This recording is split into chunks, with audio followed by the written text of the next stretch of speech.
ja aus mir raus. Was ich bin, muss ich zerstören. Ich darf nicht ins Gotteshaus. Eine Benommenheit, dieses Leben ist.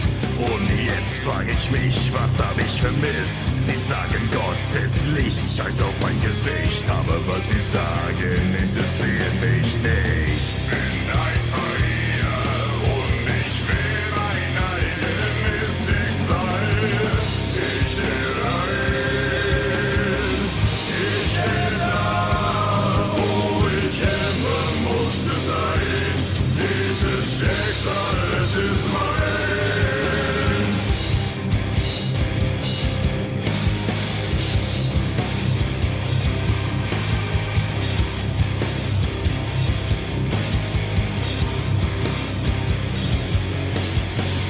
Such a burden, being blinded. I never even got to make my own decisions. And what I am now is who I've always been. Only now when I speak, people listen.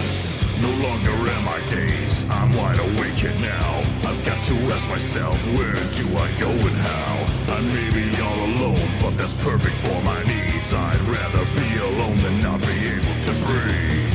I'm nothing special, but I've conquered it all. Ich stehe ein, ich stehe da, wo ich immer musste sein.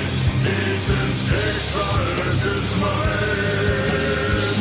Ich stehe ein, ich bleibe da. Ich gebe allen Glauben auf und lebe stolz auf meine Faust. Ja. Bin ein Paria. But I've conquered it all.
to find a better day. Who needs a home anyway?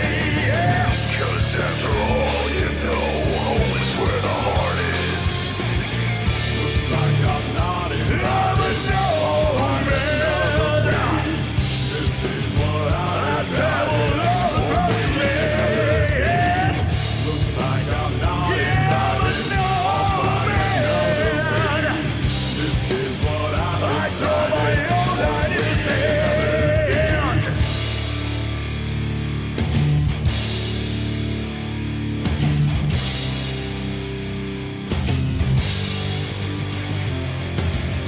Looks like I'm not invited. I'll find another way. This is what I've decided. I'll wait another day.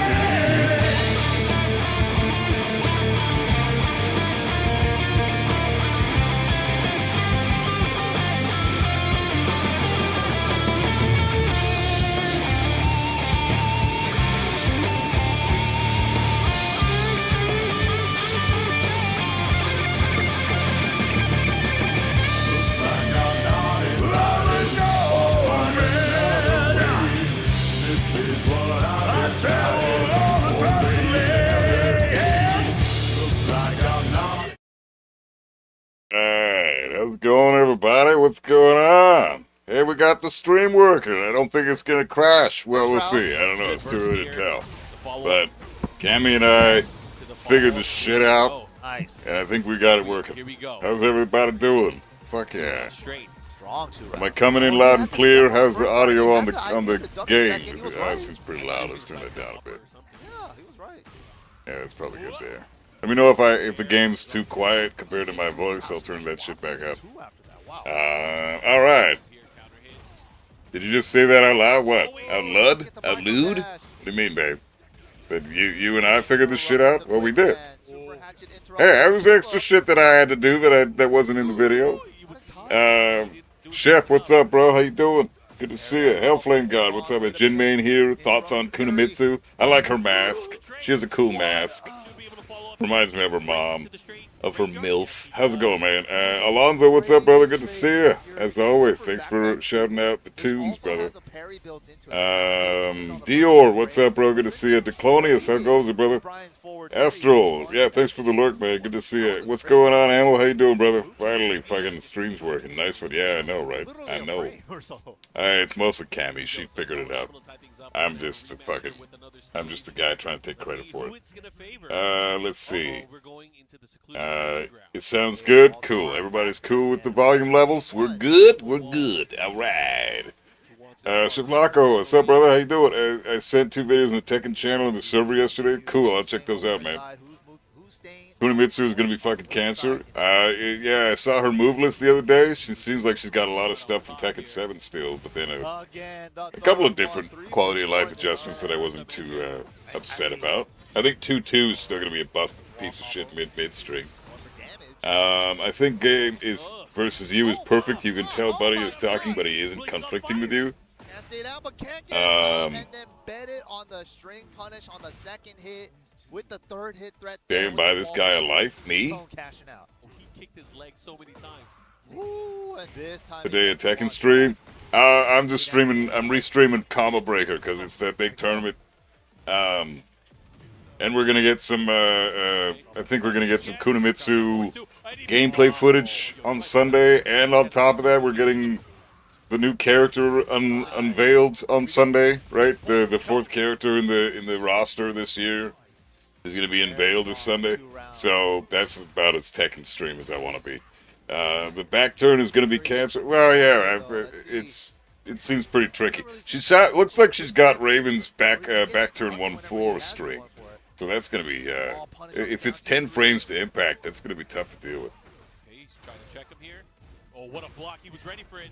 Locked in right now. All right, so what do we got here? We got Tony. I fought this dude. He's a cool guy. He's a great Brian player, and he's fighting Raven Fury. I don't know who Fury is. Never heard of this dude. This is fucking sick, man. I love restreaming these fucking tournaments and shit. that mid is launch punishable, but then there is a possible Streams are actually more in sync than they have ever been. Really? Oh, that's fucking awesome. Okay, maybe restream's been the problem this whole time. Watch the stream crash now, just that we've said that. That's too old, damn, bro. Oh, fuck. That sucks, man. Oh, you hate to see it. In an actual tournament, in real IRL, dudes that get genuinely upset like that when you're at a tournament like this, that bums me out to see. Because he's not like raging out or shit, hitting shit. He's just upset. He's sad, you know. He spent money. Who the fuck knows how much money the dude spent to get there, you know? And the guy is so upset. Oh, that's a bummer, man. But Tony's a great Brian player. There's no reason to be upset about that, bro. Tony's a fucking top tier, one of the best Brians in America. He beat me pretty good. Let's see. So many more games, so many more matches. We are still buff 12 frame mid high jails. Oh yeah, 12 frame mid high. Well, it's a mid high. Well, that sucks. But I mean, jails? That's also bullshit. God damn. Really? -2 or 5, the mix she has and the way she goes into back turn, man, I hate it. Well, we'll see. We'll add that shit, man. Don't worry. I think I might actually have to spend the fucking money and get this season pass. God damn it. Season 3 looks really good. Fuck, dude. I was not prepared to give them any money this year. But it looks so good, dude. Tekken looks fucking great again. Hey, Medusa? Whoa, bro. Chill. I drag you. What's up, man? Chill on that one. It's not Medusa and never will be. Although I do appreciate the comparison because he's a great Kazuya player, but that's about as far as that compliment goes. Hope you're doing well. Can you find me? Help me find a main. I mainly play defensively with keep out and with punishment. I'm just fucking with you, by the way. Welcome on in, dude. But also like playing offensively with pokes and heavy strikes, and I don't like taking risks that much. Okay, so Kazuya's out the fucking window for you. He's got no poking, and he's got great heavy strikes, but he's got terrible risk reward. He's a very risky character. You're gambling with your life every time you do anything with Kazuya, so you don't want to play him. But you like poking. You mainly play defensively with keep out and with punishment, but also play offensively with pokes and heavy strikes. Well, then I'm thinking that you're like a go-to character for you if you're interested in a challenge, like not a crazy challenge. We're not talking Mishima level challenge here, but we're talking, you know, he's a hard character to play. I'd go with Steve. He's a great keep out character. He's a fantastic poking character. He's incredible at defense, and he can really turn on the heat when he wants to be offensive. So Steve would be great. That's the first one that comes to mind for me. Another one that I think you might click with might be Lily. But you like the heavy strikes. Lily doesn't have a crazy amount of those. Steve's got more of those than Lily does. Shaheen might be right up your alley. But you don't want to take too many risks. Shaheen's not that risky, though. Yeah, I would suggest Steve, maybe Brian. Brian's a fantastic character for the type of stuff you're looking for too. Hope that helps. Nico, where's Nico? I didn't see Nico pop in. Is Nico in here? Where's Nico? Is he here? Did I miss his name? I must have missed his name. Fuck. Steve June comes to mind. Yeah, June would be a good one too. I too like pokes as a battle strat. You don't like pokes as a battle strat. You like pokes as a cheesy way to get fucking anything you want strat. Jesus. It's true. It's true. That's her main go-to tool, and it's effective as fuck, man. It's like 10 frame plus 20 on block. Instant death on hit. Nothing you can do about it. Can't sidestep to either direction because it's homing. Super cheap. Potato, carrot, yeah, same thing. Tomato, celery. Famous, what's up, bro? How you doing? How you doing, man? How you doing? Dude, Combo Breaker, man. Can you believe this shit? We're watching Combo Breaker right now. I'm so pumped, dude. This is my second favorite tournament next to Evo. I love this shit. That is legacy. Although I do like EWC as well, and I love the World Tour Finals. Obviously, those are fucking top tier. But Combo Breaker is where it's at, bro. The reason for this is like a little bit of history about Combo Breaker. This shit was made by the fans, initially. The fans made this shit. And they were commentating, and they were hosting the fucking tournaments using their own money, and the participants would come and show up and do their thing. What the fuck is this anime shit? The God of Death. I'm so itchy. The God of Death. Jesus Christ. Anyway, so like the fans made this fucking tournament. Okay, they're the reasons that this thing exists. And then Bandai Namco was like, oh, hey, shit, this is pretty popular. We can make some money out of this. And then they made it theirs. And now the fans are still there commentating. But it's not a fan event anymore. But it still has that, the spiritual essence, for lack of a more intelligent phrase, for what as to what Combo Breaker used to be and what it still is. It's still got that feel to it, That's why it's my favorite tournament, because it's a tournament made by the fans for the fans, with lots of money behind it now, because Bandai Namco owns it pretty much. So fucking sick, dude. We're getting the teaser trailer for the new character on Sunday, which I think is going to be Taki from Soul Calibur. I'm calling it right now. Are you sure, Chef Lago? Here's the thing why I think that is not likely. Not that it'd be a cool idea. I'm more than down with Taki. I love Taki. She was she's basically like a fucking, Anna Williams. Well, maybe not Anna Williams. She's that'd be Ivy. Ivy's the Anna Williams of Soul Calibur. Taki is like the, what would Taki be? She's the Kunimitsu of Soul Calibur. That's exactly what she is. She's the Kunimitsu of Soul Calibur. But the issue is, Ashton is giant. What's up, man? How goes it, bro? How's the tourney been? I just started watching. I kind of tuned in a little bit late, but so far from what I saw, Tony just eliminated a dude. What's his name? Fury? Can't remember his name now. A Raven player. So, and it was a pretty close match. Like, it was 2-1, I think. So Tony had to adjust pretty good. He adjusted pretty good from what I saw. Taki, please no. Kuni kind of feels that. Spooky. No, I agree. And that's the thing, right? I'm not inclined to think it's Taki because A, we got Kunimitsu coming out already, and B, Soul Calibur is not a popular IP right now. Tuxedo, what's up, bro? Good to see you. Soul Calibur is not a popular IP, and it's been dead since, I don't know, when did it die? 2020? Like, that's basically the year that Soul Calibur stopped being a thing. Because end of 2019, we got Soul Calibur 6. 2020 was COVID, and so there were no tournaments or anything like that, and that completely destroyed any chance that Soul Calibur 6 had of being competitive. And by the time COVID stopped being a thing and tournaments came back, fucking Soul Calibur 6 was dead. There was hardly anybody playing it. And now it's 2026. Soul Calibur's not even a whisper in the wind anymore, man. Like, Soul Calibur is nothing. It is like Tekken was barely holding on by a thread, and Tekken is 1,000 times, maybe more popular than Soul Calibur, right? Tekken was holding the fucking torch for the entire 3D fighter genre, and no other game. So, and Soul Calibur doesn't even fucking come close. So but the reason I think that's not going to be the case is because, A, Soul Calibur is owned by the exact same company. So there's not really any money to be made when it comes to making deals about your characters and putting them in your game, them paying you to put them in your game, and then you making the character super busted so that more people buy the game that it's referencing. Kind of like what they did with Clive, right? People bought Final Fantasy 16 that were Tekken players because Clive was super busted in bullshit in Tekken 8, right? So Final Fantasy 17 or 16 sold another 1 million copies because of that. Right?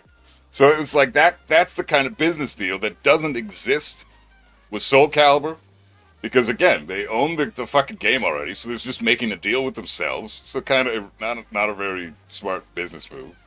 And B, it's a dead franchise. There's no money to be made even if they didn't own the IP, because nobody's buying the fucking game. Nobody's playing the game. There's no representation for the game. So if you're good, like anything can happen. I'm not saying it's impossible. I'm just saying that the odds of it being a Soul Calibur character, let alone Taki, but a Soul Calibur character, period, is like, let's just say I'll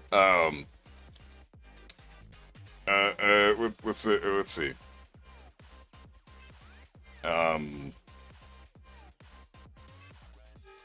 I'm so confident that it's not going to be a Soul Calibur character because of that, what I just said.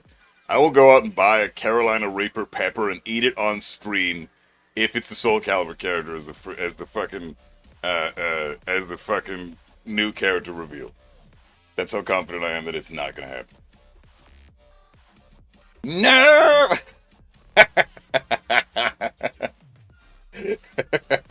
No, I'll fucking do it. I'll fucking do it. Hottest pepper in the world. I will fucking do that shit. Don't say that, dumbass. But I'm that confident. I know it's not gonna happen. Don't say that, dumbass.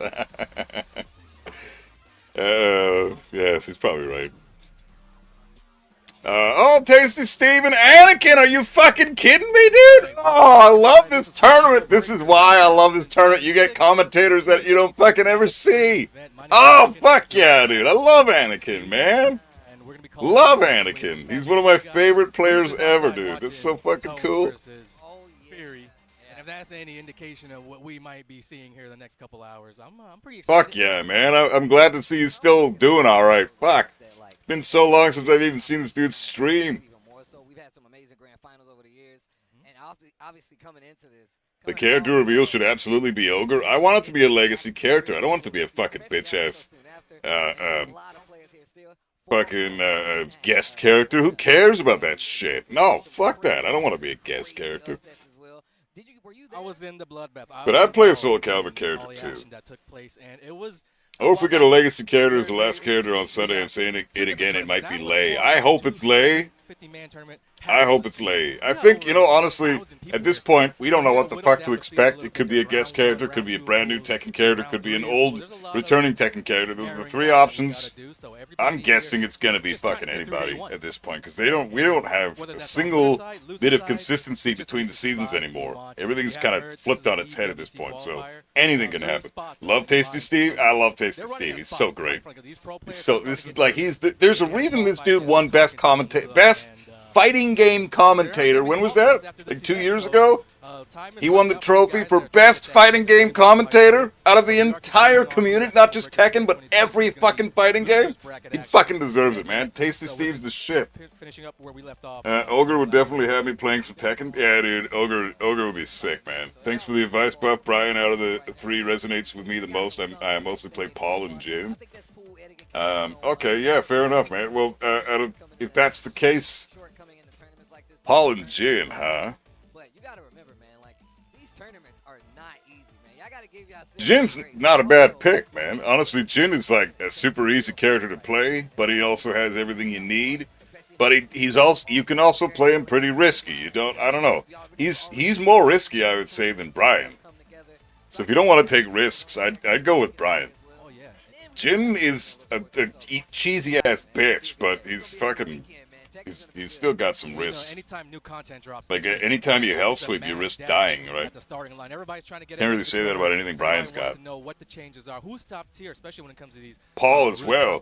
Paul, anytime you demo man, you risk dying. The only thing Brian's got that risks him dying like that is a snake edge, and you're never gonna snake edge. You're never gonna snake edge with Brian, right? Not if you want to actually win. So, I'll be honest, as a Julia main, we get hoed, maybe a Virtua Fighter character. I could see that as a potentiality, because Virtua Fighter is coming out with a new game soon. There's a lot of hype behind it. It's an old franchise that's kind of returning from the ashes, born anew. You know, the last game that came out was, what, 2005? It's been 21 fucking years, dude. We haven't had a thing from Virtua Fighter in 21 years. And now Virtua Fighter 6 is hype as fuck for everybody who's a fighting game fan. Except for me, because I don't care about that stuff. I'm only a Tekken fan.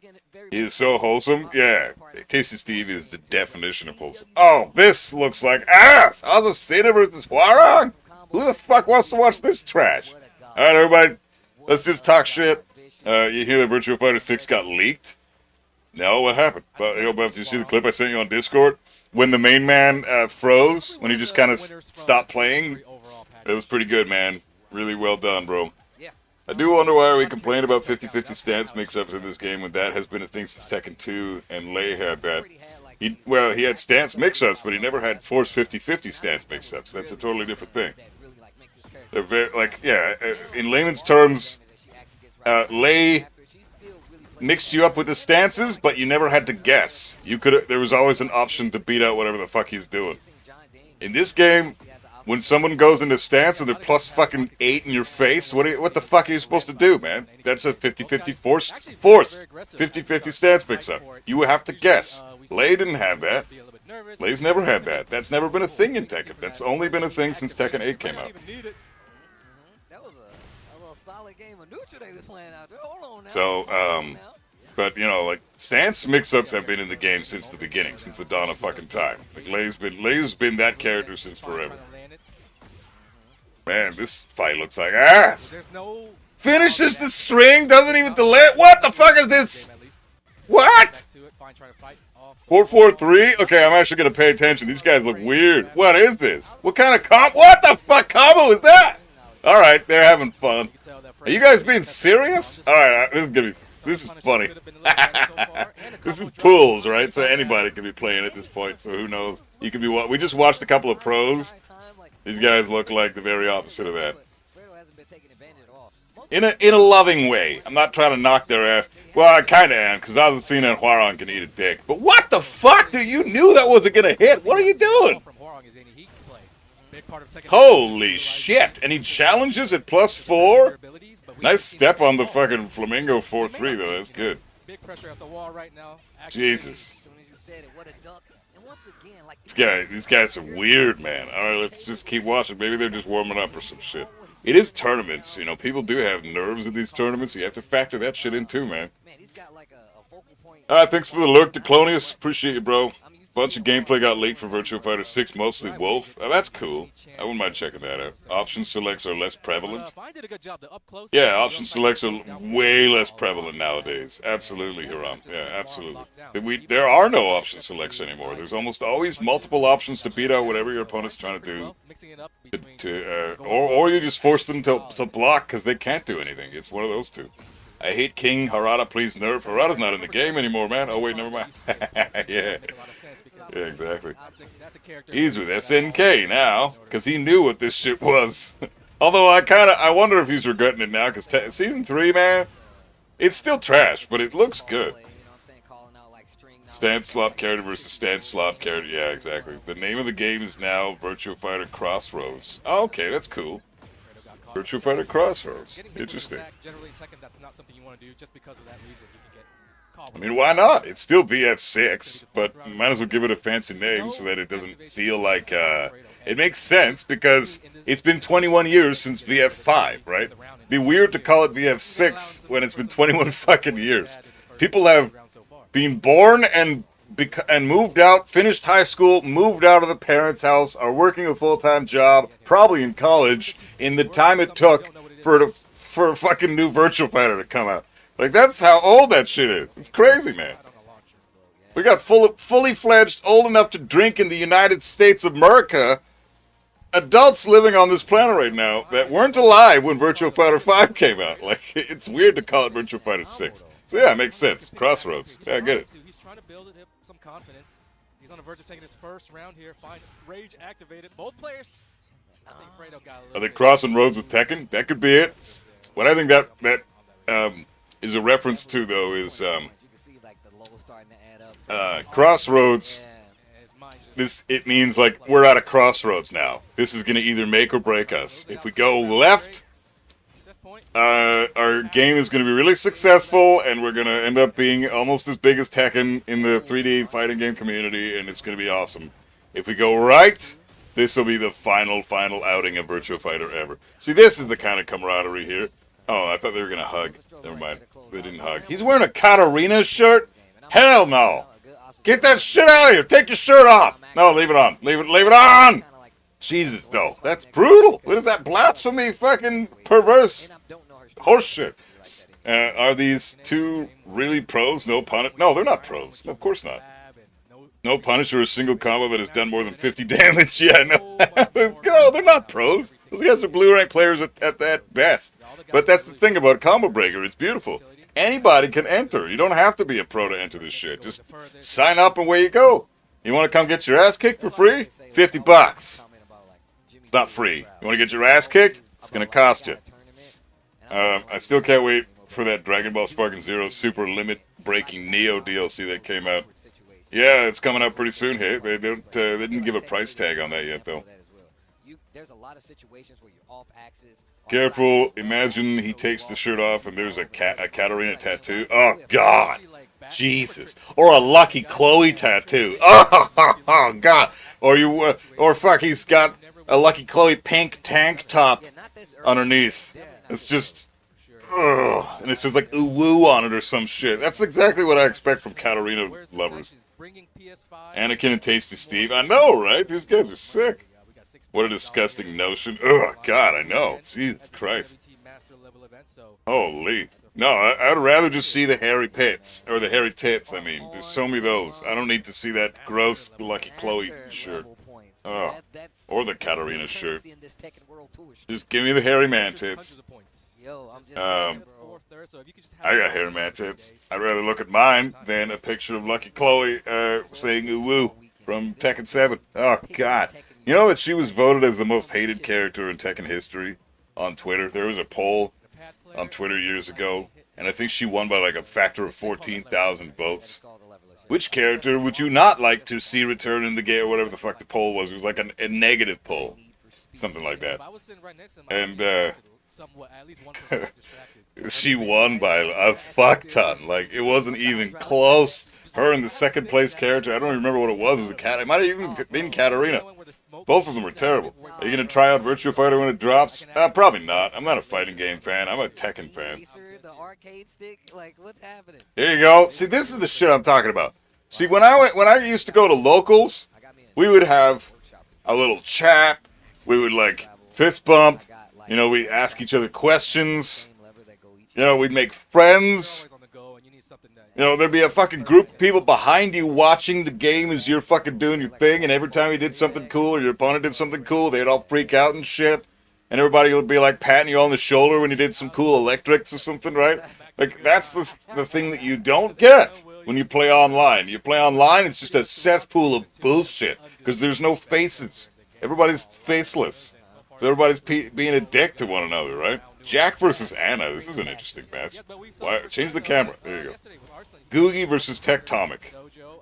Alright, I know Tectomic. I don't know if a fucking clue who Googie is. But hey, Canadian! Represent Canada! But why are you picking Anna?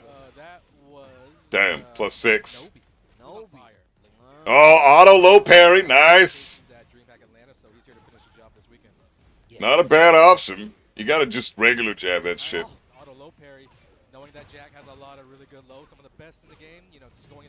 Although she's got the low kick in that stance. What is that? Chaos Judgment?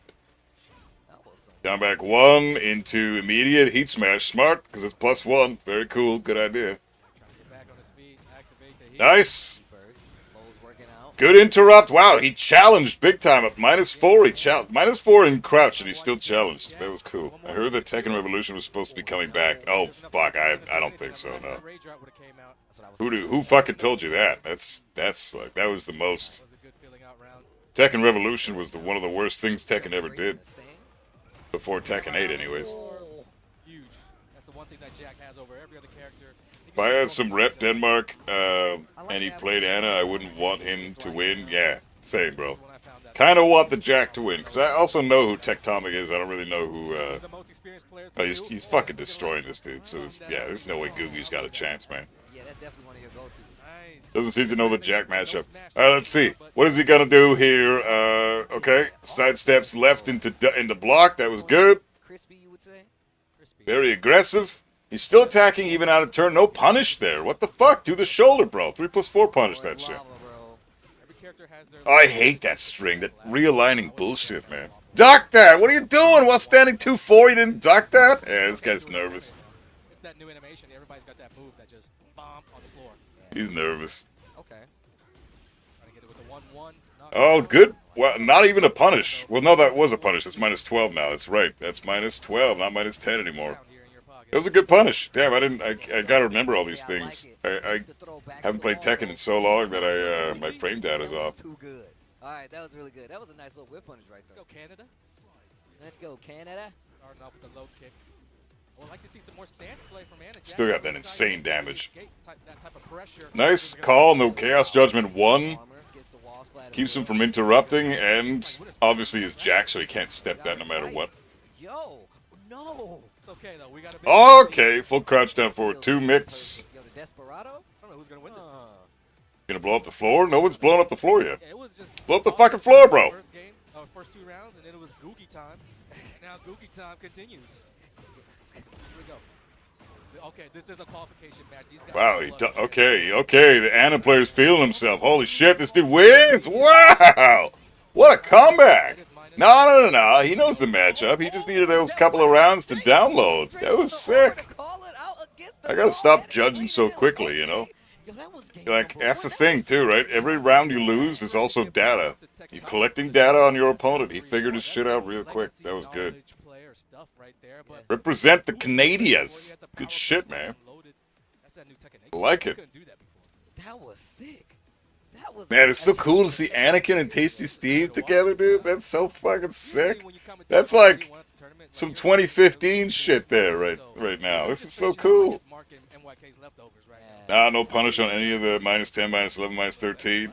Yeah, no, definitely. He's probably nervous, but you can tell like he knows the right movement. He knows when to interrupt. He knows to use certain moves because Jack doesn't have an option for them like that. He keeps doing Chaos Judgment 1. Jack has no response to that. He has to duck. He has to call it out and duck. Because Jack can't step it, and he can't interrupt it because he's too. The Anna player's 2+, and I'm thinking that he's nice Chaos Judgment 3 because he knows he's not going to interrupt now. Oh, he interrupted that though. What the fuck are you doing pressing before? He's done that twice now. Oh, that's over. Yeah, Jack doesn't have an answer to that. He doesn't even have a dick jab to respond to that shit. He's still there. Why is he not activating? The pressure might be getting to him. No punish on the while standing 1 though. Yeah, he could have done minus. It's minus 13 or minus 14. What is that? Engager. Guard break into 2-4 or 2-3. I mean. Not even a combo so far, but already lost 60%. The Gamma Nice duck. There you go. You let him do that last time when you didn't duck it. Now you ducked it. Good shit, man. That's how you do it. Wow, fucking sick combo. On the call out on the follow up. Atomic shaking his head. He does not like what he did that round. I think gone a little bit differently if he's dealt with that down. Plus frames into plus frames into plus frames into plus frames. Now Anna's getting the plus frames. He's catching counters every time. Nice duck. He ducked the Chaos Judgment 1. Look at the okay, these guys are great. I love it. Look at the adaptation. He's done Chaos Judgment 1 so many times. Jack doesn't have an answer to that except for duck, and he finally calls it out and ducks it. Good shit. Hella adjustment. So far. All right, but job's not done yet. Job's not done. What a Damn. punish. What a shitty way to lose, though. No break on the throw. High-low string. Last pixel. The no mix-up mix-up. I miss Jack's old voice from Tekken 5. I like the new one, but he has now, but I miss the old one. Yeah, me too, man. He's had that one since the beginning, like the old Tekken 5 voice. He had that in Tekken 1, Tekken 2, Tekken 3. All of them.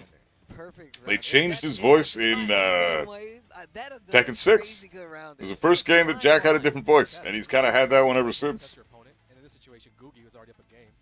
For the winning play, it takes guts to even go for it because if you. Oh, dude, it's moments like that that make me miss this game, dude. Makes you really kind of second guess Ugh. like certain lows. I just love seeing something like that on screen, you know? You just watch the adaptation, you watch the download happen in real time, and it's just so satisfying. You're not even playing the fucking game, but that's not the type of shit that you get to see with any other games. That's a very exclusive to Tekken thing. I mean, obviously fighting games in general, but I'm talking like in my fighting. I don't care about fighting games. I'm a Tekken guy, only a Tekken guy. So I don't get to see that with any other games that I play. You know, that's the shit right there. You get these cool adjustments, these adaptations on the fly, just people showing how observant they are, how smart they are, and the fact that they've studied the character so well that they know exactly how to adapt when it's time to adapt. I love that the one guy called out Chaos Judgment 1 after he's seen it like 5-6 times at that point. He ducks it and launches him. Perfect. Beautiful. That's how you play Tekken, man. And then the other guy with the correct movement and then abusing the Chaos Judgment 1 because he knows that Jack doesn't have an answer to that unless he does call it out and duck. Right? Like, that's fantastic. So he's getting his ass kicked initially because the Jack was very aggressive. He adapts and starts being aggressive himself while throwing in some Chaos Judgment 1s because it's a fast poke that's very minimal on block. Like, not only, what is it, -4 or something? And Jack can't step it, he can't interrupt it because he doesn't have a 10-frame jab. So if Anna does something like, forward 3+4 or something into Chaos Judgment 1, Jack can't interrupt it typically. So, not with anything good anyways. Kind of wish Jack's blue upper wasn't super punishable, so you'd see it more. Such a baller, badass uppercut. It should be, isn't it guaranteed a knockdown after a certain move? I thought that was, what the fuck kind of hat is that? Jeez, is that your real hair? That's his real hair. Calling it now. He's got the granny toupee. Granny toupee. The only Tekken game Jack was not in was Tekken 4, if I'm correct. Yeah, you're right. That's the only one. The only one he missed. But we did get to see Jack 4. We saw Jack 4's in the opening cutscene of Tekken 5. That hat, though, right? It's the granny toupee.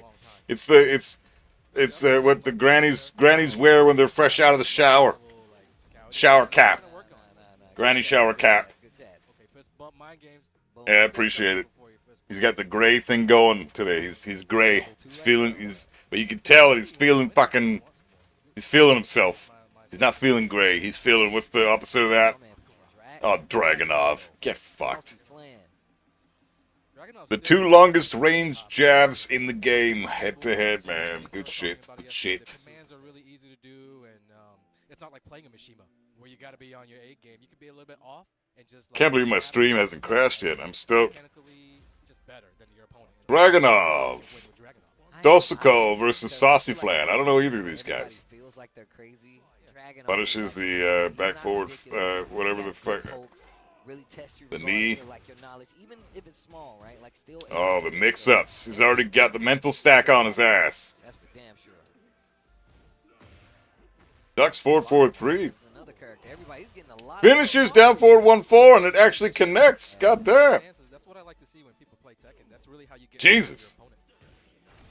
Dude, you gotta block more. Alright, so rusty or lousy first start for the Dragunov.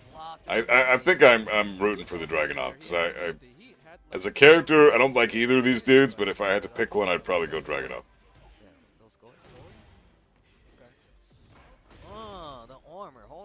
Jet kicks to the fucking face, man. What are you doing? This guy is making some interesting choices.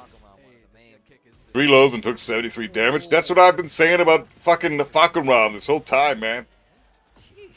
He's very weak on paper when it comes to his frame data, but then you see his damage output and his range, and how nothing does recoverable health. Like, literally everything he hits with does no fucking recoverable health. The guy's just dead. There you go. No, he didn't do the running 4. Are you serious? Bro, what are you doing? You gotta duck that.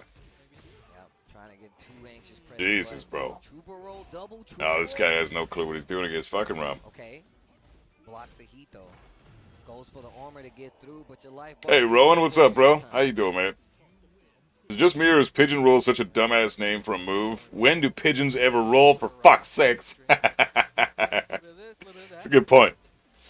I don't know, depends. If you roll them up like a ball and chuck them down the street, they roll. Depends on how you look at it.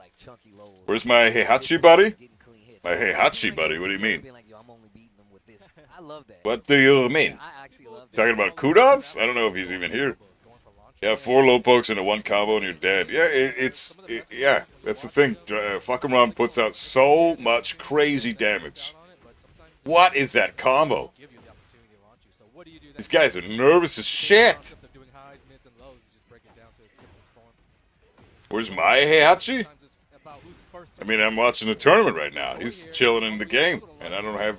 Oh, hey, I did get a hitbox. Check it out, guys. Look at this. I got a hitbox. See, it's a Hout 42 C16. Cammy ordered it off Amazon because she loves me for some reason.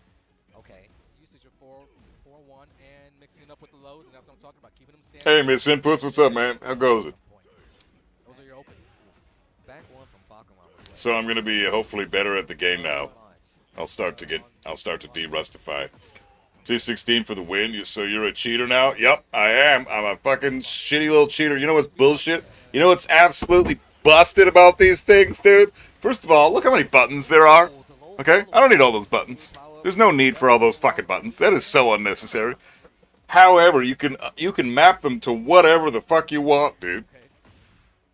I can plug in this thing to my computer, and I can map out these buttons to make wave dashing so easy. And I just feel like, you know what? I deserve that because I've been dealing with carpal tunnel for like a year and a half now, and I only really knew about it about a year ago. So I had like 6 months of playing Tekken where I genuinely had no idea what was wrong with me. I kept thinking it was the controller. It was my fucking carpal tunnel the whole time.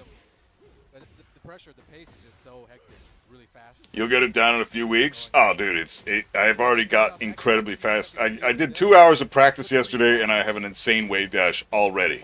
And I haven't even mapped out the buttons yet. It is the easiest controller I've ever picked up.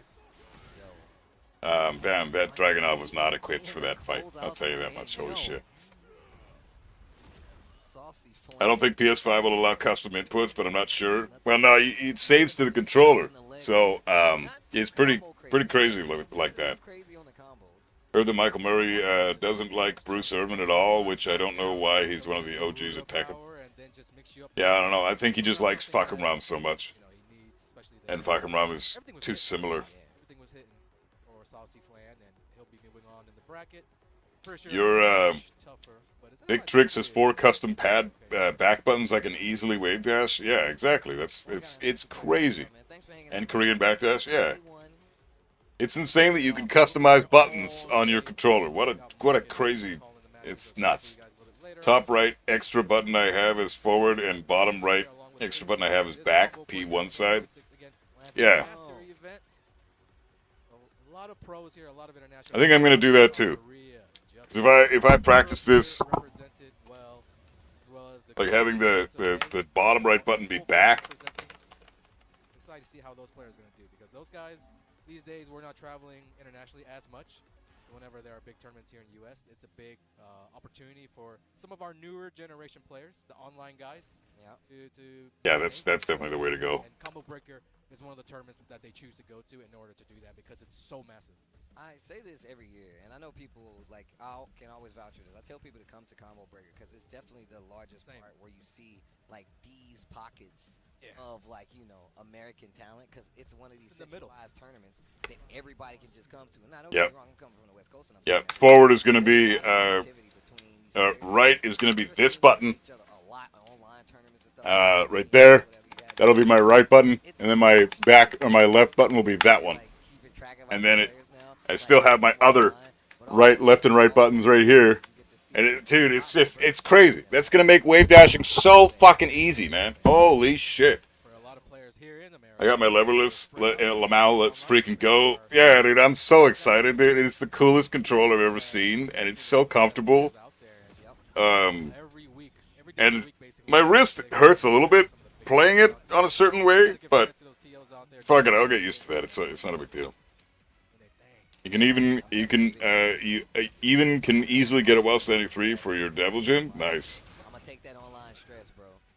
Makes it easier to hit directions and buttons at the same exact time. Yeah, it's so much easier. Straight up, it's cheating. It's just cheating. Would like an update on the hitbox. Was thinking about switching myself for fun, but it's a pain in the ass with PS5. You need a little adapter. You need this guy right here, bro. Go ahead. I know you're leaving. So this is called Brook. I know you're leaving. Brook, even if you can even read that, it's backwards, but yeah. This is the Brook adapter I have. It's already plugged into the hitbox. This is all you need. Okay, it's like $5. Get that, and you plug it right into the PS5, and it starts right up, and you're good to go. You got no fucking downloads necessary, none of that bullshit. Just plug it in, away the fuck you go. That's all it is. Shit, we got a Law versus a Clive. Man, where are all the good characters? This is ass. What the fuck? Random up 3? This is great, dude. I love it. We don't even have to pay attention. Every time you look up, something stupid's going on. It's great. I'm gonna go eat. Be back soon. Yeah, sounds good, Emil. Be safe, bro. Have a great food. Don't choke. That USB is strange. Yeah, it's fucking sick, though. When I first started playing Leveless, I had to buy ice packs for my forearms. Yeah, after a couple months, I got used to it. I'm lucky. I go to the gym, and my forearms are like tree trunks. Well, not literally, but they're fucking, like, strong. So I'm okay with forearm damage, forearm abuse. Been there, done that. Hopefully it doesn't fuck with my carpal tunnel too much, though. When my research was wrong as fuck, it's way more expensive. Let me see. I thought it was $5. Let me just check. Let me just check and verify whether or not I actually tell him the truth. Especially since he has his heat gauge still fully available, that could have been some way for Kerbalicious to make a comeback, but now that's gone. Just this little bit of health. Plus you gotta train up the ring finger for Leveless?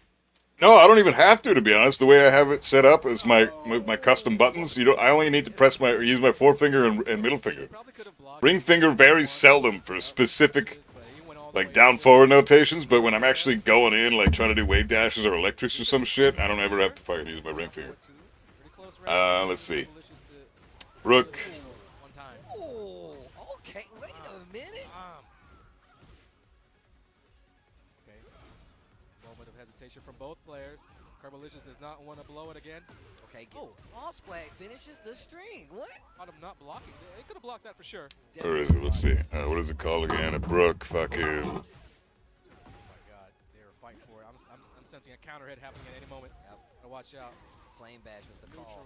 You guys are super tense right now. The counter hit. Okay. No launch though on that wall. Oh, nice duck on the throw. No punish. Brook, Wingman, FGC. Let's see what that's. Okay. Thinking about what you're gonna do when you go to these tournaments, really look to that heat management because it's a big part of the game. Yeah. I can say honestly, that's been a large part of like my shortcomings in this game. What the fuck? Dude, I must have bought it when it was on sale or some crazy shit, because I did not spend this much. It's saying $90 Canadian for this little USB adapter. But I swear I fucking bought it for like $5-10. I did not spend $90 on a little adapter. I wouldn't have. I just straight up would not have done that. It's not in my nature to do that. So I know that I didn't fucking do that. But I think, yeah, it's like $90 right now. I'm sorry, bro. I didn't mean to feed you misinformation, but fuck, that's bullshit.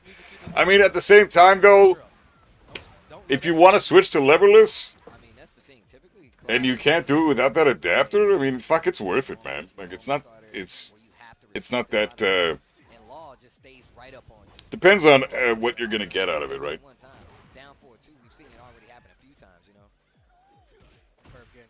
Speaking of, gotta respect the long range moves though. I mean, my research was wrong, not yours. No, I think mine might have been as well, because I do remember it being $5-10, something like that. It was very, very cheap. So having it be $90 on Amazon right now, maybe I was just lucky and I bought them when they weren't popular yet. Did you hear about the voice actor for Yoda passing away this week? I believe his name was Tom Kane. Oh yeah, that's sad. That's fucking shitty, dude. We're all tied up. Erp could definitely win a game. yeah. A lot of slides hitting. I think Shiro's only blocked one so far. Law's got a combo throw, so in the tournament, I'd see if my opponent Can't believe Clive's 1+2 is safe. could be something that I don't understand what that's all about either. It's +5 in heat too, right? Like, what is that? The mental stack, right? I told you it's down 4-2s. It's definitely one of Might as well get the Kitsune for $300. That will work natively on the PS5. Yeah, you're spending like $200 with the adapter and the It's a constant threat. hitbox. Like this hitbox is like $120, and then the adapter is another $90. Like that's almost. Yeah, you might as well go to the super top end. When you're countering power crushers are used Yeah. to stop pressure. Pressure happens a lot. You get the Haupt 42 Cosmox version. That's the one I have, I think. And it's not adaptable to the PS5 without the adapter. I use Hitbox now. I just got it yesterday. I only practiced it for like 2 hours. But yeah, I'm a Hitbox player now. It's the only way I can comfortably play Tekken. And I'm also, because I got major carpal tunnel, right? So I can't use stick. I can't use controller. The only option I have is Hitbox, and it's fantastic. It's so much easier to do all the things, and I haven't even fucking gotten good at it yet. I'm a Hitbox total fucking scrub. I've never even held one in my hand before yesterday. So, I'm a complete fucking Hitbox scrub, and I can already wave dash way better than I ever could on controller, even in my heyday when I was top tier. You know, not anymore though. Can't do shit. Oh my god! This fucking game! That's so fucked up. What the fuck was that? Oh man. Oh my god. The law player's pissed. I mean, the Clive player's pissed. Well, fuck it. He plays Clive. Who cares? That is awesome, dude. Alright, that was cool. That took 2 seconds. I'll allow it. Overruled, sucker. The Tekken gods were with me with that sale, telling me to retry the game. Yeah, that's pretty much, yeah, it must have been it, because I did not spend more than $10 on that thing. Where did I get the Hitbox? Cammy ordered it on Amazon. It's the Haupt 42 C16. Completely, fully customizable. Oh, it's the coolest shit, dude. It's like, I feel like a kid that just got a brand new toy, man. I'm so excited. I'm gonna, this weekend, besides work, that's my plan. Learn Hitbox. I'm so fucking excited. If the reason is just to have better execution, then nah. Well, that's not the only reason. The reason that I am using Hitbox now, I would still be on controller if I could. Because I prefer to just, controllers feel like a game. You're playing a game. Right? And that's the point. I don't want to feel like I'm doing work. You know? And when I just holding the hitbox, I feel like I'm using a keyboard. Which means I feel like I'm at work. Even though I never had a computer job before, besides streaming. You know? Which doesn't even count as a job. So, in my opinion, that feels like ass. So I just didn't want the hitbox for the longest time based on that principle alone. And on top of that, it's also cheating, because you can customize your buttons to whatever the fuck you want. You can have multiple buttons do the same thing, and just have it completely break the experience. That would have wall splatted and killed him before. Now I wonder if he's not going to come back. But still, that would have wall splatted and he would have died before, so I'm glad they at least nerfed that. But you know, like, it's fucking cheating. Using Hitbox is 100% cheating. But I don't have a choice. And you know what, at this point, I don't even fucking care, because I should be allowed to play Tekken 2, right? Just because I have a condition disallowing me to play the game, there are solutions that will allow me to play the game still. So I'm just going to go with that solution. That just happens to be a Hitbox. Level 4. Oh yeah, man. That's why I don't say it. I always forget it. Big Z. Okay. Am I going to come back into ranked? Not anytime soon. I don't like ranked. Even if I'm playing at the top of my game, and I'm streaming Tekken regularly, I don't want to play ranked. It's not fun.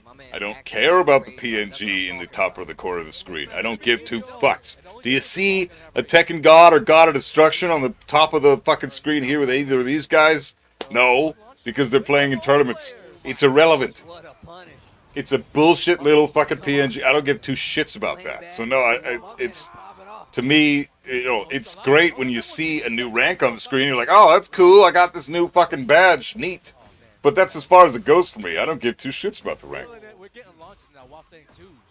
Sounds not in sync? Alright. This ends now. I love I the fixed this. activation. Oh, drop. Consistent with those. How about now? We good? Everybody cool? Oh my God, running tube. The reason to switch to hitbox is carpal tunnel. That's a valid reason. Yeah, that's the only reason I'm switching. Wow. Carpal tunnel. I don't have a choice. Oh, The only time I genuinely want to, like, give up on playing this game for the rest of my life is if I lose an arm or some shit. Or a hand. Then, yeah, okay, my Tekken days are over. It's done. I'm cooked. But if I have full access to my faculties still and I've got just a little condition, but all my digits are intact, this guy is so happy for winning in pools. Good for you, bro. I'm happy for you.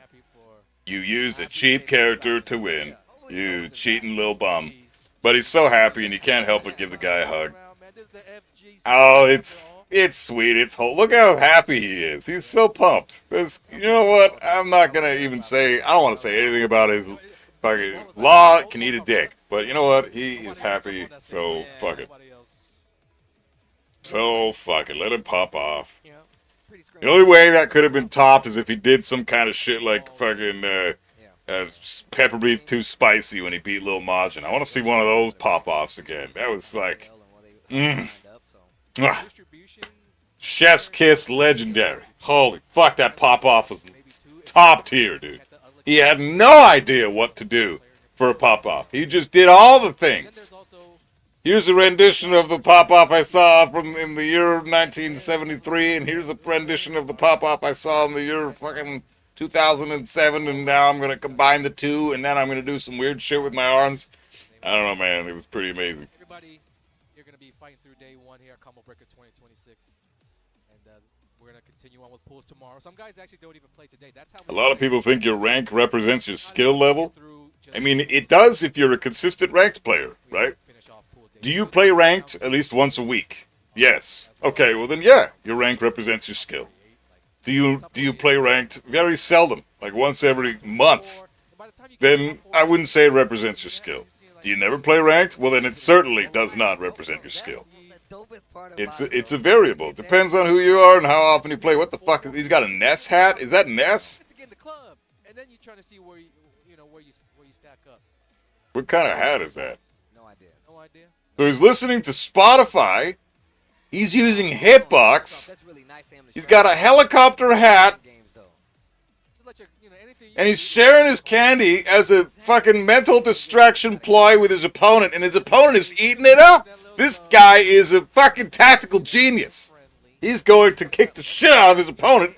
Trust me. This dude is... This is not how this dude is in real life. This guy over here in the fancy getup, you can't fool me, man. I know you don't actually dress like that in IRL, you fancy guy.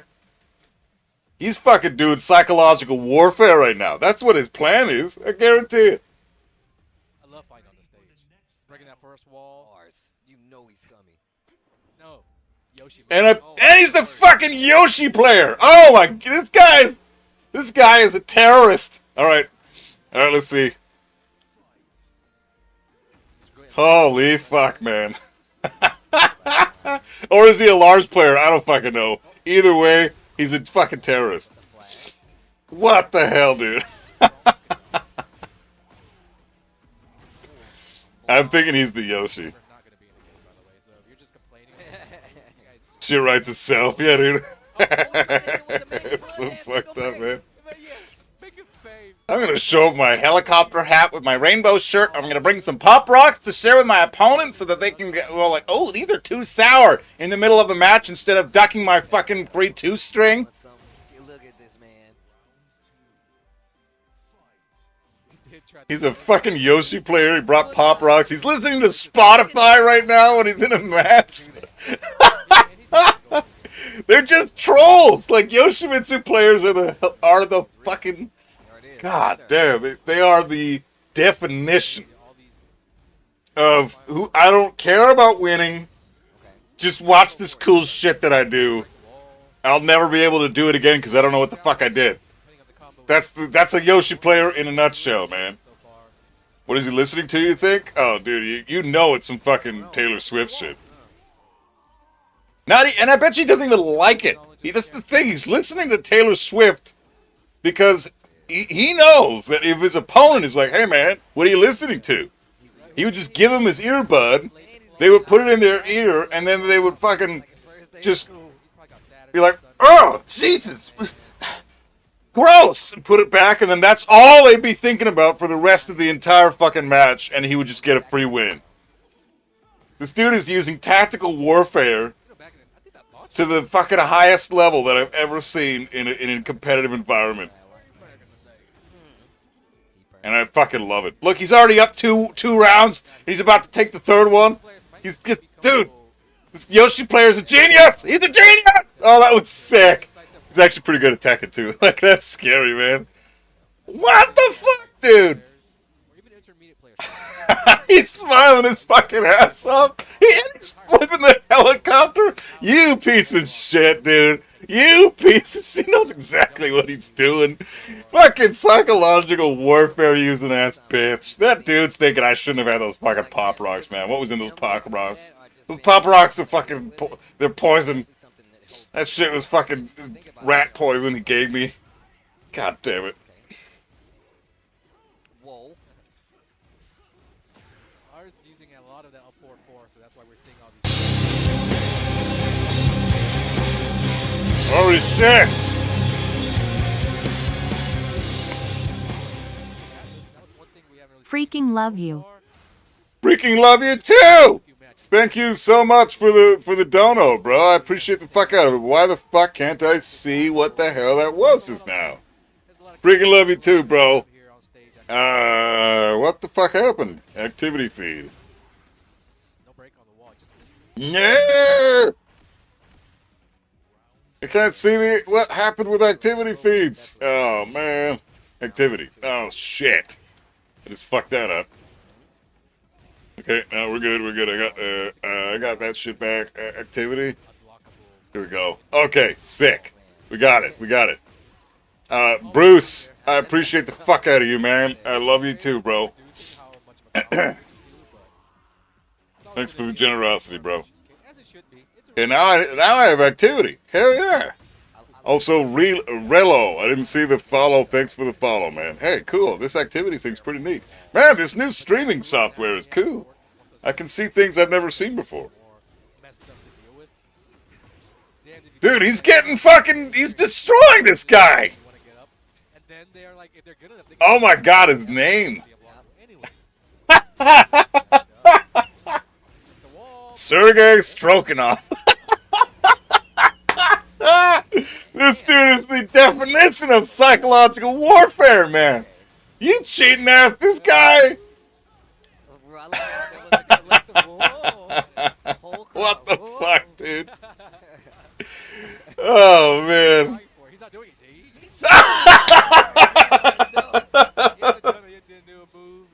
I love this dude. He's just like, give me all the pop rocks, man. He's popping off with the pop rocks. What the fuck, dude? You took the bait. That was fucking great, dude. I hope this match gets highlighted. That was incredible. This guy is the fucking... This is the Skeletor of the tournament. This guy is Frieza incarnate. He's the evil emperor. Who would not spin the propeller, honestly? Holy fuck, dude. That was pretty awesome. Sergei Strokanov.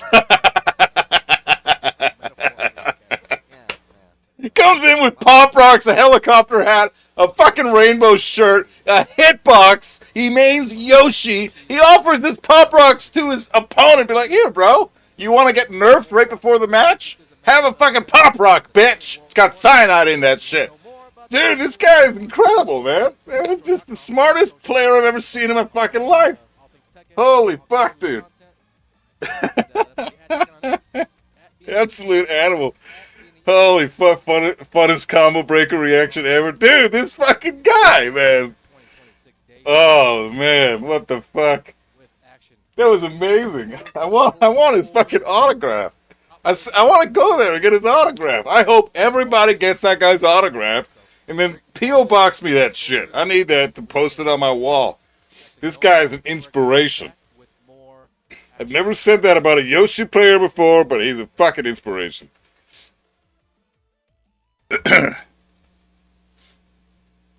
Oh, alright, I've seen enough. Lock him up, yeah? So fucking good. What a way to finish. He stabbed himself, and he could have just, like, he sidestepped. He called that shit out and he sidestepped. He knew what he was fucking doing. He was a great player on top of everything else. Like, did you really need the tactical warfare on top of that, bro? You knew you were going to kick the shit out of that guy. You were a fucking great player. Like, what the hell is that? But he fucking takes every advantage you can get. Scummy ass Yoshi. What an inspiration. Jesus. Can't even find him on ewgf.gg. He probably doesn't even play online. He's just a good player. You know, all the good players don't play online. I'm new. Who's the hot bald guy? Oh, Danny, speak for yourself. Not only are you bald, but you're also super hot. You should definitely take a dip in the pool. How's it going, bro? It's good to see you, man.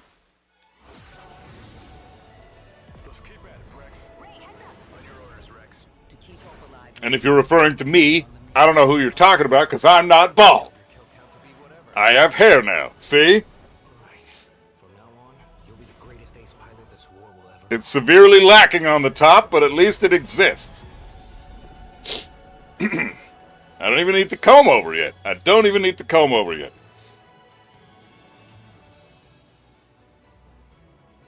Just had some Pop Rocks now and already regret it. That's sick. Fuck! Wish I didn't have those Pop Rocks. Damn it! Worst decision ever. Now I'm nerfed. Fuck, dude. Hey, Hachi hairstyle when? Dude, I'm already working on it. See, I'm starting to experience bedhead again. You guys ever have bedhead? I haven't had bedhead in almost a decade because that's how long I've been bald. Because I shaved my head on a whim in like 2017, completely randomly. I was like, fuck it, who needs hair anyways? I had a full head of hair. Full head of hair. I was like, fuck it, I'm tired of shampoo. And I just shaved my head. And then I was bald ever since because it was just easier. It was easy to maintain. And I never needed to get a haircut because I just cut it myself with a razor blade in the shower. Away you go, right? It's fucking easy. And, man, that was like the smartest decision I could have made.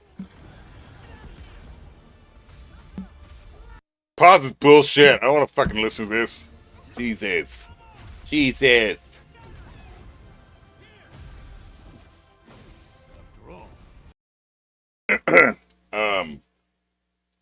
But yeah, so when I have bedhead now, with the hair that I got, there's a little bit of hair. It's not much, but it's because I just started growing it out like a month ago. When I wake up in the morning, I look like a Heihachi. So I got that major bedhead going in both directions. It's fucking cool, man. I like it. I'll send you some Heihachi selfies later on the Discord in the miscellaneous environment. That Yoshi player clearly didn't know what he was doing. He didn't give the other guy a chance. Well, that's how you play, man. What do you mean he didn't know what he was doing? Of course he knew what he was doing. He beat the fuck out of that guy. That's how you play Tekken, man. Don't give your opponent an opportunity. If they don't understand how to fight you, then that's when you capitalize. Kick the shit out of them. Oh, you don't know anything about my character. Well, time to go in. Especially in a tournament when there's money on the line. Like, come on. Any advantage you can take, just do it. But that's the thing, right? That's what's so hilarious.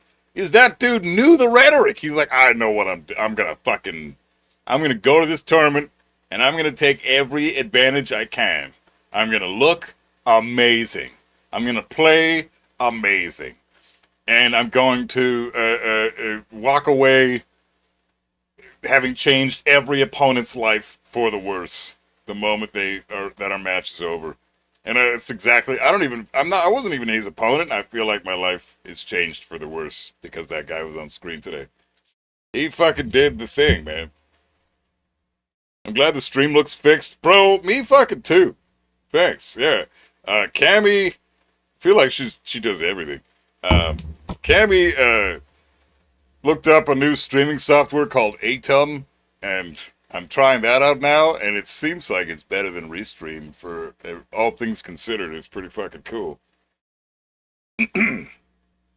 And it looks like the quality might even be better. I don't even know how that works, but because I'm still streaming at the exact same settings I always did. I don't get it. He's not bald, he's balding. Me? Yeah, exactly. I'm not bald, I'm balding. Part of the fucking, what is it, the BGC? I heard Cammy got you a hitbox. I have a Hot 42 C16. Same, bro! Same! That's the same one she got me. But I haven't used it in a year. Which one did she get you? That's the same fucking one! It's amazing, man. I can customize the buttons to whatever the fuck I want, even if they already exist on the controller. I can make multiple buttons do multiple things. Jin, you're on your way to God 1 soon? Fuck yeah, bro. Good shit. Would you ever go to a tournament? I used to go to tournaments all the time. I used to go... like, locals were my weekly endeavor. Back in the beginning of Tekken 7 and of Tag 2, I was playing locals all the fucking time. I almost never played online with those games. I just played locals. Fucking love locals, man.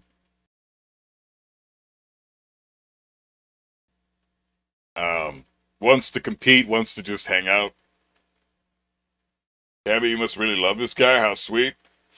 I don't know about that. I think she just wants to keep me quiet. I need a hitbox. I need one. My hand hurts. I'm bald. Babe. Are they expensive? I'm in the greater Toronto area and have been debating on going. Locals? No, they're cheap, man. It's like, it depends on where you are, but you're Canada. I'm in the Vancouver area, so opposite side of the fucking country. And I think my entry fee was $20 per week. So $20 a week to enter locals. I mean, fuck, that's not bad at all. She tolerates me. Somehow she does. I don't know how she does it, but she does it. Just because I'm so fucking cute. It's because I'm fucking adorable, alright? What the hell is there to tolerate, okay? You know? What's not to love? You know, I'm balding. I'm fat. I mean, fuck, she hit the mother load. By the way, sorry to ask you this, but can you do a breakdown of those two tech in the beds I sent in the server yesterday? Because I don't think Kunimitsu is broken at all. Well, we don't have a clue, bro. She's not even out yet. We have no idea. Nobody can say yes or no about that yet. Went to a stream and I accidentally called her your name and I was, oops, wrong. Oh, shit, you called her me? And you didn't get banned? Wow, she's very nice. Starter guide, or Kunimitsu early guide and first look, Kunimitsu full move list. Oh, those are long videos. I'd have to actually break those down, man. But I played a little bit of the character in Tekken 7 and she was broken in that game, but here I don't think she's going to be a problem. But then again, I'm just a casual player. Yeah, we don't know. We can't say yet, bro. We have no clue whether or not she's going to be broken. She looks pretty fucking strong to me. 2-2 still looks really good. Just her play style in general, right? But we don't know. Tekken 8 is a very different game from Tekken 7. Take Dragunov, for example. He's arguably the strongest character in this game, and he's been in the top 10 since the game came out. He cannot be nerfed in this fucking game. Dragunov is constantly at the top of the fucking tier list. But in Tekken 7, you could argue right now, if you turn that game on right now, Dragunov is shit in that game. Because it's a completely different game.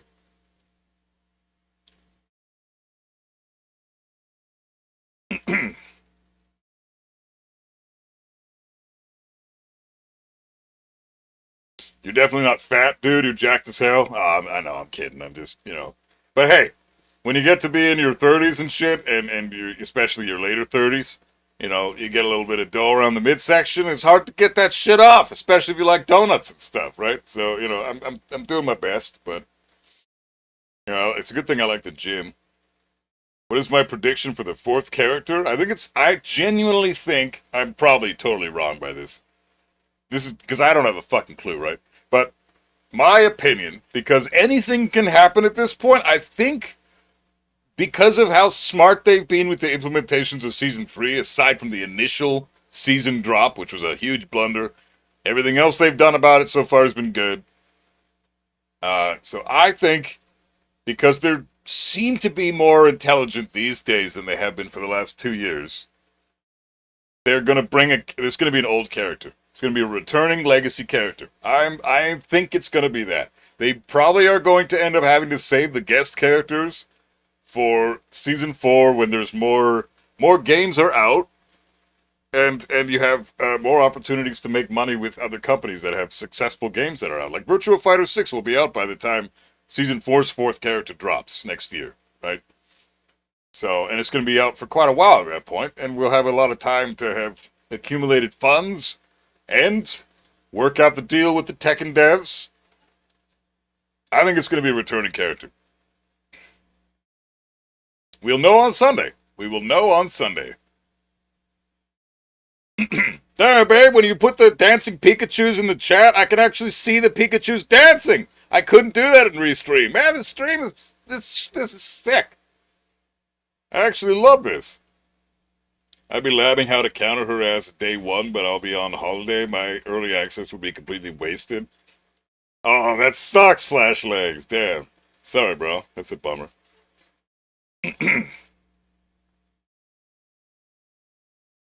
Man, Tekken 8 is terrible, but it's your favorite game. Isn't that the way that Tekken is? This game fucking sucks. I love it. Do I have an opinion of the Kunimitsu gameplay leak? Yeah, she looks like Kunimitsu from Tekken 7 with some upgrades. But part of what made her so insanely busted in Tekken 7 was her incredible backdash. You couldn't hit the bitch. One backdash and she's fucking out of there. And then she has that insane forward 3-2 where she does that ninja teleport towards you, closes distance and completely skips the neutral, and then you do forward 3-2 from that stance, and it's a fucking safe on block, basically homing mid counter hit launcher that wall splats on normal hit. Like it was a perfect move. So she can backdash out of everything and then immediately forward 3-2 and catch you doing whatever the fuck you're doing, right? And that's her game plan in season 2, or sorry, in Tekken 7. And then, you know, spamming 2-2 and her down forward 1. She had an incredible jab in that game. It looks like she still has the same jab, so it's going to be crazy to see what the jab statistics are. It's probably going to be a regular waifu,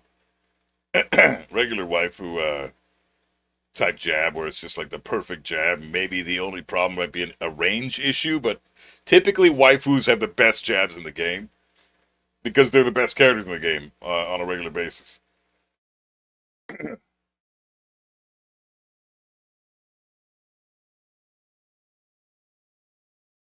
So I think Kunimitsu is looking more or less the same. But that lack of a backdash, because you know backdashes have been nerfed in this game, so unless she has a god-tier backdash, I think her entire character is going to change. Because that one concept made her a god in Tekken 7. But without that, in Tekken 8, we really have no idea how good she's going to be. She could have all the exact same moves with the exact same frame data, but if you take that backdash away, you can't even take advantage of those moves most of the time. So all the things that were making her top tier in that game aren't going to be a thing right now. Nice! Sidestep left duck, minus 13 punish. That was perfect. We should actually watch these fights. These are some, we're getting some good players now. Adib, you're hoping it's Bruce. Misinput's hoping for Heihachi. Chef Laco looking for Lei or Marduk. I'm hoping it's Lei. I really want Lei back. I fucking love Lei. He's my only non-Mishima character that I've played since forever. I fucking love Lei. He's my troll character. He's my turn off my brain and beat the shit out of everybody character because nobody knows how to fight Lei. He's so much fucking fun. I love Lei. Would make my day. It would be the only character that I don't currently have access to that I play. It's the only guy in the entire franchise. Wow. Law is cleaning up in this tournament.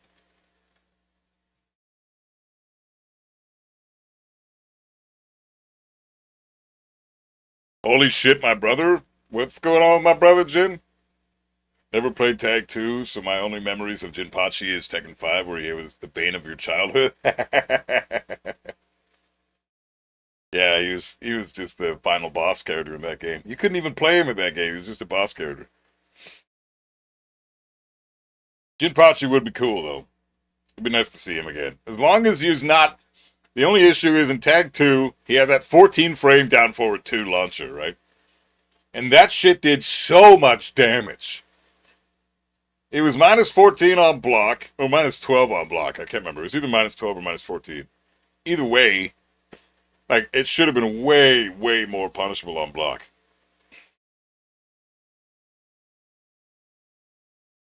A 14 frame electric, that's not even an electric. It's a down forward 2, but it basically acts like an electric. That's ridiculous, man. Oh, this is the happy guy. I like this guy. The happy law player. He was the pop-off earlier. According to them, to me, man, I heard that character's pretty damn toxic, and I'm talking about Ley. Are you talking about Main Man? Main Man hates Ley. Hates Ley. I fucking love Ley. I will die on that hill, man. He is the coolest. Yeah, he is a cop, Jin. Yeah, he's the cop character. He looks like VDX. That guy on the left, he kind of does, yeah. VDX's little brother. Leia's legacy and his stance here since day one should have been main roster. I agree, man. I wanted Leia to be main roster, but now the devs felt differently, I guess. Well, they can eat dicks.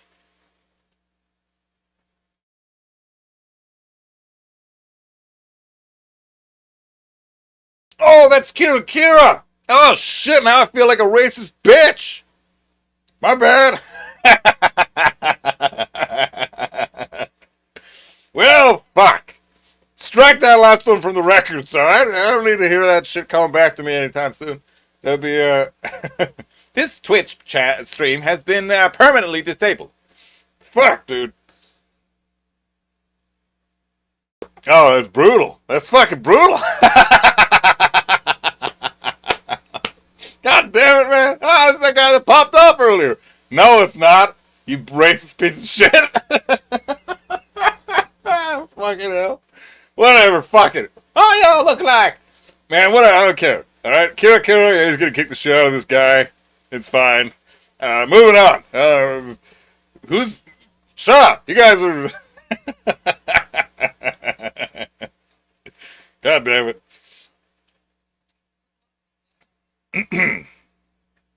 Buff God, can you tell my German friend why you should play Souls games? He tried to play some of them. He started lots of Lords of the Fallen, but gave up because he thinks they are too hard for him. His name is Salva. Salva, was geht? Nein, du hast nicht recht. Du bist eigentlich falsch. Die Souls-Spiele, die sind so eigentlich viel Spaß. Du musst get good sein. You need to fucking get good, bro. You must be getting good. Fucking, if they're too hard for him, though, that's a valid argument, man. I get it. Souls games aren't for everybody. If you're shitty at video games, you know, if you're a total fucking scrub, then Souls games aren't for you. Hey, Liar, what's up, bro? How you doing? No, I get it. If he's not a real gamer, then Souls games aren't for him. You got, and I don't even mean that as a funny way. I mean, like, you need to be a fucking gamer to get into and really enjoy the Souls games. I can't believe Kira is beating the shit out of the guy. Let's see if he pops off again. God damn it.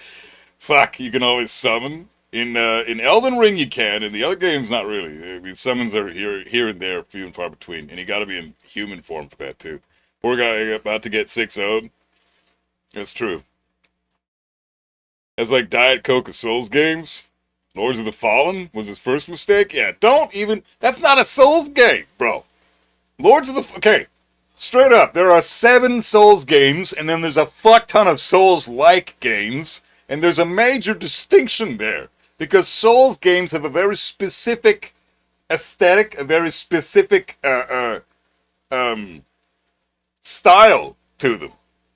And that style still exists in the Souls-like games, but it's not as specific. Like, there are clear differences, whether it's faster combat, whether it's faster-paced movement, Whether it's a fuck ton more dialogue typically than regular Souls games. Like I'm talking like a fuck ton more dialogue than even Sekiro. You know, whether there's like an actual story with tons of fucking cutscenes. Like those things change from Souls games to Souls games, right? But Souls-like games are not Souls games. Lords of the Fallen is a Souls-like, not a fucking Souls game. So if you want to play the Souls games, try out the Souls games. Demon Souls, Dark Souls 1, 2, 3. Sekiro, Bloodborne, Elden Ring. Those are the Souls games. Everything else is not a fucking Souls game. They're Souls-like. So don't have a skewered opinion about the series when you haven't even played the fucking series. Hitbox says, what? Want to rethink that sentence? Yeah. Yep, I'm not a real gamer anymore, too. Damn, you might actually get around on Kira Kira. Get around, bro. You got this. Oh, no. June's and he. Kill his ass! Yeah! All right. I think if he can beat God of War, then he can beat a Souls game. Yeah, I agree. God of War is like an aggressive Souls game, kind of. Like it's almost like it's almost a Souls-like in itself, right? God of War, according to Cammy, who is making fun of me right now and calling me out on my shit. Cammy's gonna take her not real gamer ass elsewhere. Nah, babe, you're a real gamer. You just, your hands don't cooperate with your brain, which is the same shit that I got going on with me. You need a hitbox for the Souls games, is what it is. That's what Cammy needs. Now, she's just not into that franchise. Running into a legendary Tekken Pro player in pools must be absolutely horrifying, Miss Inputs. Yeah, I genuinely feel bad for this poor guy. But he got 2 rounds on the dude! I think Kira Kira's fucking with him. Oh, he didn't duck that? That was so obvious. 13 frames! What are you doing? 13, bro.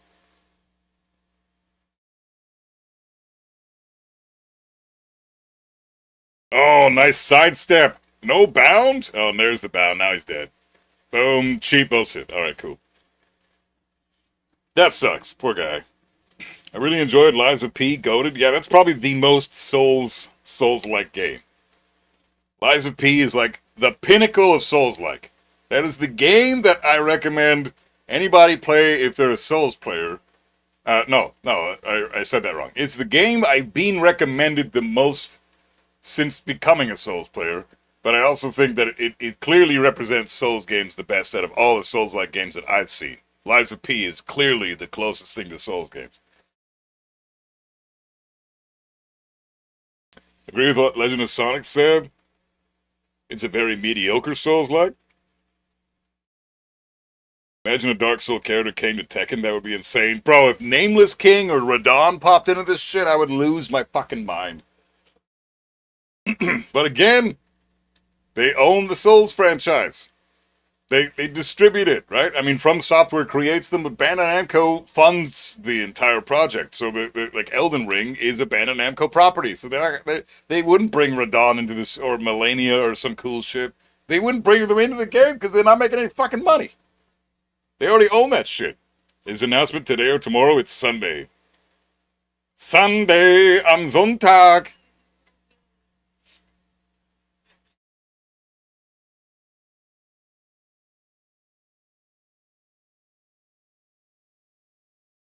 Lies of P has the parry mechanic, which as a Sekiro player is very fun. Sekiro lover is very fun. I mean, they all have parry mechanics, right? Depends on how prominent that is. Like, parrying is an option in all the Souls games, but it's not necessarily a thing they want you to do in Demon Souls, Dark Souls, or Elden Ring.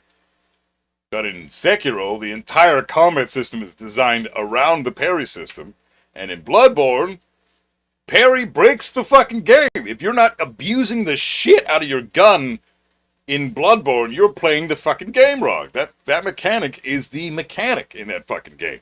It's not just a gun that you can use to get some free damage, which is also the case. But that shit is like one of the most important aspects of the whole fucking game. So yeah, parrying is huge in Bloodborne and Sekiro. So it's cool to see that they did that again in Lies of P. Radon doing electrics, I would love to see that. I would say Armor King looks like Radon, though. Yeah, it kind of does, that mane in the back. Yeah, you're right, it kind of does. That's sick. What guest character you think that comes to Tekken 8, Jid? Where's Markman? I don't know. He's around. He's here. He was on commentary earlier. I think he was up with MYK. What guest character would I think is coming to Tekken? I think it's likely somebody from Virtua Fighter, because Virtua Fighter's got a new IP coming out. Oh, Steve versus Lee? Oh, fuck yeah! Alright! Here we go! This is the kind of match I'm liking. Have I played Resident Evil 9? Yeah, I beat that shit. That was amazing. That might be my new favorite Resident Evil, if not my second favorite. RE3 original is still my favorite, I think. So fucking scared of Kunimitsu, 10 frame punish, forward, 2 wall splat, break move, 45 damage.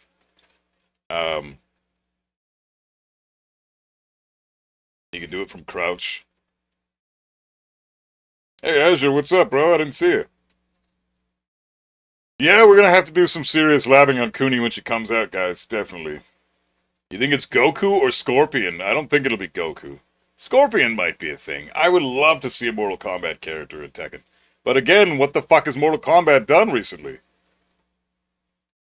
Like, if you look at the guest characters in Tekken 7, we had Akuma, because Street Fighter, obviously. It was doing quite well at the time. Street Fighter V kind of shit the bed in the middle and the end of its life. But at the time it was doing really well, so they made some money with Akuma. Plus, he was already an asset from Tekken Cross Street Fighter, which got scrapped. So they already kind of had the blueprints for putting Akuma into the game, so him being in Tekken 7 makes sense. But then you got Geese Howard. King of Fighters was big at the time. They made money from that. Then you got Noctis. He was in Tekken 7. Final Fantasy 15 was big at the time. And Negan from The Walking Dead. Like, The Walking Dead was fucking huge at the time. The biggest property on the planet, if not close to it, right? So it was all relevant properties. That's the pattern, right? All the properties that they got the characters from were all extremely high-tier properties that they could make a decent chunk of money from by implementing the character into the game. So they need to do that, otherwise it's not justifiable to put the character in the game. From a business perspective, it has to make sense financially. Otherwise, they're not doing it. It costs like $1 million, according to Harada.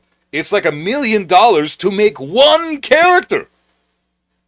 $1 million bucks! Like, if it's gonna cost that much, you better make goddamn sure that you're making your at least twice your money back, if not more, right? So, I could see it being a Street Fighter character, or more. Street Fighter makes sense because Street Fighter 6 is doing so well. Mortal Kombat is not doing very well. Mortal Kombat 1 is sucking ass, and so I think they're not going to do a Mortal Kombat. Oh, nice dock, dude! There you go! The Steve player is great. So's the Lee, though. Funnily enough, I think Street Fighter V started off very poorly and slowly got better and better, having the last season having great... Yeah, that's probably more accurate than what I said, Legend of Sonic. I think it started shitty, because they didn't even have a fucking story mode, right? Repeating characters, top 8, not having insane viewership. Yeah, they didn't even have a fucking story mode in the beginning of Street Fighter V, right? When that game first came out, if I'm not wrong. I don't know. I don't keep up with Street Fighter at all. I just know from hearing it from other Tekken shit, like other Tekken players. So, hey, Chabla, what's up, bro? How you doing?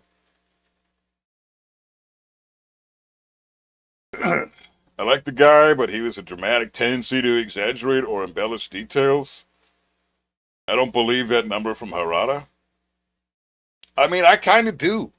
$1 million doesn't seem like it seems like a crazy amount, but it isn't really a crazy amount in the broad scheme of things, especially when talking about it from a corporate perspective. I mean, $1 million is a pittance when it comes to game budget. Creating games costs tens of millions. Especially from the ground up, depending on what the game is. Unless you already have all the assets. Damn, the lead player wins. Good shit.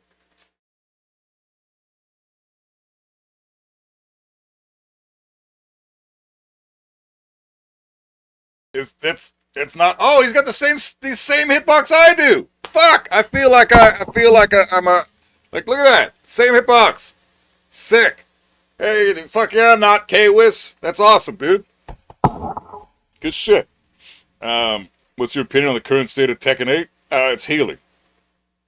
It's definitely healing. It looks good. I want to come back, but I'm not fully ready yet. I'm not fully convinced. I need another update. I need to see what this May update has to say. I need those patch notes, and then maybe we'll figure it out. You got the hitbox? Yeah, Lyra, I did, man. I'm also going to customize my buttons to make my wave dash super easy and cheap. I've already got a lightning fast wave dash, and I only played it for 2 hours yesterday. I cannot fucking believe how seamless this controller is. It just feels nice, but I feel like such a fucking cheater. It's so cheap. That's K-Wiz. That's Wiz-K. Yeah, dude. That's Wiz-K. That's sick. Shit, yeah. That's fucking... Dude, this stream is getting shut down, man. Like, we are not going to be live for very much longer. Jesus Christ. You can send me messages? Yeah, I probably will. I need I don't know. I need some advice on I might need some advice. I'm going to try practicing a little bit with the customization idea that I have. And if that doesn't seem to work out, then I'll definitely send you some messages. I thought they would follow the trend of rotating guests and new characters. Clive was season 1 guest, Miyagi was season 2. So shouldn't season 3 be a guest, but I'd be okay with it being a new character as well? You would think that would be the case. Yeah. Here's the thing, though. We've only seen 2 seasons. We need to see a 3rd season to see if that's actually a trend. Because who knows, right? I think that anything can happen at this point with how fucking curveball season 3 has been so far. Just the emotional roller coaster that was season 3 at the very beginning. You get that trailer, then you get the announcement saying the trailer was wrong with the back to basics shit. Disappointed everybody. Then you get the main patch from the season 3 initial debut, and everybody was pissed, and the whole season basically said that the game was cooked, and everybody's leaving Tekken and all, including me. I even deleted Tekken. I was so mad. And then fucking... they bring out the next patch, and it's a phenomenal masterpiece, and then Evo Japan is a fucking hit, and then the next few tournaments are incredible, and then, like, Tekken looks good now. They just needed that one huge patch that they gave us a few weeks ago, and it's almost playable again. Like, this is a great looking game now. Also, I'd love to see Armor King in tournament. That's fucking sick, dude. I did not expect Trizzy to switch from Yoshi to Armor King. That's fucking cool. Damn, this guy's from Iraq? God damn. This dude traveled quite far to be in this tournament. Holy shit, bro. This is in the US of A. Someone who's using a Hori pad, the Armor King person. That makes sense. Hori pad's good. You just need little thumbs. My thumb is too fat for that little fucking D-pad.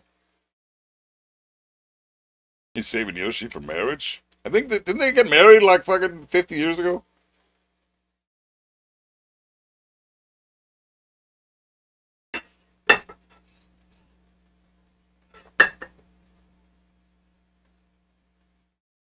But yeah, anyways, about the character.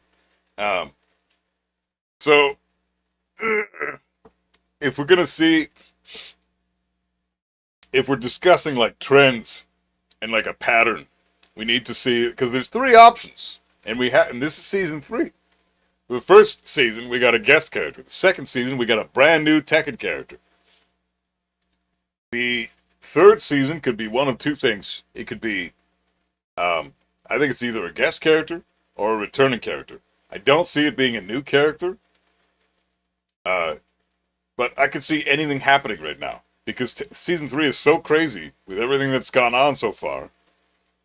I'm confident that it will be a returning character. I think there's a good chance we might get a returning character. Unless it's some fucking epic guest character that is going to blow everybody's fucking mind. I don't see a reason why they would keep it so secret. Unless it was a returning character that people wanted to see, you know? The characters that everybody's clamoring for, like Lei and Marduk and Julia and Miguel and fucking, who else? That's pretty much it. Ley, Julia, Marduk, Miguel. I guess Bruce, but I don't think Bruce is coming back. Dr. Boskanovich? No, he's not happening. He's not happening. Is Katarina? Fuck no. Watching a video of Trizzy the other day, something about chess and Tekken. Well, Tekken is chess. Tekken's a fighting game, the fighting game version of chess. Chess is all about understanding the pattern recognition on the board, having been exposed to those patterns millions of times, and then trying to think, once you've been exposed to the patterns and you understand how all these shapes and everything look, and what those shapes and the patterns on the board look like and what they represent, once you understand that, then you're able to think about what the potential next moves can be in the scenario that is given in the moment, right? The difference is Tekken is much higher paced, much faster paced, and every little exchange, like right now, the only thing, hey, Oki could be literally anything. He sidestepped. He chose to sidestep instead of attack. So, you know, in that exact moment, that's a pattern that you've been exposed to before, an Oki scenario like that after eating a slide.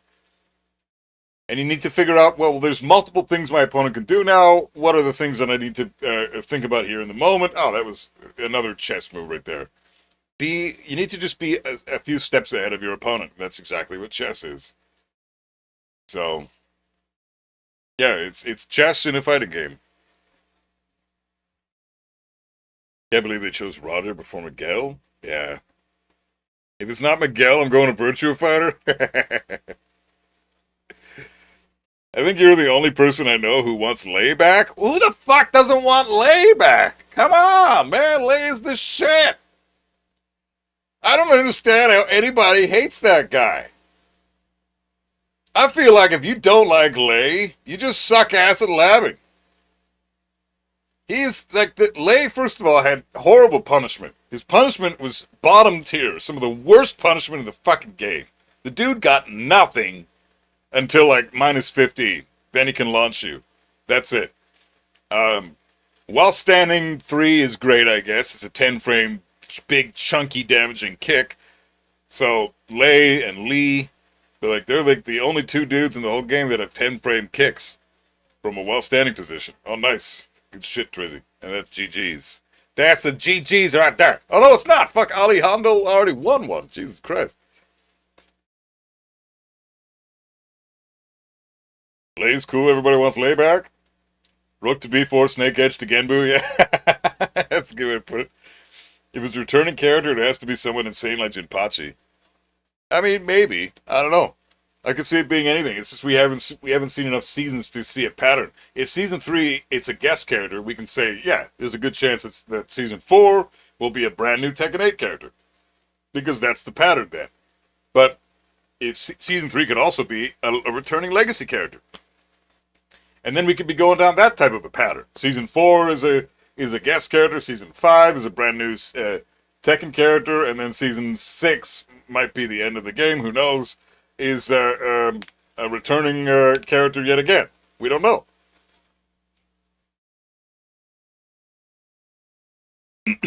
A sample size of 2 in my mind is just not enough to determine what the fuck's happening. I want Ley to come back. I like the character since Tekken 5. Yeah, Ley's awesome, man.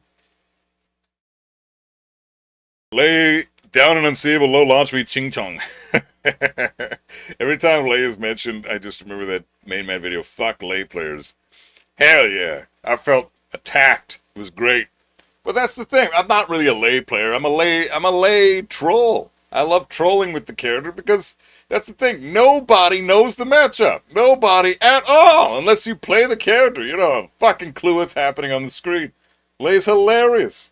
I got so many free wins with that dude. I would beat the shit out of players that I could not fucking do anything with with Kazuya. Nice. Good punish. Couldn't do shit with Kazuya, but then I'd switch to Ley and just destroy them, because it's all about matchup knowledge. Everybody knows the Kazuya matchup knowledge. Not a single fucking person knows the Ley matchup knowledge. So on paper, Kazuya is stronger, and you'd think he'd be able to he'd be a lot more effective. due to his ability to 50-50 and his vortex and his electric, everything about Kazuya seems like he's stronger than Lei. Then you switch to Lei, and they don't have a fucking clue what you're doing, so you just get free shit all day. Matchup knowledge and lack thereof, from your opponent's perspective, is going to skyrocket your ability as a player. Not necessarily your ability, but how successful you are as a player. Your success is going to go up tenfold if your opponent doesn't know the matchup. So characters like Shaheen, for example, fantastic character to play because nobody knows the fucking matchup, so you don't have to work nearly as hard as somebody who's playing a character that very many people are familiar with, like fucking Kazuya. So, you know, there's tons of characters in the game that people know, like Paul, Kazuya, Brian, you know, characters like Heihachi even. A lot of players know how to deal with those matchups. Jesus, final round? Holy fuck. But Lei? Yeah, good fucking luck. Nobody knows that shit. Beautiful. Catches him from sneak step with a hop kick. This wall combo's so cheap. Look at that shit. That setup is guaranteed. You gotta stay on the ground if you're gonna avoid that. But he's done that a million times in this, and I've been not even really fully paying attention. And yet, every single time Alejandro gets up into Armor King's up one, and it always puts him in a bad spot. Oh, this is good, though. This is good. Oh, shit, he's gonna win. Yeah, wow. Was that loser's bracket? Can't confirm I'm a God 3 with almost 1,000 hours and have no idea how to deal with Zafina, Alisa, or Shaheen. Just have to pay tax with break points. Heihachi's been pissing you off recently? Yeah, Heihachi's brutal right now. He still plays like Season 2 Heihachi almost. Maybe I'll lab the Lei matchup so no Lei player will beat you. Well, yeah, and you have to figure out how to lab the matchup too, right? Like it's not just, oh, this move is this on block. Oh, that move's that on block.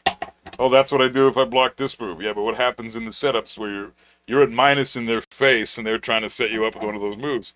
You can't just, can't just block all day. You have to move around. You have to figure out exactly when to move and how to move in whatever scenario you're put in by your opponent, right? So there's a lot to labbing matchups.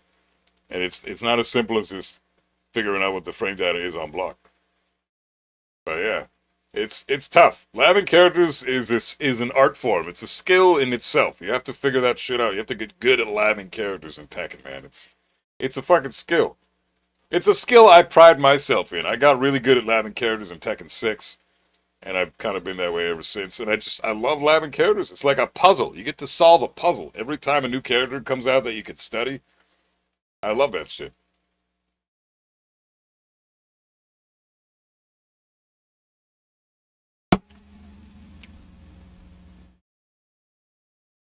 Shaheen's sidestep 2 is +2 on block, I think. Is it +2? I thought it was +4. Let's verify that.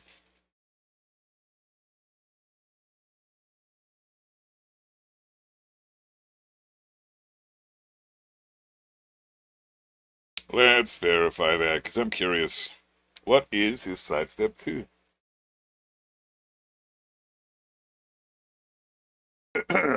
Sidestep 2 is, in fact, +1 on block.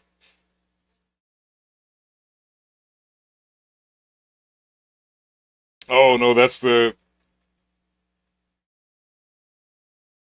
Sidestep 2 is... That's the low. I think you're meaning sidestep 1 +2. That's the mid. Yeah, that's the mid that he spams. That's +3 on block.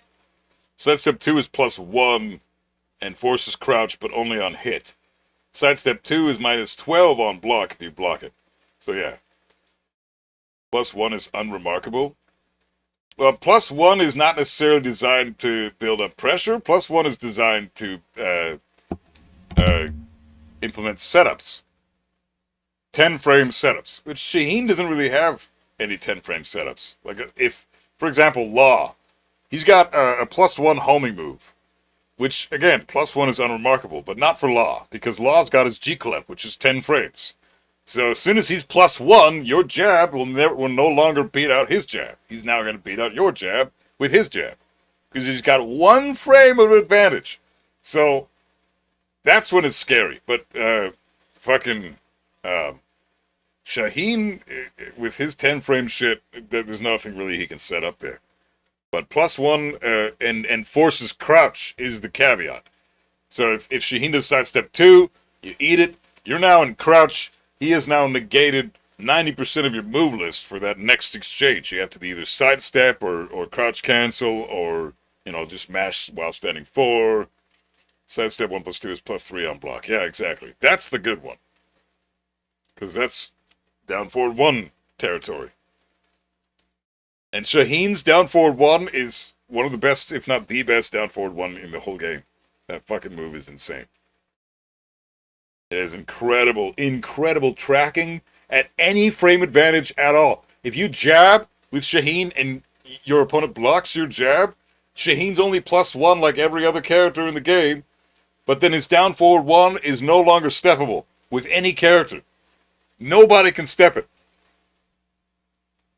You should typically be able to step it to the left, but you can't if you're +1 or if he's +1. It's only 1 frame.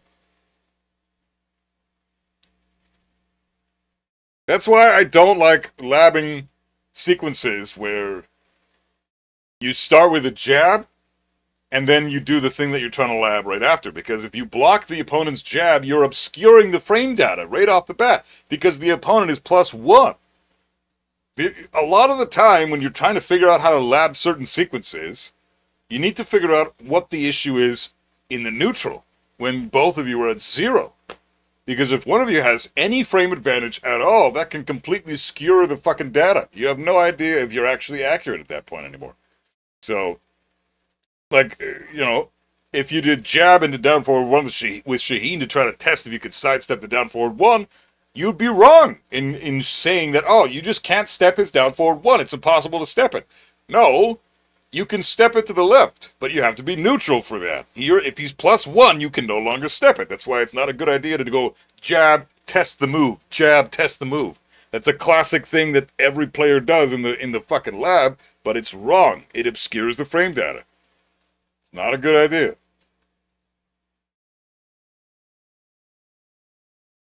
Why is this Lee afraid of throwing out lows? I don't know. Let's see what this dude's all about. Is that new Victor move, up back 2? And he's still got 1+2? That was a good sidestep. A really good sidestep.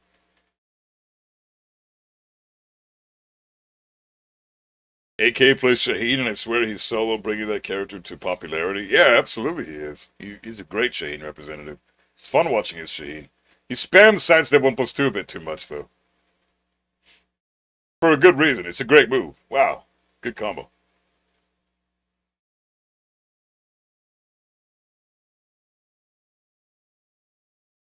Bro! Didn't believe. Man, start throwing out some random down forward 2s, bro. Just throw out down forward 2. Fuck it. It's safe, man. Oh! First of all, why are you stepping left? It's fucking Victor, bro. Step to the right, man.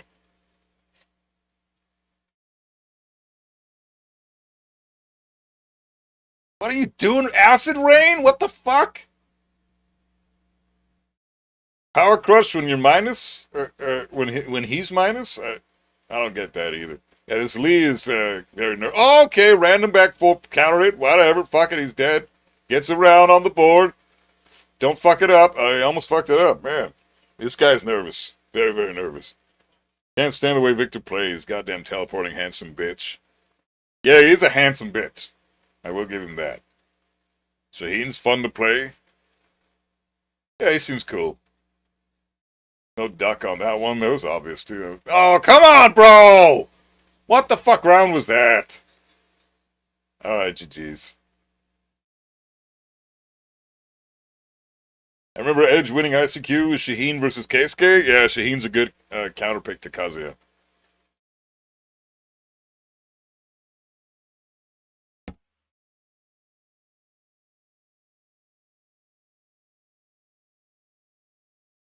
Oh yeah, Victor's gameplay looks like ass. No, I don't like it either. Looks terrible.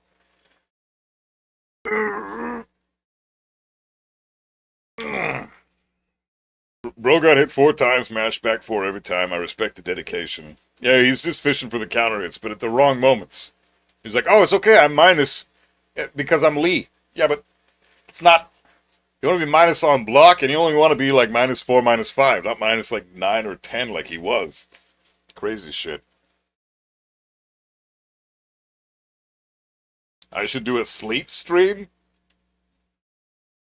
I could do one of those streams where you just like have music playing in the background. And it's like some shit going on in the back on the screen and stuff. Cammy was talking about doing streams like that before. With like Horizon Zero Dawn, and Horizon Forbidden West. Forbidden West has some incredible fucking atmosphere. Cammy was thinking about doing streams where she's like, just like an ASMR, KSMR type stuff. It's pretty cool. With Horizon backgrounds, aesthetic, atmosphere, music in the back, you know, all from that game, and just having that play for like a 3-hour, 4-hour loop. Like that'd be fucking cool. I played all the characters in Tekken 8, and Shaheen was the most boring to me to play for me personally. Yeah, he's got a small move list, and there's nothing super interesting about the character's design. But it's definitely good to pick him up and learn him, because so few people actually know that character's matchup. Shaheen's counterpick to Kazuya, man, they really made him Kazuya's rival, even though Kazuya doesn't even know who the fuck he is yet. Well, he's just, Shaheen has incredible spatial control, and he's got a great way of locking Kazuya down. That sidestep 1+2 really does a good number for Shaheen. And the fact that you can't step his down forward 1 super easily with Kazuya is super difficult, because you stay in his face and you outpoke him. And then if you want to play the 50-50 game, guess what? Kazuya can do that, Shaheen can do that. They're both incredible 50-50 characters. But Shaheen has better pressure tools at back 3, down 1, sidestep 1+2, running 2, you know, and then he's got a safe down forward 2 to just throw out anytime he wants. Kazuya has to really be careful against that, because his moves are super slow. So he's going to very easily get clipped with that down forward 2 if it's just thrown out randomly, which a lot of Shaheen players do.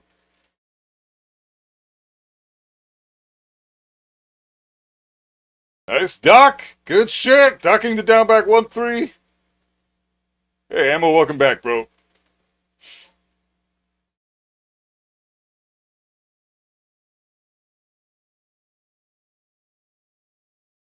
Down back 4 counter hit. Caught the jab strings. Good shit. Man, where are all the cool characters? Haven't seen a single Kazuya, not a single Devil Jin, no Heihachi, no Reina. No, only the one Steve. Not very many Brians. No fucking Pauls. That was cool. That little exchange there with the jabs. The law delayed the final hit, and the little empathy Lars player. Oh, nice. Good punish. He did a fuzzy duck to get under the final hit, but the delay made it so he blocked it. That was cool. Paul is such a forgotten character. Yeah, he's not very strong compared to a lot of other characters right now. Aside from his damage. Wow. I gotta say, the balls on this dude. He's blocking low against Lars at the wall, and he's committing to the ducks. He's committing. This dude is married to ducks. He's gonna have little ducklings one day, and that's dead. My opinion, Paul is super good. Well, I mean, it depends on how you look at it. Every character is super good in this game, but comparing the characters to other characters is what you have to do.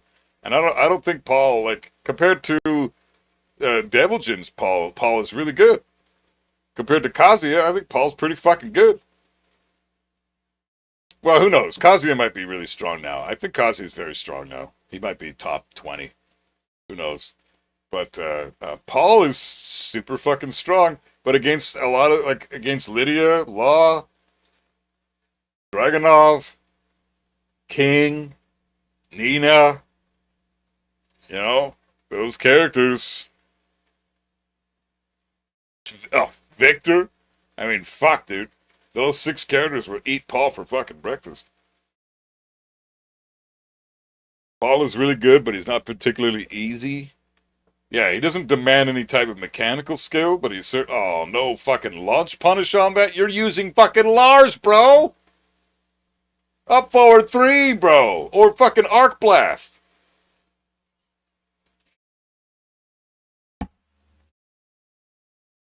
Paul's just Kazuya with more generic tools, less pressure. Yeah, he's a much easier, more compact Kazuya.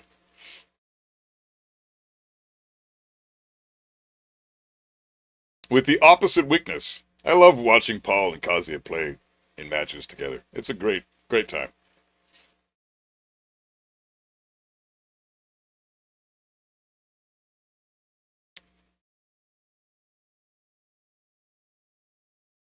You think Paul's top 15, Abel?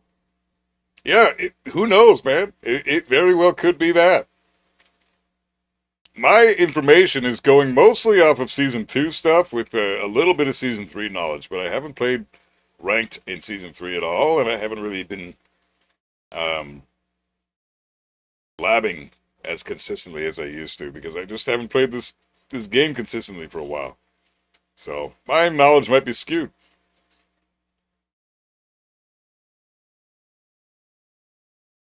Yeah, these guys are good. I like this. This is a good match.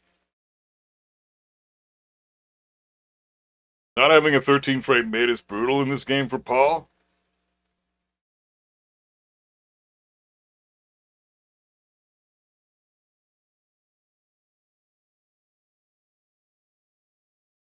Paul doesn't have a. Isn't his down forward 4? What's Paul's down forward 4?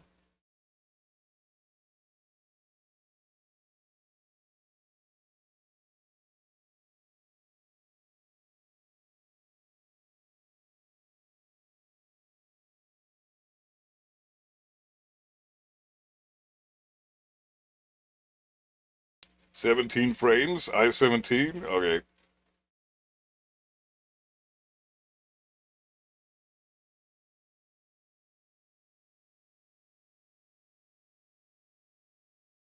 Just trying to think of what moves Paul has that are. Got standing 4. That's 12 frame. Oh, he's got a 13 frame high though with forward 2. That's pretty crazy good. His down forward 1 is. I mean, it doesn't need to be 13 frames. His down forward 1 is still fucking insanely good. The fact that his down forward 1 essentially is plus on block, that's pretty strong, man. And he has a safe down forward. Safe down forward 2. Oh, and his shoulder with down 1+2. That's a 12 frame mid. That's pretty fucking good. I mean, you can't just throw it out as a poke, but, you know, it's a 12 frame fucking mid that wall splats. I don't know. Paul's got, in exchange for a 13 frame down forward 1, he's got a 14 frame plus on block down forward 1, and he's got a 12 frame wall splatting mid. I don't know. I think it's pretty fucking good, and it's super crazy evasive. Paul's down for one is top 3 at least. Yeah, it's ridiculous. Super fucking good. Sidestep right duck beats every option he has unless he delays it. So he can just do whatever the fuck he wants with that down forward 1. I think his down forward 1 doesn't need to be 13 frames. If it was, it would be the best in the whole game.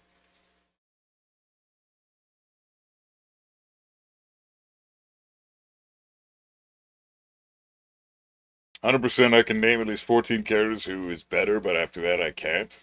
Well, we don't know for sure. I don't know. I think it's still early to tell.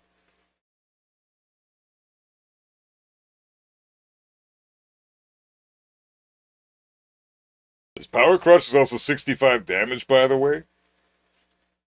Is it back 1+2 his power crush or something like that? I don't remember.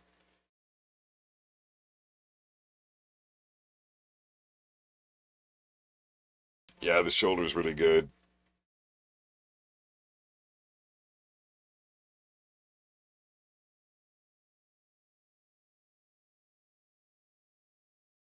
Yeah, exactly. Papu, yeah, that's a good way to put it. You can cancel down forward one. I even show this in my anti-Paul video.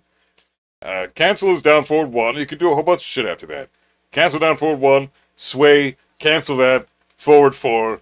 It's pretty much the same shit as if you were to down forward one, fully sway, and then do like a sway back two or sway back whatever the fuck. But yeah, sidestep right duck beats every option he gets out of sway, but if he doesn't do a sway option, then he can beat you with another down forward one, or like a down forward one sway, delay, down forward one sway, delay again, or forward four, which is the homing heat engager. So, yeah. And down forward one cancel and a down forward two. Yeah, I think his down forward one is it needs to be 14 frames. Even then, it's still fucking stupid good. Stupid fucking good. So much mental stack going on with Paul's down forward one.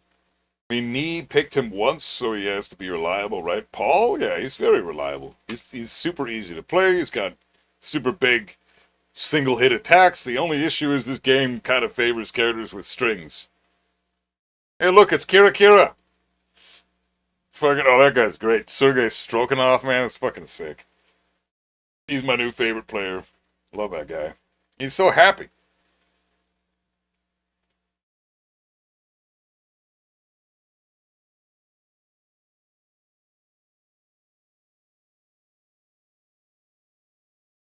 See, where are the fucking Steves and the Lees? We need more Steves and Lees.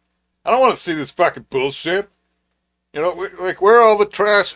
There's so many trash characters in the tournament. Give me some more Steves and Lees. And Armor King. I want to see more Armor King. I know that Mishimas are probably not going to happen. Because people aren't, you know, people want to get good. Hey, Henry, what's up, bro? Paul's good. It's just a lot of characters are better. That's my argument. Paul's a great character, but the fact that they're... Wow, nice tracking. You got to step that right, bro.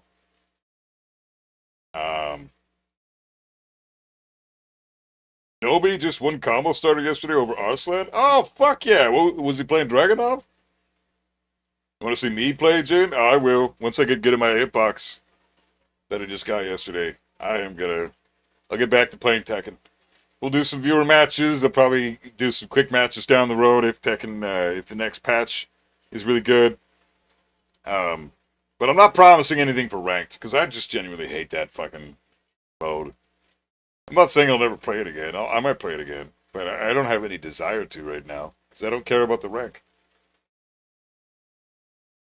Shit, I just realized the fucking audio's been off this whole fucking time. Damn it! Sorry, guys, my bad.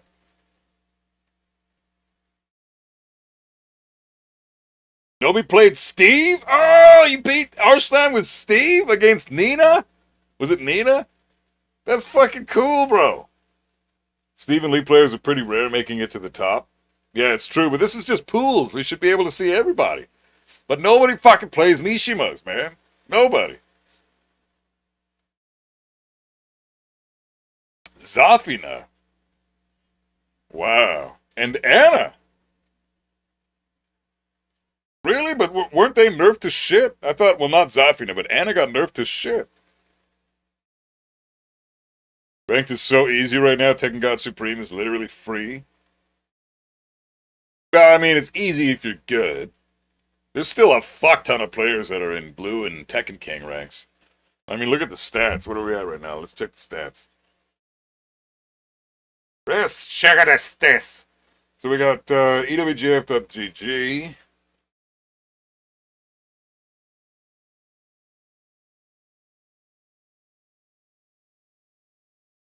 So we got last 30 days. This is data from 30 days.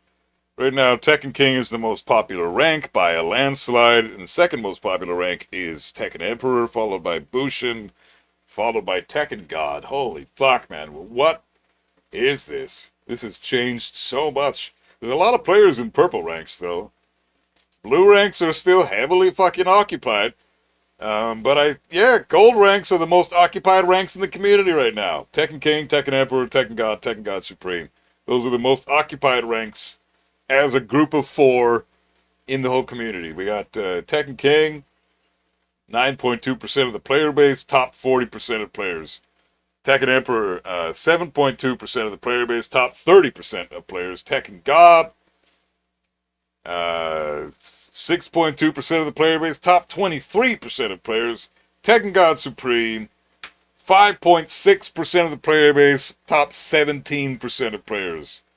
God of Destruction, 5.3% of the player base, top 11% of the player, top 11, hold on. Yeah, top 11% of the player base. 5.3% of players are God of Destruction right now. So that's still a ridiculously low number. But that equates to about 5% of the player base. I mean, that was Tekken Emperor last season, was it not? Or Tekken God last season. 5% of the player base? I think that was either Tekken Emperor or Tekken God in Season 2.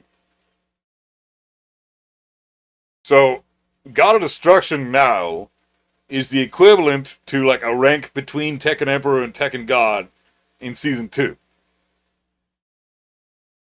That's crazy to me. That's insane. And the God of Destruction 1, there's a huge drop-off from GOD to GOD 1. Massive drop-off.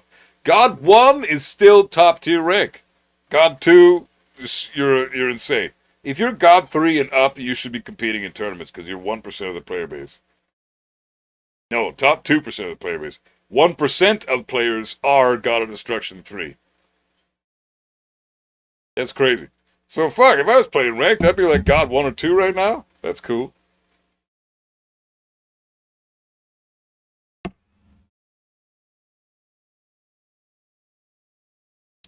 God 1 was kind of free. Yeah, it's still tons of, it was a big drop off though. And Henry, you gotta remember, you're a fucking pro Steve player. So free for you might not be free for others.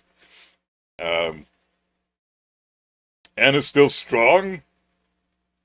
Yeah, I'm releasing the How to Kill Anna video soon. You got to Tekken King and just couldn't go on, Ash, in Season 3? If I played ranked with the knowledge I have, I'd climb very far. It seems like it, yeah. I don't care though. Once you get cooking on the hitbox, you'll hit God in like 1 week or 2. GOD? Nah, man. If this is what the stats indicate, I should hit GOD in 1 stream, dude. Fuck. 1 week, man? If I can get good at the hitbox and I'm back to my normal skills, I should be able to hit GOD in 1 stream. Otherwise, I'm just terrible. Otherwise, I'm way shittier than I think I am. Which is fine. But I'm probably shitty right now because I'm rusty as fuck. But if God of Destruction is essentially the new Tekken Emperor, then yeah, it should take me only about a stream. Because last season, Tekken Emperor was fucking piss easy. Never ask a lady her age, a man his salary, and a Kazuya main his tier list placement. You dirty down player. Me?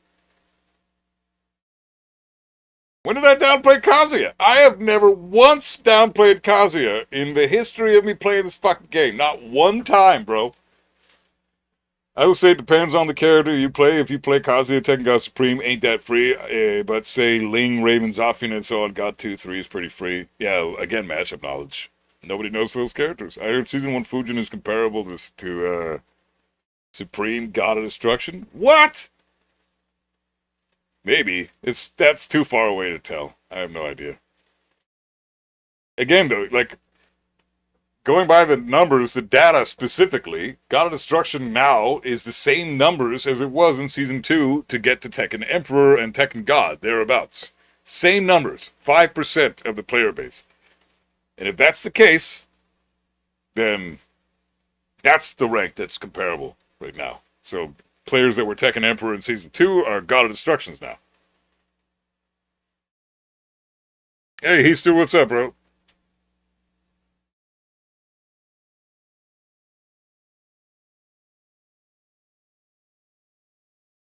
I've been stuck in the red ranks for a while now. I don't think I'm ever going to get out of this rank now with Fakumram. I don't know. I think you will, man. You just have to learn how to lab properly. I don't think you've learned that yet. And stop playing the game you want to play and play the game your opponent is making you play. Right? And if you're playing an opponent that's not dictating the match, then you have to figure out how to dictate the match yourself, which means you need to abuse your pressure tools. So, you know, there are certain things like that. You know, it's concepts like that elude a lot of players, and so if you're stuck in a certain rank, that's the reason. You're not adapting, you're not learning how to adapt to your opponent, you're not learning your character's ins and outs. Maybe you lack certain concepts like what is a pressure tool, what's a poke, how to use those moves properly. All those things matter.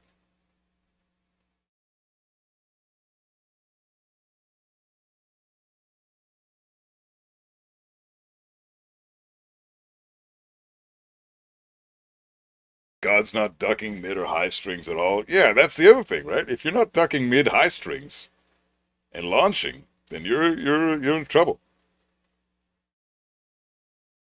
You're so lazy to go and get God 1, even though I can. I'm sure you could, liar. I'm sure you could. You need God of Destruction. Buff, I need God of Destruction? Why do I need God of Destruction? I could get it, but why do I need it? Isn't shoulder I-13 mid? Which shoulder? Paul's down 1+2, it's 12 frame. It can be 13 at tip range. It has 2 active frames, so it can be 13 frames if you hit it at tip range. But it's 12 frames most of the time.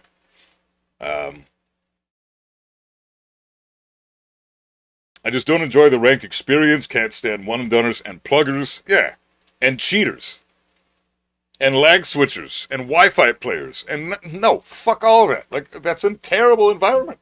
Until they fix the environment, I don't want to have anything to do with ranked. Kazuya is bottom 5. Can you argue that now, though? I don't know if you still can. I don't know if you still can, man. I think Season 3 is tailored more towards the Mishimas. I think Kazuya is pretty fucking strong, man. I don't care that Kazuya won Evo Japan and got second place at DreamHack ATL. That just is a sign that Ikari and Keisuke are insanely skilled players. Yeah, but now you have 2 representatives of the character, and they're placing extremely well. After a major patch, just flipped the meta on its head. I kinda, you know, as a Kazuya stan, okay, he's my boy. I fucking love the character more than life itself. However, I'm not gonna fucking lie about the dude. I think Season 3 requires players to win more exchanges. And if you're a Kazuya player, and that's, oh, Markman, and fuck yeah, these two are the shit. I love MYK too. If you're a Kazuya player, is there no fucking audio again? Jesus Christ. Hold on. There we go. Okay. If you're a Kazuya player, you want to be in an environment where you have to win more exchanges to win the round. So, an environment where you get launched once, eat 115 damage, get taken to the wall, your opponent's in heat, you get up to their Oki, you get fucked up again, then they get heat for 4 or 5 exchanges. And then you're dead, right? So you basically get launched once and die. That's Season 2. Mishimas, especially Kazuya, they can't thrive in that environment. They need to be able to win multiple exchanges to take the round most of the time. In Season 3, that's no longer the case. You get launched, you eat 80 damage combo, because combos have been nerfed now. You go to the wall, you're an Oki, you get up to their Oki, you might have to guess once with their heat exchange, and then you've still got about half your health, and you're able to come back from that. Your opponent has to win yet another major exchange or 2 to kill you. It's not just launch once and die. True. And that, with Mishimas, Heihachi and Kazuya especially, they have some of the best comeback potential in the fucking game. And Hell Sweep has been indirectly buffed, especially Kazuya's now. Because, again, if you don't die from one combo anymore, which was the case in Season 2, Hell Sweep now requires like 3 or 4 combos to kill the Kazuya player, which means the Kazuya can throw out a bunch more Hell Sweeps every round. And guess what? That's a fantastic thing for the Kazuya. They want to spam Hell Sweeps. I didn't even fucking bother with them in Season 2 because they were just so scary. You have to land 4 or 5 of them to make up for the damage you would take for getting one of them blocked. Now it's like you land 2 or 3 of them and your opponent doesn't get all that much reward for blocking them like they used to. So to me, that's a huge, huge, huge buff to the Mishimas. And all it was system changes.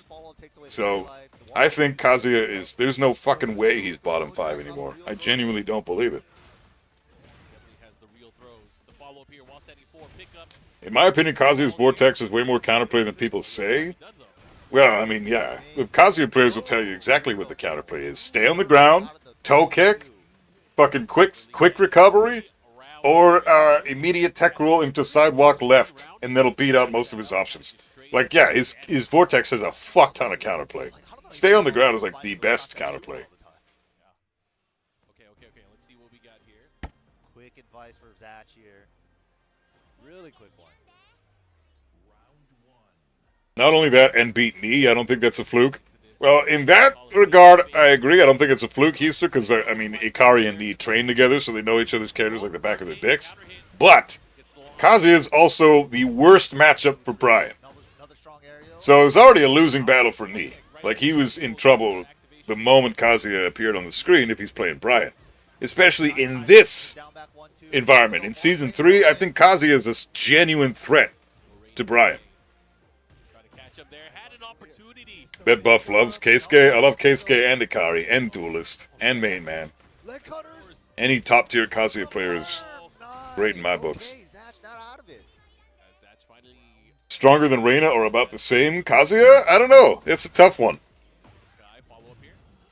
That's a very tough one. I think Reina is still stronger than Kazuya, but that's just because she's got such great neutral control.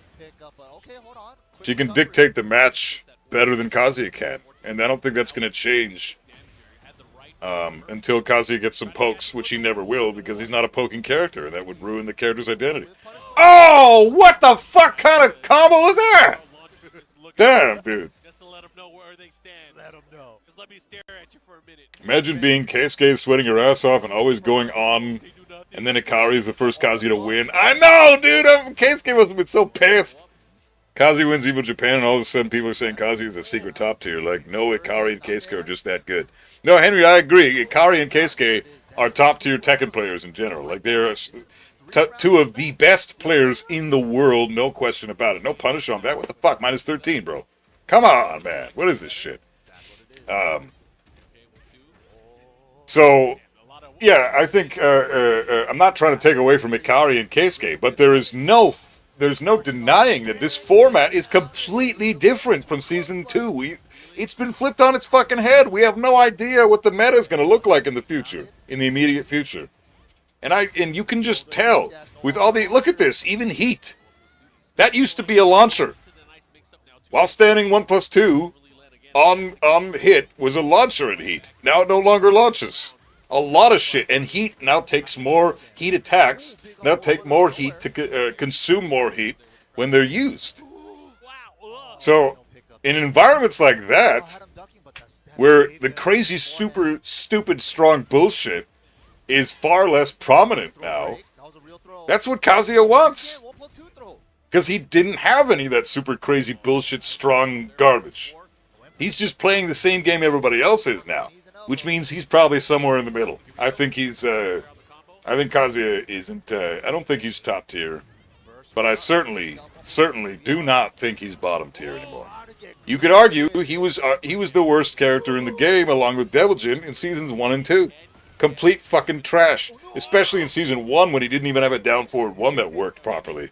They had to adjust that in Season 2's patch notes.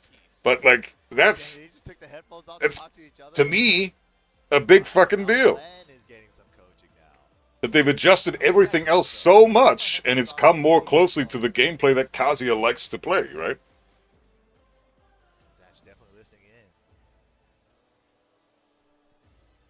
I honestly think Kazuya is really strong, provided the player can pilot him. Exactly. That's the thing.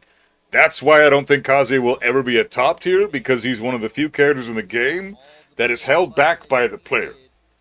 He's only as strong as the player playing him, which is why Keisuke and Ikari do so well, because they're fucking gods of this game, right? But if you're less than that as a player, if you're below their level, you're not going to do well in tournaments because he's such a demanding character But the data is there. Kazuya is extremely strong on paper, especially in this environment. I think you can do really well with Kazuya now.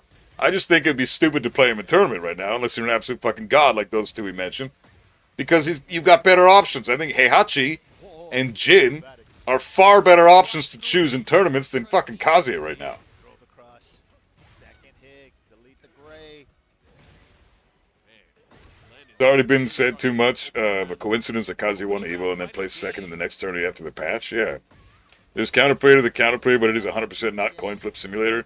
No, Kazuya is not a coin flip simulator. No, exactly. Immediate timing doesn't allow to sidestep and wave instant while standing 2 or instant twin pistons kill sidestep. Yeah, but you can still beat most of his options. Immediate timing, unless you do the immediate timing hell sweep, sidewalk left after a tech roll will dodge it. You'll dodge his devil fist. You'll dodge his patricide. And you'll dodge his 4-4-3. So, those are 4 really strong moves that immediate tech roll in the sidewalk left can beat. But the best option, I think, is stay on the ground or toe kick. If your opponent is waving in your face and you're on the ground, toe kick and get the fuck out of there. Then you reset the neutral and you're back in safety. Like, great counterplay. Or stay on the fucking ground. And then once they steel pedal you, tech roll into safety and you get up and you're good to go. So there's lots of counterplay to Kazuya's Vortex.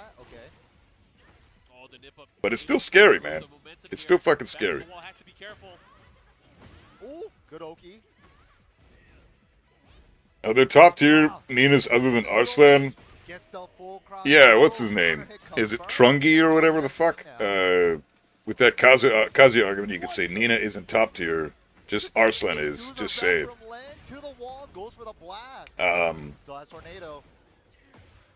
Yeah, I mean, I don't know, man. It's hard to say because Nina hasn't really been. She's wow. What the fuck was that? Oh my god, dude. Nina is. It's tough to say, man. She's got insanely good neutral control. She's perfect for the environment that is Tekken 8. Nice. See, get up, immediate sidewalk left. Fantastic counterplay to that move.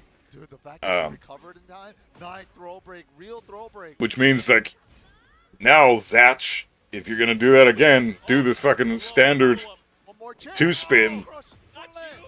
Don't do the 3. Power crush, good shit.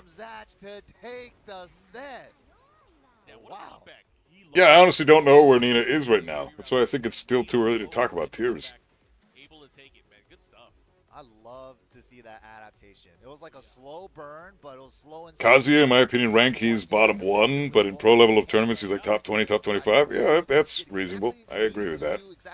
The data says he's bottom 1 in ranked, but that's just because people suck. Wait a minute. I'm Oscar. Yeah, I got a can. And he's extremely hard to play, and when you suck and he's hard to play, you're going to get fucking destroyed way more than when you suck and your character's easy to play, which is most other characters. So, could be said that Keisuke and Ikari are gods of destruction. Yeah, they totally that. Yeah, absolutely. You want to talk sleeper top tier now? My hate for Steve is coming to an all-time high. The respect people have to give Steve off Duck Forward 2 and his other +5 Lionheart slop has been making Steve get away with murder. Yeah, Steve is definitely a shittier version of himself. Big Nobi. Love Nobi. He beat up Tape and DreamHack and Arslan yesterday with Steve. I think community needs to call Steve out for his bullshit. Maybe Steve and Kazuya will be the new meta. Who knows? That'd be crazy. Play her to this level, right? Do not give him Eliza again.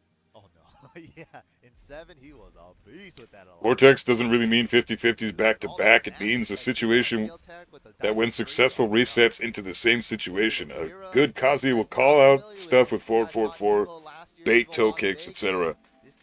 But not if you don't have data on your opponent, right? You don't know what your opponent's going to do. That was wild. It's not like you can just... That's why Kazuya is a deathmatch character. He excels in deathmatches. Because the moment your opponent has data on you and they're playing Kazuya, and he's figuring out how you like to get up, yeah, then he's going to start calling out your toe kicks. He's going to start calling out when you stay on the ground. He's going to start calling out your tech rolls and time his hell sweeps perfectly with that. Like, then it becomes fucking terrifying to play against Kazuya because he's in a fucking deathmatch scenario. But in a tournament setting or in ranked, you're not going to have enough time to get that much data. So your vortex is is super nerfed compared to in a deathmatch setting. The vortex gets buffed to shit in a deathmatch. Jod is a pro Nina player. Oh yeah, you're right. Jod's a crazy good Nina player. Yeah, that's right. I don't think Kazuya is like top 10 or anything. It's just that the power level has been brought down to allow better players to shine.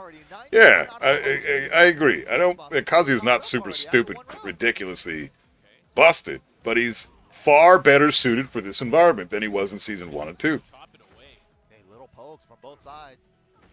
Getting the lead with the whip punch on the jab, but the blocked hatchet makes him pay so much. Got the wall. Mayman played a hitbox. Kazuya launches Brian's hatchet with an electric. You're gonna have fun with your hitbox buff. I think that was Emil. Yeah, Emil actually sent the video in the Discord. And Mainman just kind of froze and was looking at the camera. He took off his headphones and he was just looking at the camera. I mean, yeah. You get launched with fucking electric after a hatchet and it says punish on the screen? Yeah, I'd fucking freeze too. It was hilarious. But yeah, Emil's execution is top tier, so it makes sense. Oh, the second hit saved him. Why don't people play Heihachi in tournaments? Only Kudans does and no one else plays him regularly, Super? Same reason for Kazuya, only specific players play him. Heihachi and Kazuya are just mechanically very, very demanding and very inconsistent. And in a tournament setting, you don't want that. You want consistency. You want to make sure you're always going to land your launch punish. And I can't even tell you how many times, even when in the tournaments they've won or done super well at, look how far that Kamehameha wave went. It almost connected from like range 5. That's insane, dude. No, doesn't matter who won the tournaments, Ikari or a Keisuke or whoever the fuck. I can't even tell you how many times they'd still drop electrics. Like, the electric launch punish that would have probably won them the fucking round, they dropped that shit. That's a lack of consistency due to the character's mechanical skill required. Only Kazuya and Heihachi really have that. No other characters in the game, besides, you could argue Reina and Deviljin. But Reina doesn't need it. Reina's got a down forward 2. Deviljin has down 3+4. Heihachi and Kazuya are the only two characters in the game with no easy mode launch punish to punish whiffs. Even Steve has one of those now. So you can't even say that about him anymore. They dumbed the fuck down out of that character as well. So Kazuya Heihachi being that much more demanding and requiring perfect input, precise electrics to launch punish whiffs, that's a huge deal. That's a deal breaker in tournaments. That's why Kazuya and Heihachi are not seen very often, aside from the purists, from the ones that truly represent that character. The last 2 times he tried it, Kirikiri was able to sidestep, and that unfortunate time that he sidestepped the last time, he was able to get Hatchet is -13, Duck Electric max speed is -14. No, Duck Electric max speed is -13. Because you can misstep from crouch. Fun fact. You can be crouching, immediate misstep, immediate down forward 2, 13 frame electric from crouching. Very possible.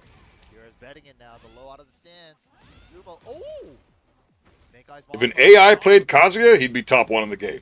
activation station. You got one more hit can do it. He healed it right back. One more hit for either. I love that Brian name. It's got American knee except its elbow. I know, it's so sick. Elbow taking that opening round. Orbital. The heel drop. Okay, has the wall here. Let's see what he does. Side wall once again. 1, 2, 3. What a block. What a punish. Steve getting that launcher out of neutral was certainly a design choice. Yeah, I have no fucking clue what they were thinking with that one. I'm the sole person in that boat that Steve up to needs to get removed. Bro, I agree. I fully agree. That ruined the character's design, man. I fully agree with that, bro. We should manually enter Peekaboo if we want that move. Yes, just like it always has been. It's designed to catch jabs in Peekaboo. It's supposed to fucking high crush and kill somebody for doing a high or a low when Steve is in Peekaboo. That's the point of that move. It's a hard read call-out attack, not a fucking whiff punish.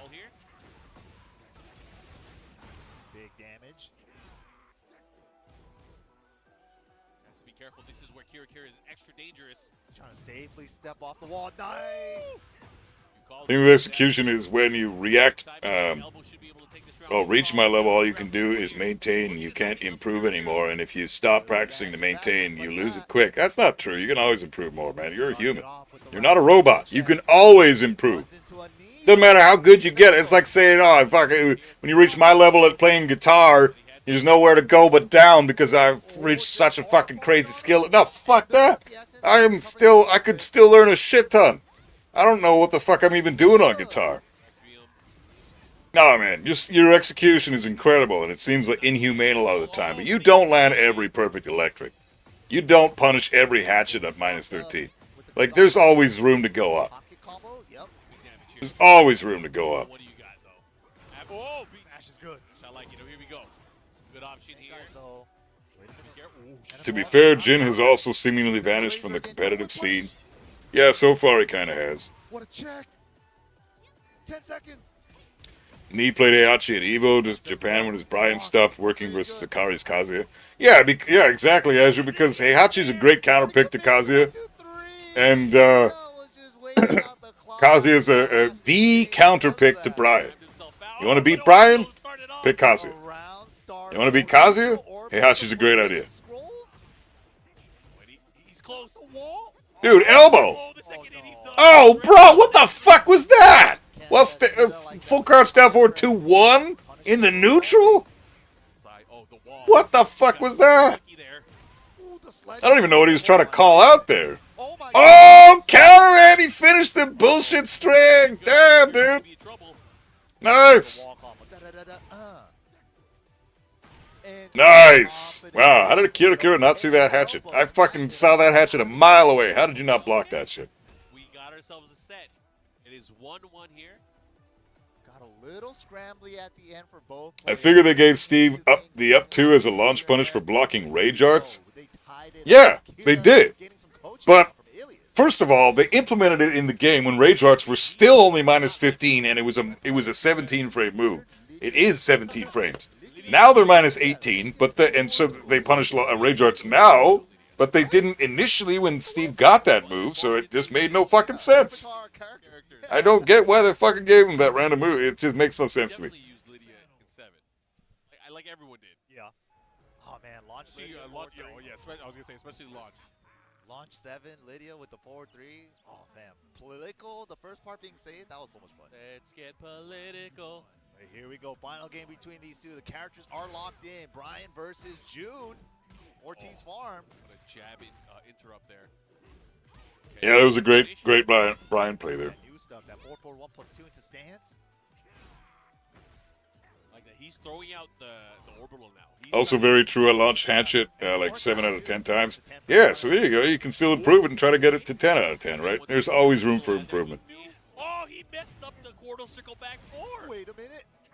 Another brave hatchet. Hold on. Wait a minute. It's like when they gave Bob his up 4-4 hop kick in Tekken 7. That was like a sign that this is the direction they're taking the franchise now. That was like, middle of Tekken 7 was the beginning of all the nonsense. Removing character identity, buffing plus frames on block because they gave Leroy a plus 8 on block mid that launched for some reason.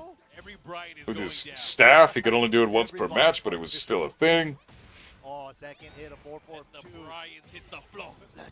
I'll never hit 10 out of 10. Well, then you gotta improve, right? That's an improvement you should work on. Watch it on fall out. Man, they are swinging at each other. Yeah, man. Nobody wants to give up their turn. Fast mid. I gotta say, this dude, this Brian player, is fucking fantastic. That had to be max range wall splat. Holy. No, I could go further. 10 frame wall. Until he does that. Fucking sidesteps perfectly. Oh, no. Sidestep perfectly. Didn't fucking jet up or. It's kind of fast too. Was it 10 frames you said? 10 frames. 10. I could do Leroy's orbital was minus 3 on block on release. Yeah. He had a better orbital than the guy that invented the orbital with this Brian right here. Jesus. 95 fucking damage for a little bitch combo. No heat. No rage? What the fuck? That wasn't even a counter hit? What is this fucking character? June might be, yeah, June slept on too in Season 3, man. She's still like Season 2 June. What a crazy bitch character. I hate that. What is that fucking wall combo damage? Confident lows came to Ugh. They just need to get rid of some of her damage and she will be a little bit more manageable. But come on. Fuck that, dude. And the Kamehameha should not hit full screen either. But besides that, she's not terrible. But man, what the fuck, dude? That damage is ridiculous. Did you see that 95 damage combo from a wall combo? No heat, no rage, no counter hit. Just middle of the fucking stage.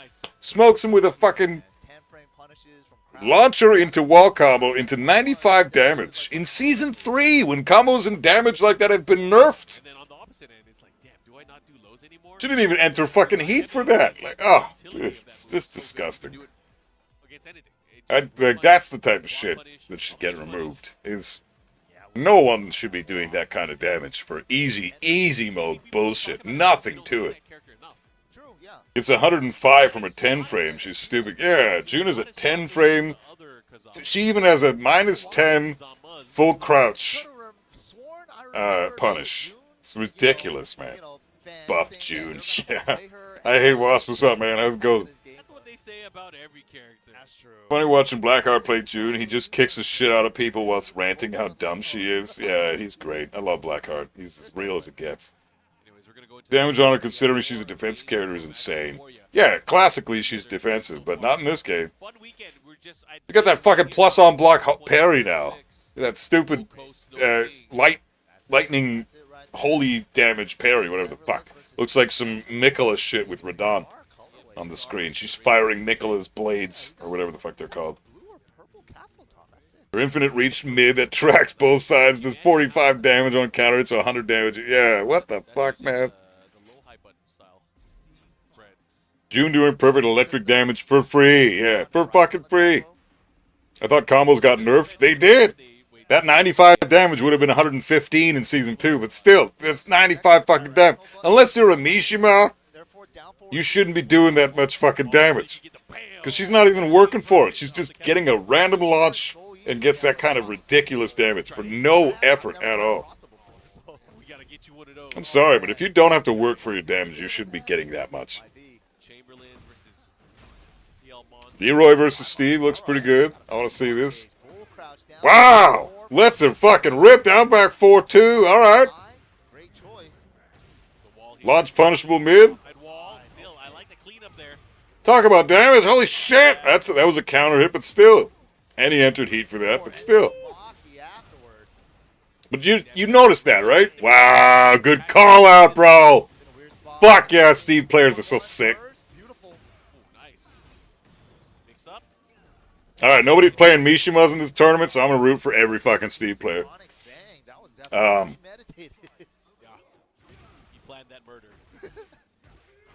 you noticed that, right? Leroy just did a counter hit launcher, full damage, got them to the wall, and got into heat. And he did less damage than June did without heat and without a counter hit. And that was a pretty big Leroy combo versus the June combo that was kind of whatever. Like, that's it. Leroy still did less damage than June. Yeah, this is dead. This is totally dead. He's fucking... If he doesn't kill here, I'm going to be so upset. Yeah, he's dead.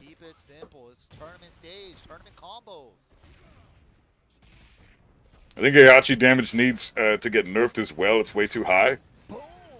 Yeah, maybe. I mean, that's kind of his identity, right? If they remove his damage, even if they just take it down a little bit, you're taking away from his identity. I feel like they've done that enough with characters. They just need to remove some of the properties from some of the bullshit he has. Like, Warrior Instinct Health Sweep should be launch punishable. He shouldn't delete Gray Health in combos. Nice! Beautiful duck. Yeah, MYK commenting, he knows the Leroy match. What the fuck? Oh, Gatling gun! Damn, this Leroy is risky as fuck, dude. Is he gonna kill here? He should. What? Dude! You should have just kept him on the top floor then. This is not gonna kill. What are you doing? That was a horrible play. Why did you break the floor, bro? Oh my Okay, goodness. okay. Step on his foot. Saved yourself there. Well, the way he That was a bad play, though. I don't agree with that at all. You lose so much damage breaking the floor that early in the combo. Unless you're going to break it with the initial hit, like a heat smash or something, or you break it at the very, very end of your combo to get a few more points of damage at the very end of the combo, fine. But breaking it at the beginning of the combo, or like somewhere in the middle of the combo like that, you're losing like 20, 30 points of damage. You know why? I know he's gonna punch me afterwards. Right, yeah. June gets 100 plus from a 6-hit combo. June is just dumb. Yeah. I'll add her to the list of this. So that's the character number 7. Might even add Lily to that because I've been studying Lily a little bit. She's pretty strong right now.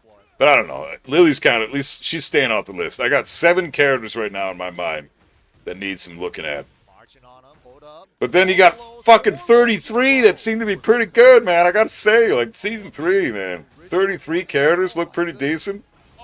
Oh, no! Launch that shit, bro! Opportunity here. Normal throw. Damn, that's a big fuck out, dude. Shotgun out of heat now. Oh, you could have killed him if you just launched the... Wow, what a Fuck, dude, what a blunder, dude. My goodness. Dude, it looks Alright. so good for Plymouth, too. That sucks. Full crouch forward, down forward 2 would have killed him there. He's just like me, rip the Panic Sonic Fang after my throw gets teched. That's a Steve player, Henry. You're a Steve player. Worked out. That was crazy, actually. Switch to Fang? No! The Steve was sick, though.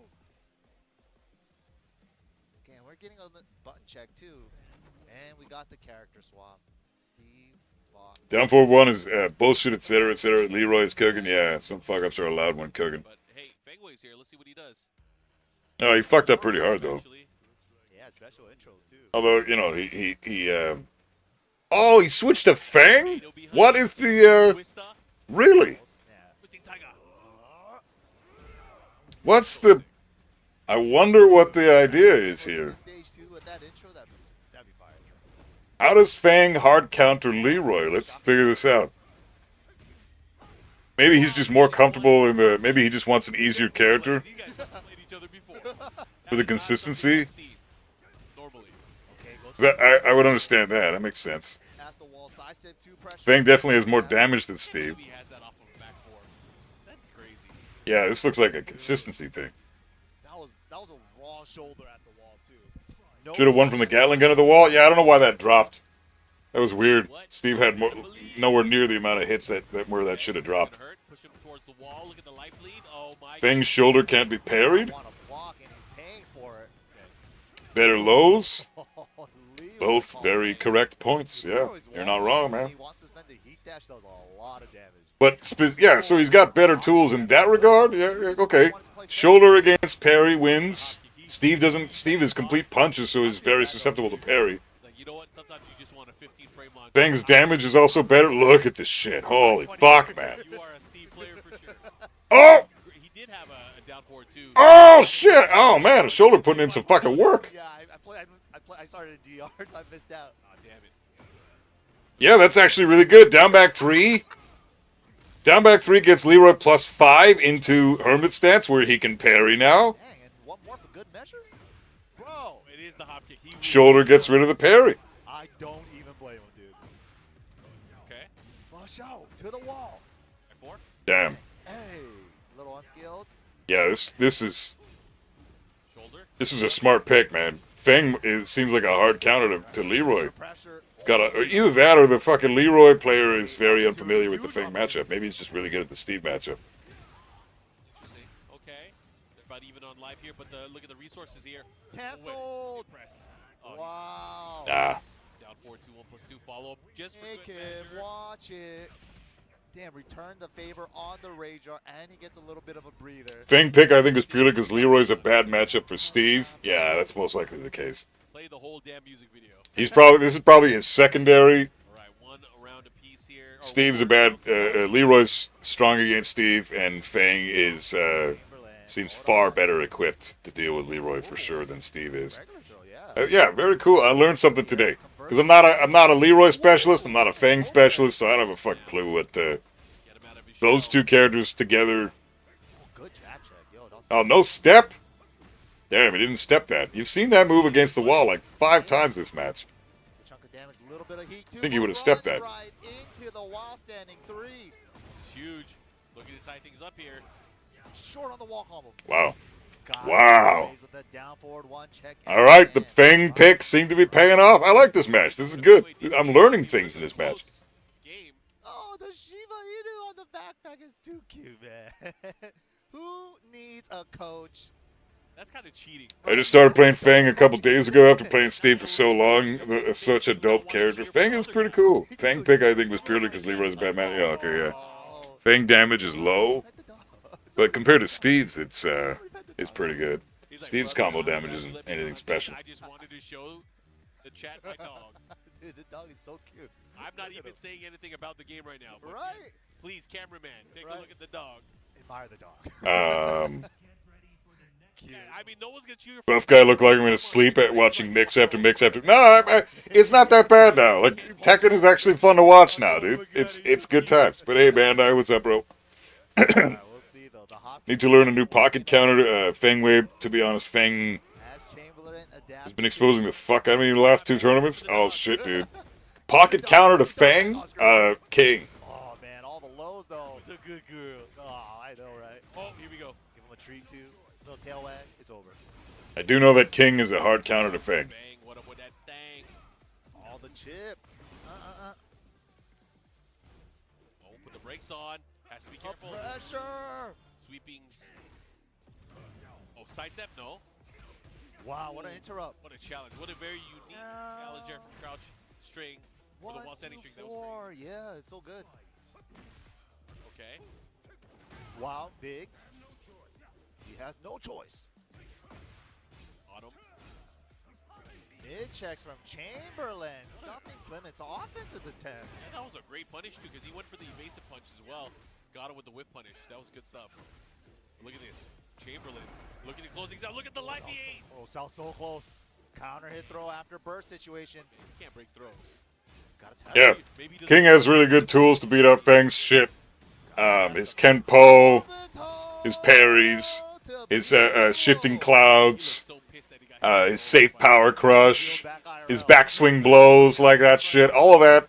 King closes the neutral, skips neutral, and closes distance with throws, which deletes armor and parry properties. So you're not only skipping the neutral and closing the gap between you and the Fang, but you're doing it in the best way you can, so where the damage is pretty much guaranteed.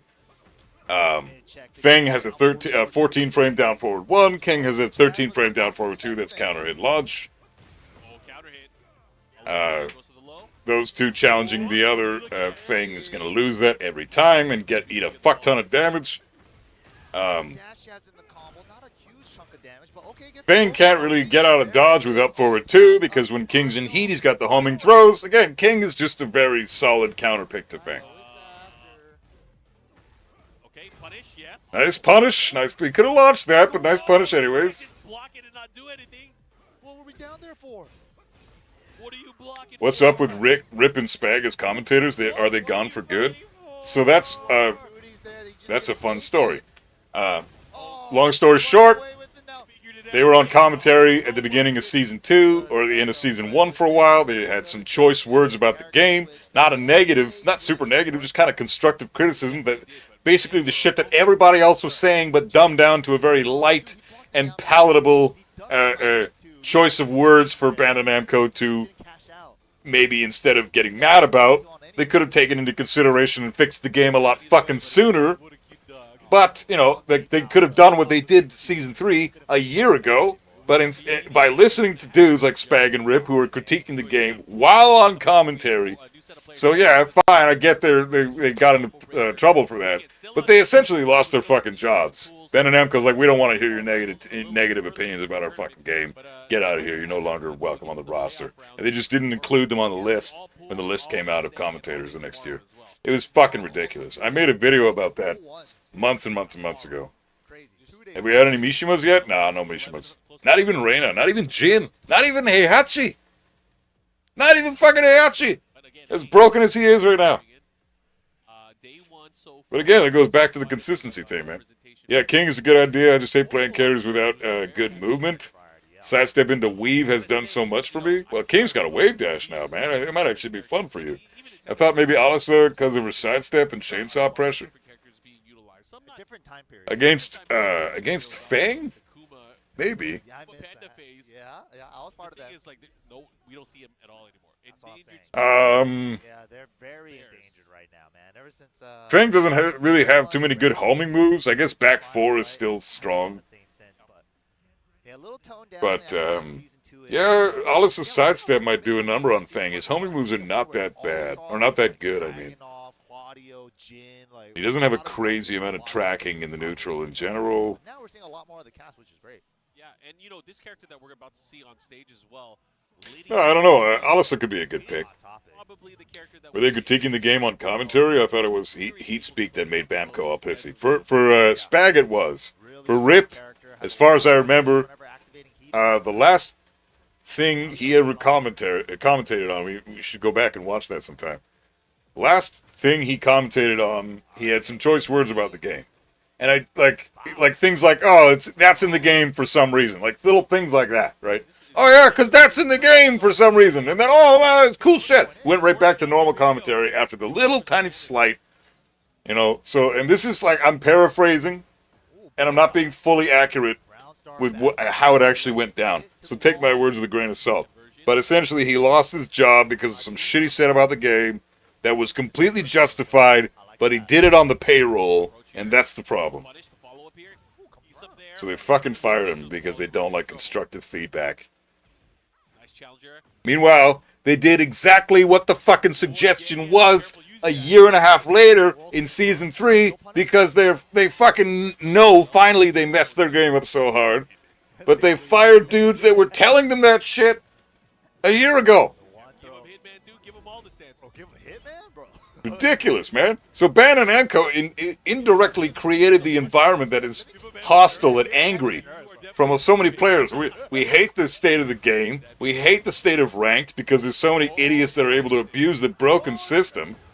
And fucking, you're firing long-time commentators that have been doing this since before there was even a payroll to speak of. These dudes have been on the mic for decades before they even got a paycheck for it. And they're firing these guys now because they have some choice words about the game that are completely justified. But then Lydia, she really has to hit like that 4-4-2 or back one on normal hit. There's so many ways where she can start the offense too. Yeah, start the party.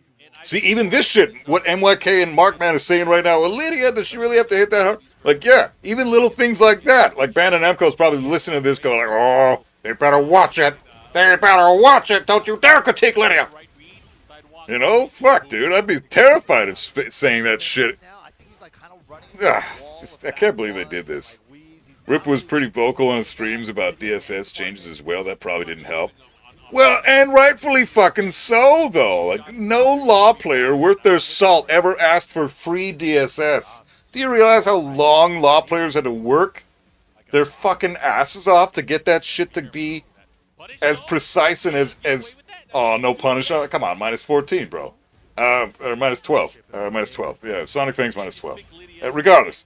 You know how long fucking law players had to work to get that shit down pat? Like, what the fuck is that, man? If they did that to Electric, to my fucking Kazuya, I would lose my shit. I'd be more pissed than I've ever been in my entire life. And I get pissed off regularly, so that's saying a lot. It's over. He's dead. Now launch up to... Oh, bro, what the fuck? Alright, it's cool, it's cool. Bounce. Here we go. 2 rounds here. 1 more round for Bouse. There it is again. Round start back. This Lydia's power crushing every second. Yeah, Lydia players, bro. Damn it, Canada! Why do you suck so bad at Tekken? 1, 2, 4. What the? I've seen him do that fucking string like 8 times now. What is this power crush horse shit? 1, 2, 4 again? Like, come on, man. Yeah, just kill this guy. Like, what is that? Come on, bro. Come on, man. I think he's extremely nervous. You gotta stop doing those bad strings. Like, I think that guy could have done better than he did. That could have been better. You could have done better. They hated him for speaking the truth, Vigilante. Yeah, exactly. They fired him because he spoke the truth. Buff would be fired immediately by them mid-commentary? Well, fuck yeah, I would, dude. There's no way I'd be able to keep this shit down, man. What are you gonna do? I got a big-ass mouth. I don't shut the fuck up. I'm very loud. I'm very vocal. I have opinions, you know? And I'm also very vulgar, too. There's no fucking way. Right there. I said the fuck word and I didn't even realize.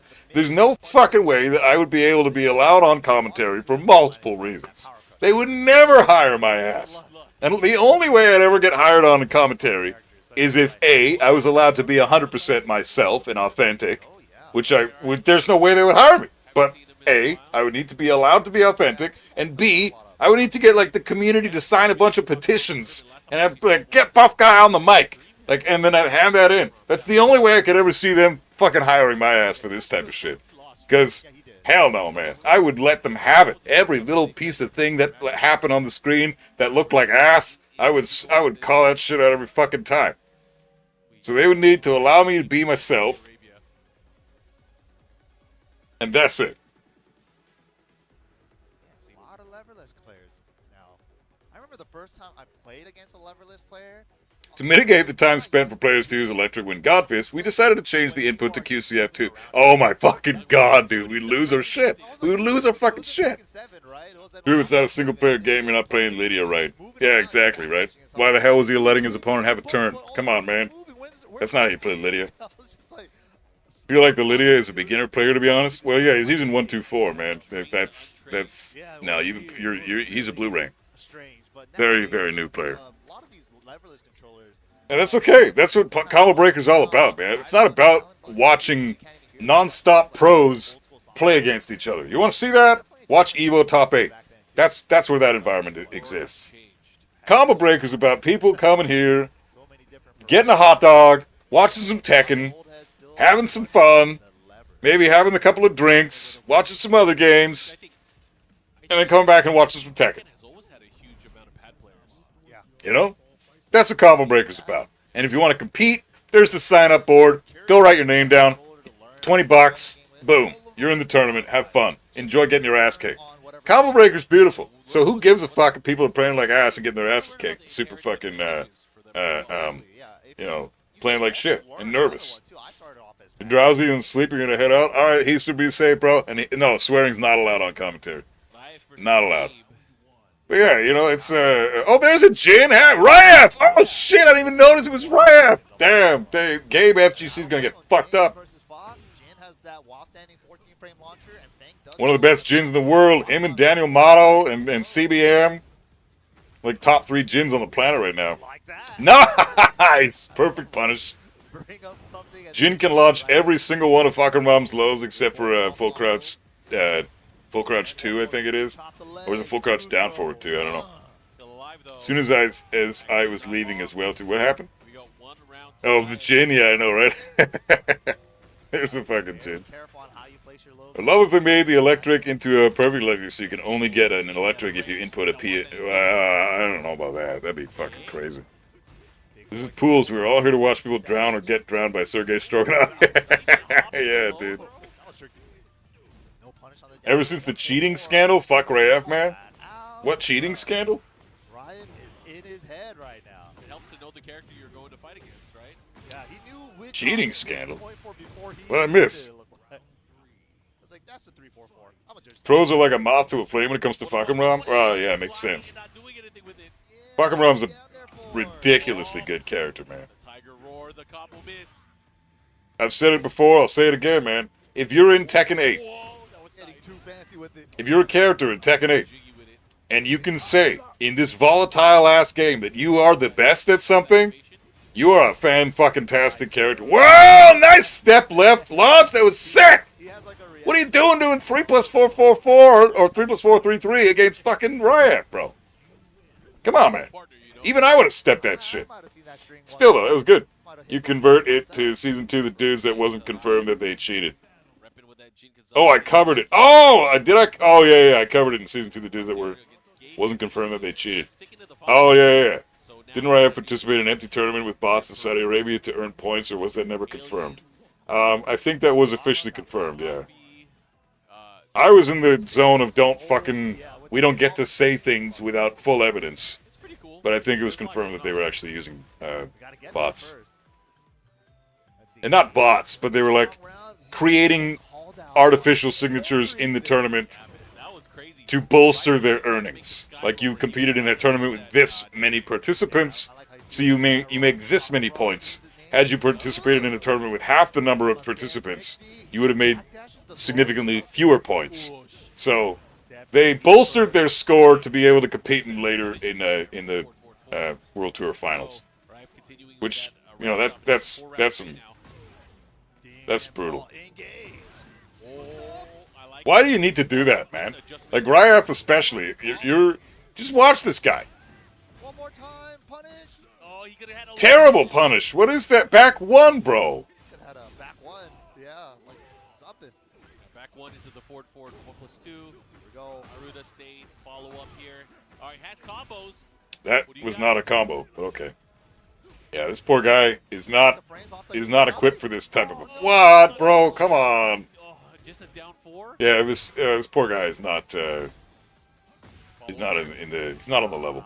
That was the That sucks. Ryaf is like one of the best Jins on the planet, and he's fighting this poor random USA player that has no idea what he's doing. To do the down 4 probably after. Back one! What are you doing? It's minus 14, bro. You blocked it twice. Not ready for the matchup. Fuck, man. How do you not know your own character in a tournament, bro? Come on. I know you're nervous, but this is fucked up. Takes Has his a chance, has a Whoa, chance. whoa. Nah, it's over. It's over. He's gonna throw him, and it's over. Oh, nice delay. Just too hesitant. Yeah, that's GG's, man. Come on, bro. That sucks. Dang. But, It's one thing when they get destroyed, but when you basically kill yourself, like that's rough, dude. FGC now going to the losers bracket. Good try to Gabe there. All right, he's to get some rest, bro. Tough matchup, and especially a tough opponent, especially because he knew like That was a parry buff, not step left. You can't step that. That was very You can't step that? Are you sure? I thought you could. Again, make sure you guys Maybe I'm wrong. You can parry or armor the last hit? Oh, okay. I thought you could step it too. Make sure you guys follow us on social media as well, at Tekken, at BNE Esports, on X. Also on our YouTube channel, BNE Esports as well, where you can watch an entire archive. He plays so fast, it must scramble your brains a bit. In previous years, especially, and Yeah, what's going on now, there's always something to watch. But make sure you aggressive guys Jin, check us for out, sure. Follow us on social media, and again, keep up with all the latest content and see more of TWT 20. Well, that's not cheating, just a pussy move, in my opinion. Yeah, well, I don't agree with that either. I mean, you're playing against a bunch of players that earned the right to be in the biggest tournament of the year, with the best players on the planet. You know, what I feel bad for the person who was next in line with the points and got there legitimately, and then somebody cheated and bolstered their score just above that guy, and they got in the tournament in the 20th spot, and this guy's number 21.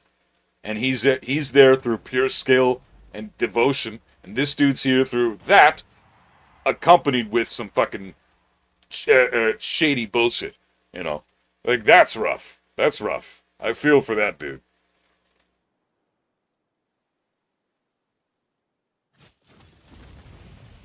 Yeah, I don't know, it just said the exact same thing, right? Just said the exact same thing.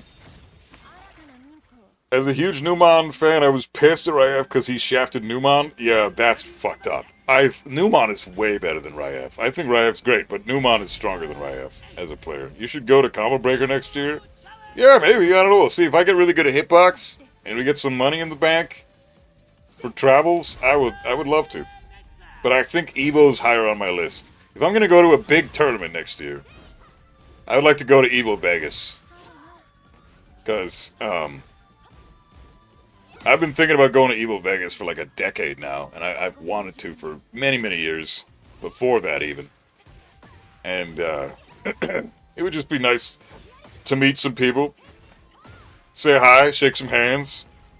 I'm a hugger, so give some hugs, you know. And eat some fucking Vegas hot dogs and pizza and shit, and then compete in some tournaments, get my ass kicked, and then watch some real pros actually win and do really well, you know. But I gotta represent that Kazuya. And then I need like a pocket character for the easy mode bullshit. So I'll probably take a Dragunov with me there too. Maybe Kazuya and Dragunov and Heihachi. Those will be my guys. Kraden, what's up, man? How's it going?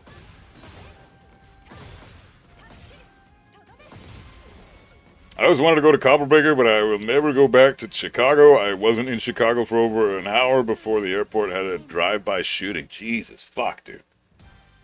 Crazy. On the tournament, set your name as the tough guy so people can see you're tough.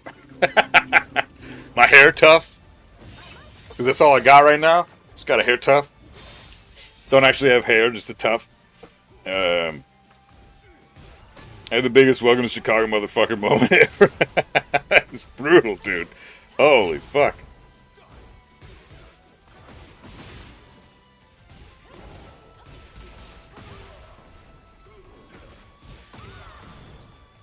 Shave it all? Dude, I'm growing it out.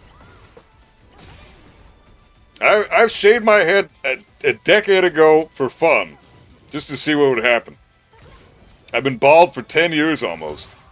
I'm just growing my hair out for the last month or so I barely got any of it right now. But I want to grow it out a bit more because I got to take acting headshots.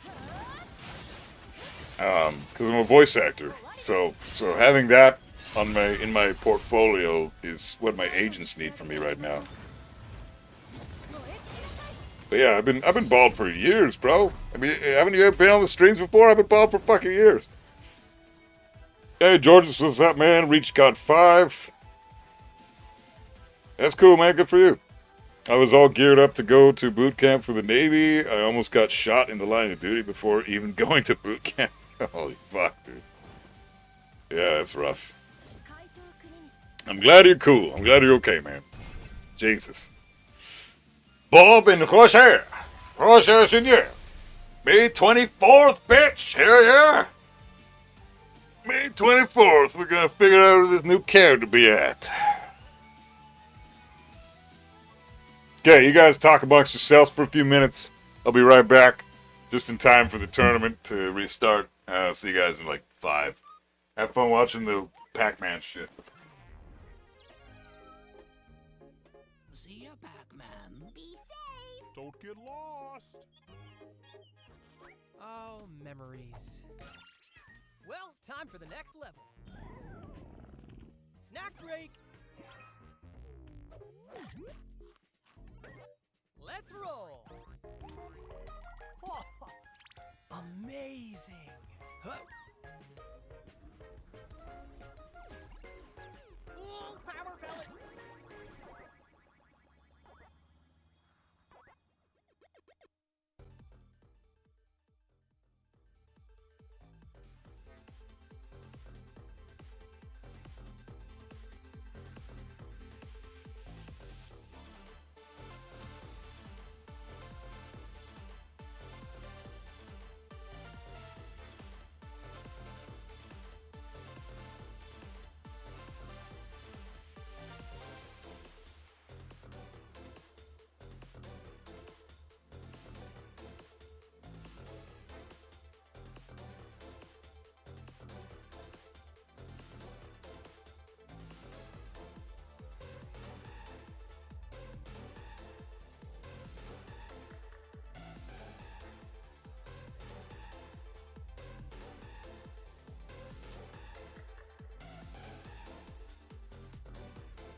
Tekken fans from around the world, welcome back. Combo Breaker 2026 Tekken World Tour Action Master Event. My name is Mark. I'm here with MYK, and we're here for the long haul. We have a lot more matches coming in.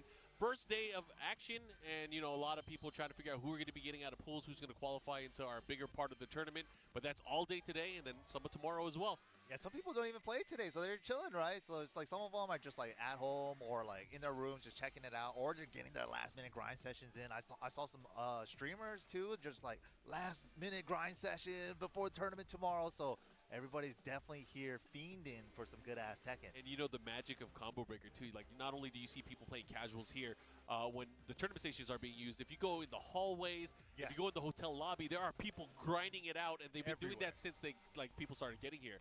So it's just a fun, like, all-day kind of, like, people are playing all day long. That part grinding it that out. you brought up reminds me of like old school Evos and stuff. I remember like the hallways leading up to it, like just a bunch of like CRTs and setups and everything back in the day.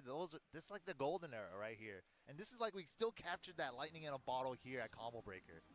But here we go. Beautiful thing to see, for sure. That is like the pure FGC. Like, oh man, let's just play Beyblades in the hallway for no reason. Like, bust out the Pokemon cards right now. Let 'em rip. Yeah, right? That's exactly what it is. All right, we got Dante going up against Desi. That's who you see on the stage right now. After these two players lock in, it looks like it's going to be. We've been seeing a lot of these characters throughout the weekend so far. We got Reina versus Asuka. This should be fun. Here we go, another one. The Mishima Kazama battle. Who brought this chair on my boat? And how did it disappear? Desi versus Dante. Here we go. All right, Desi, let's see what she has to bring to the table in the matchup.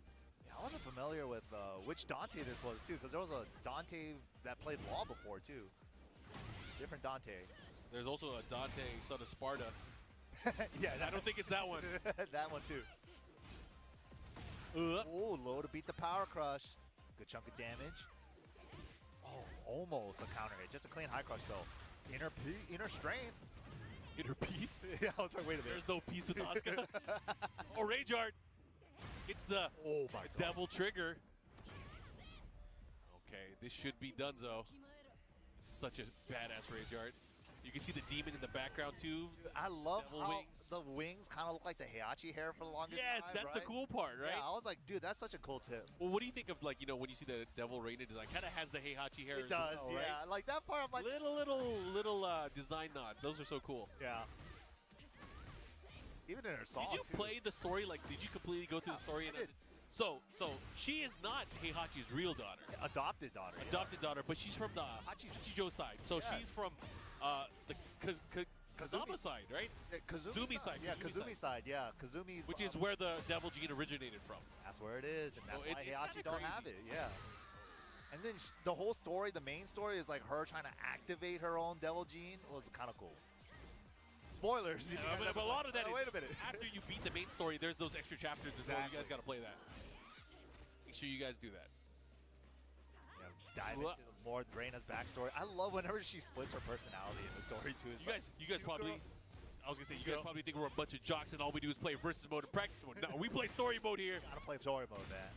Longest continuing story in a video game. I forgot about that. It's facts right there. That's Tekken, baby. Big old wall standing 3 though from Desi. To the wall. Nice. Oh man, big combo, 3 rings. Oh my god. Oh, has a chance again. Has Rave. Sidewall though. Is it over? Oh, tried to. Probably should have heat burst right. Wave, what a duck! Ah, tried it. All right, Desi. Good stuff. Good defense. Oh yeah. Doria. Soria Dorias. Oh, the legs, both sides. Wow, she was actually off axis on third hit. Oh, second, he just looked at it. I like Dante's attempt with like the Unsoku stance to try to like create space with it, but sidestep 2 finds this mark. It'll land here.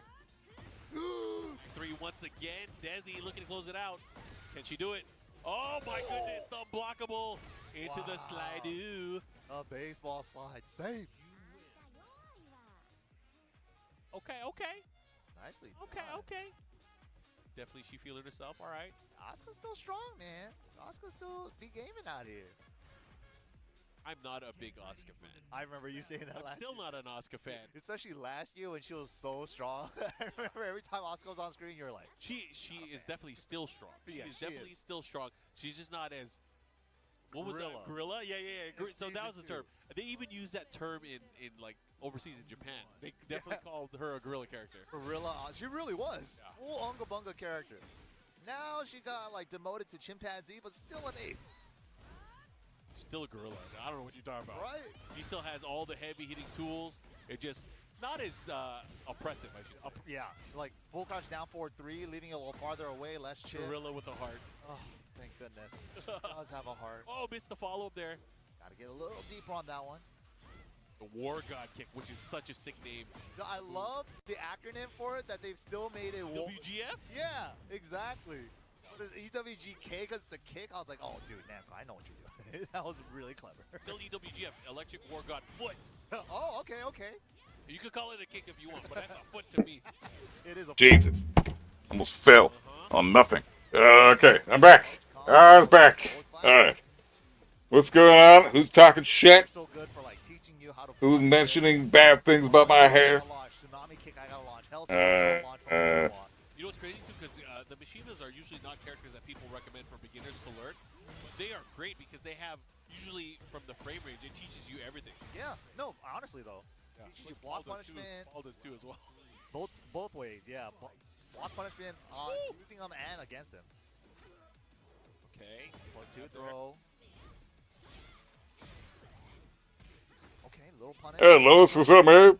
Good to see you, bro. Been a little while. Number 2. Whoa, again. Electric timing. What's going on? I gotta fill my water thing. One sec. Combos, man. Landing double electrics there, but not going for the forward 2 afterwards. Yeah, hit the hard part and drop me the easy part, right? Bunsoku Second- 4. Second God Fist is the hardest part of the combo. Yeah. Okay, follow up. Nice delay. You have to delay the second hit. Launch punishable. Oh, Oh my god. Oh, that was sick. Raw Heaven's Wrath 1 is ballsy. Oh my. all right, 3 rounds straight, tying things up now between Desi and Dante. Good counter adjustment from Dante here. All right, we are going to a final game rematch with Random Sage, or is there going to be a character switch? That is the question. Man, Reina is so badass. She is really cool. I do like the Is character. she a good character or a villain in your eyes? I think she's supposed to be a villain, but There are no villains in Tekken, bro. they're all. Everyone is the hero in their own book. That's true. Those are the Like, best. I mean, kind of can you villains, think about it? Who is it? Is Kazuya or Heihachi the bad guy? though. Or Jin. or Jin? Well, yeah. See, Yeah, actually. who's the good guy? There's Is the Jin actually forgiven for his actions from 6? I don't know. war crimes. Yeah, like even Kazuya brings it up in this game. Oh, Kazuya's petty. He's hella petty. He'll do it. Oh, he incinerated. got my waters. We good. What we got? Reina. Hey, Reina! Fuck yeah. Okay, that's 2 Mishimas. Jin doesn't really count, but Reina, first Mishima we actually see. That's fucking sick. It was crazy. It was crazy. My man. You know, Kazuya's alright in my book. I like Reina. One of us. He's a homie. Oh, dude. Why wouldn't you launch that? The running. Reina's got it down forward too. There you go. Nice Like, I electric. don't know what it was, but game 2, the electric timing has been working out for Dante.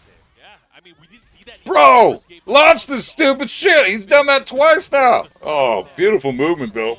Here we go. Just like that, Dante 1 round away from winning the set. After losing the first game. Oh, yeah. Hey, Q-Straw, what's up, man? 2 words, door, yeah? Door, yeah. Great adjustments overall. Door, no.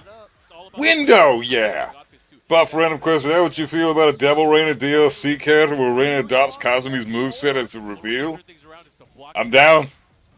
Proper go. ball adjustment with the That'd be heel fucking grab, cool. stabilize the- Another Mishima? Oh, my. Oh. Oh, there we Yeah. go. Where's the Caught him strength? ducking. We need more Mishimas. It would be great to have 5 official Mishimas in the game. Devil Reina would definitely be another Mishima with probably, yeah, like you said, a closer moveset to Kazumi. I'm down, man. If down forward 1 becomes that swiping chop that Kazumi had in Tekken 7, dude, that'd be fucking sick. You know, Rocking the hell sweeps. If the DLC is Devil Reina, I'm uninstalling. You're such a Reina hater, bro. Why? Oh, I like that flip. Blair, come on. You play Kazuya and Heihachi. Why do you hate Reina? You can't hate Land this Reina. time. Follow up. He should be able to get the wall here for sure. Nice conversion for the Side step. sidewall. Nice. I don't hate Reina. I just think that It's gonna be crazy. That would have been fire. she can be pretty frustrating to deal with. Like when she does that type of shit. Down to 1+2 in heat, that's pretty crazy.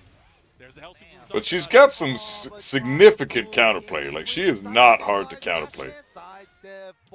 And Reina players typically, they're pretty fucking bad at the game.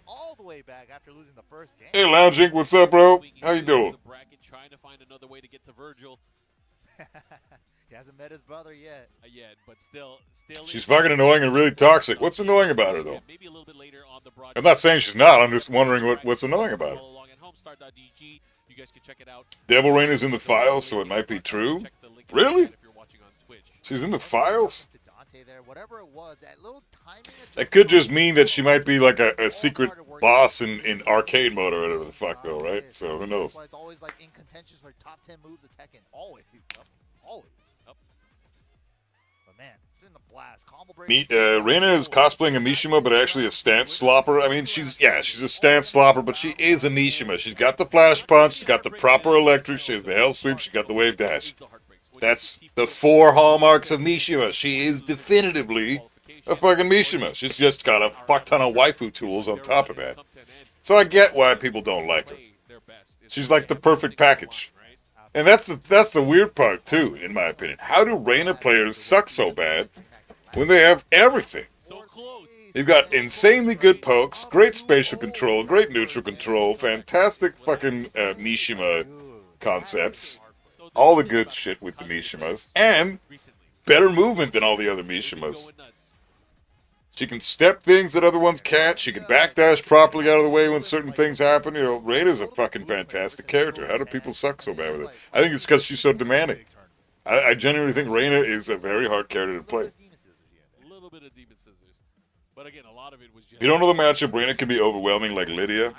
Well, Reina can be overwhelming if you don't know the matchup. Lydia can be overwhelming even if you do know the matchup. That's a bit of a difference. Are we gonna really think Think Devil Reina will be in the next story mode? Yeah, probably. I could see that. Markman looks like Andre the Giant next to that guy. Yeah, MYK, he's a little dude. He's tall, but he's a small dude. Cool mask, the COD mask, and the Brian mask? Yup. Interesting match. Reina players mostly suck because they are too busy jerking it. Yeah, probably. Reina's easy as fuck. Oh, man. I wouldn't say that, man. She's tricky to play, bro. She's a Mishima. No Mishima's easy to play. Even if she's got the fucking waifu tools, she's still a Mishima. Battle of weapons, swords and guns, and power crushes. Woo, nice Indian sit stance, follow up to the Roo kick. Under the gun, that was sick. I think top 2 Mishima players are just more interested in Kazuya and Heihachi. Well, abso-fucking-lutely. Deviljin's useless. Kazuya is actually viable in season 3. Heihachi's a broken bitch. And the amount of fucking, what is it, aura. Right? Is that the term? Heihachi and Kazuya have sick aura, you know? Reina's aura is just kind of awesome. It's not like nearly as cool though. She's the best female character though. Hey, Big Red, what's up, brother? How you doing? We're just watching the tournament. Shooting the breeze and having the shit. If we had Jinpachi in this game, I'm killing everybody with that one character. I don't give a fuck. I love that character. Jinpachi? Yeah, Jinpachi would be cool. Yeah, had a big chance there, unable to do it, but a big... Look, man, it's hard to tell between the down 4-2 and the wall setting too. I think there's an audio cue for sure. I just go by the context. I was like, where are they crouching? Where are they not? Could I tell? But then there's those people that like crouch. Yeah, they crouch and they do down 4-2. It's weird. Either way, they get to me. Very similar animation. One is not. Yeah. Very similar animation on those. Down back 4 to get under the throw, but the flash out of Plus 4, eat this fucking flash, bitch. Plus 4, these nuts. Oh, we going in. If you guys ever do the research on those moves, yeah, Perfumer 1+2. That's so strong. There's 2 different names of it for it actually. Oh, one is called Excalibur, which is the true version of it. The other one is Calibur, which is like the fake Excalibur. So it's pretty sick. It's pretty sick if you ever look it up on the move list. These guys are just gaming. This is Now some you know why one's safe and one's not. weird shit.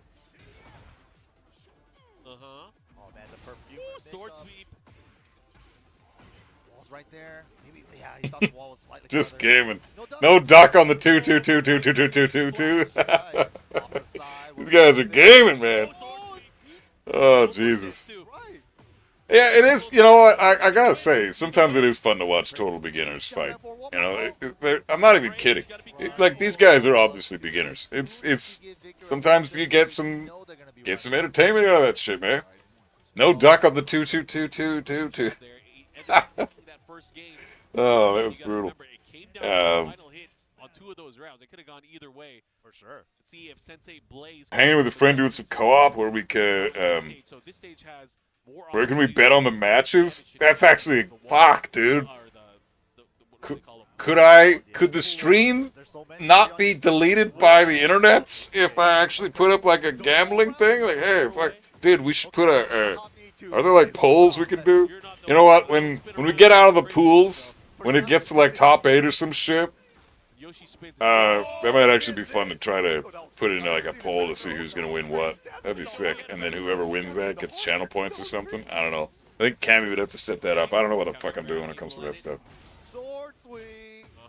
This time able to take the round away. Sensei Blaze on Yeah, I thought there was a point wager thing. I don't have a clue how it works, but I'm pretty sure there is. That round for the Confidence. Getting some head bobs too. They're feeling some confidence after that one. Down 2, the counter hit. Oh, confirm. Another counter hit. 3-piece tornado. Ooh, I love the empty jump flash. Hey, Liar, I wouldn't judge you if you jerked it to Kazuya as it is, man. Yoshimitsu had the best Oki in the game at the wall. I mean, it's definitely up there. You want to jerk it to Kazuya? That's your thing, man.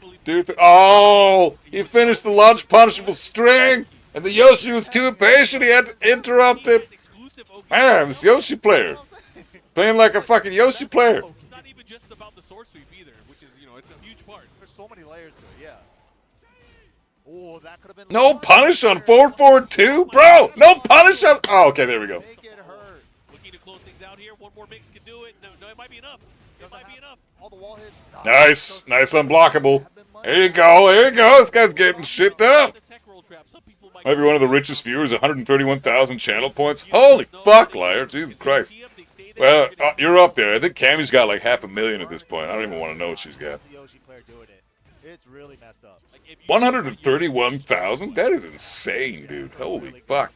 Well, thanks for being here so much, bro. Well, we got Kunimitsu on the 27th of this month? Yeah, we do. Threatening to do 3 rounds of his own. Kunimitsu. With a C, not a K, bitch. 218K? Damn, Big Red. Holy shit, bro. Fucking putting everybody else to shame. That's sick, man. I want to know what Cammy's points are at. Babe, are you in the stream right now? What are your points at? Yeah, Big Red could buy you and still have almost 100K points to spare. Jesus Christ, Liar. I could buy you and still put both my kids through college, and they're not even born yet. What's up, Kino? How goes it, bro? Oh, we got a match. Couple of newer players. Some of them weren't even off Oki. It would just let me do it in your face, right? Look like they're, well, maybe not newer players, but I'd say these guys might be like Tekken God Supreme online right now. Normal throw, huh? Oh, shark attack. Ooh, do something. Don't let it go. Oh, there we go. The Kin forward 2 follow-up. Supposed to be off the link, but try to... Black Fire Ray, you have 970 points, or 970,000 points. I hit Tekken Emperor, and I'm slowly on my way out of it towards Tekken God. Been enjoying this game a lot from the new patch. That's great, man. Yeah, it looks like it's actually Tekken now. Wow. Whoa, the angle didn't work out. I mean, it's still trash. There's still some bullshit going on, like fucking power crushes and shit. I'm sick of those. Power crushes need to go back. No duck on that. Come on! How many fucking times are you gonna do that before you duck it? Jesus, man. Sensei Blaze 4 rounds straight. No launch punish on the with the down forward 2 after he backdashed that. Big counter hit. This Victor loves that 2-2-2 shit. Yeah, these guys definitely maybe blue ranks. I don't know. Okay, has the positioning here. What are you gonna do with it? Oh, big corner. He's actually gonna stay in flea stance. No duck on down forward 1-2. Okay. Knock knock. Who's there? It's a throw. Or the shark attack. Yo, back 2 to interrupt? That was kind of weird. Down back 4 is putting in some work. This Yoshi is so aggressive. Big down back 4. Can we reach the wall? We have to reach the wall. That's unfortunate. What are they gonna do? Oh my Flash, wake up, Flash. No duck on 2222. What the fuck, man? What is this guy? Fucking. Well, he's a Yoshi player, I guess. But goddamn, man, this fucking duck one time. They're safe. He's dead. No, what is this? You could have just killed him there. Okay. I don't know what the fuck is happening, dude. I don't know what the fuck. These guys are max TGS. But fuck, I don't even know if they're that high. That's crazy high for these dudes. No duck on down forward 1-2 again. Goes for an interrupt but doesn't commit. Why go for the interrupt then? I don't.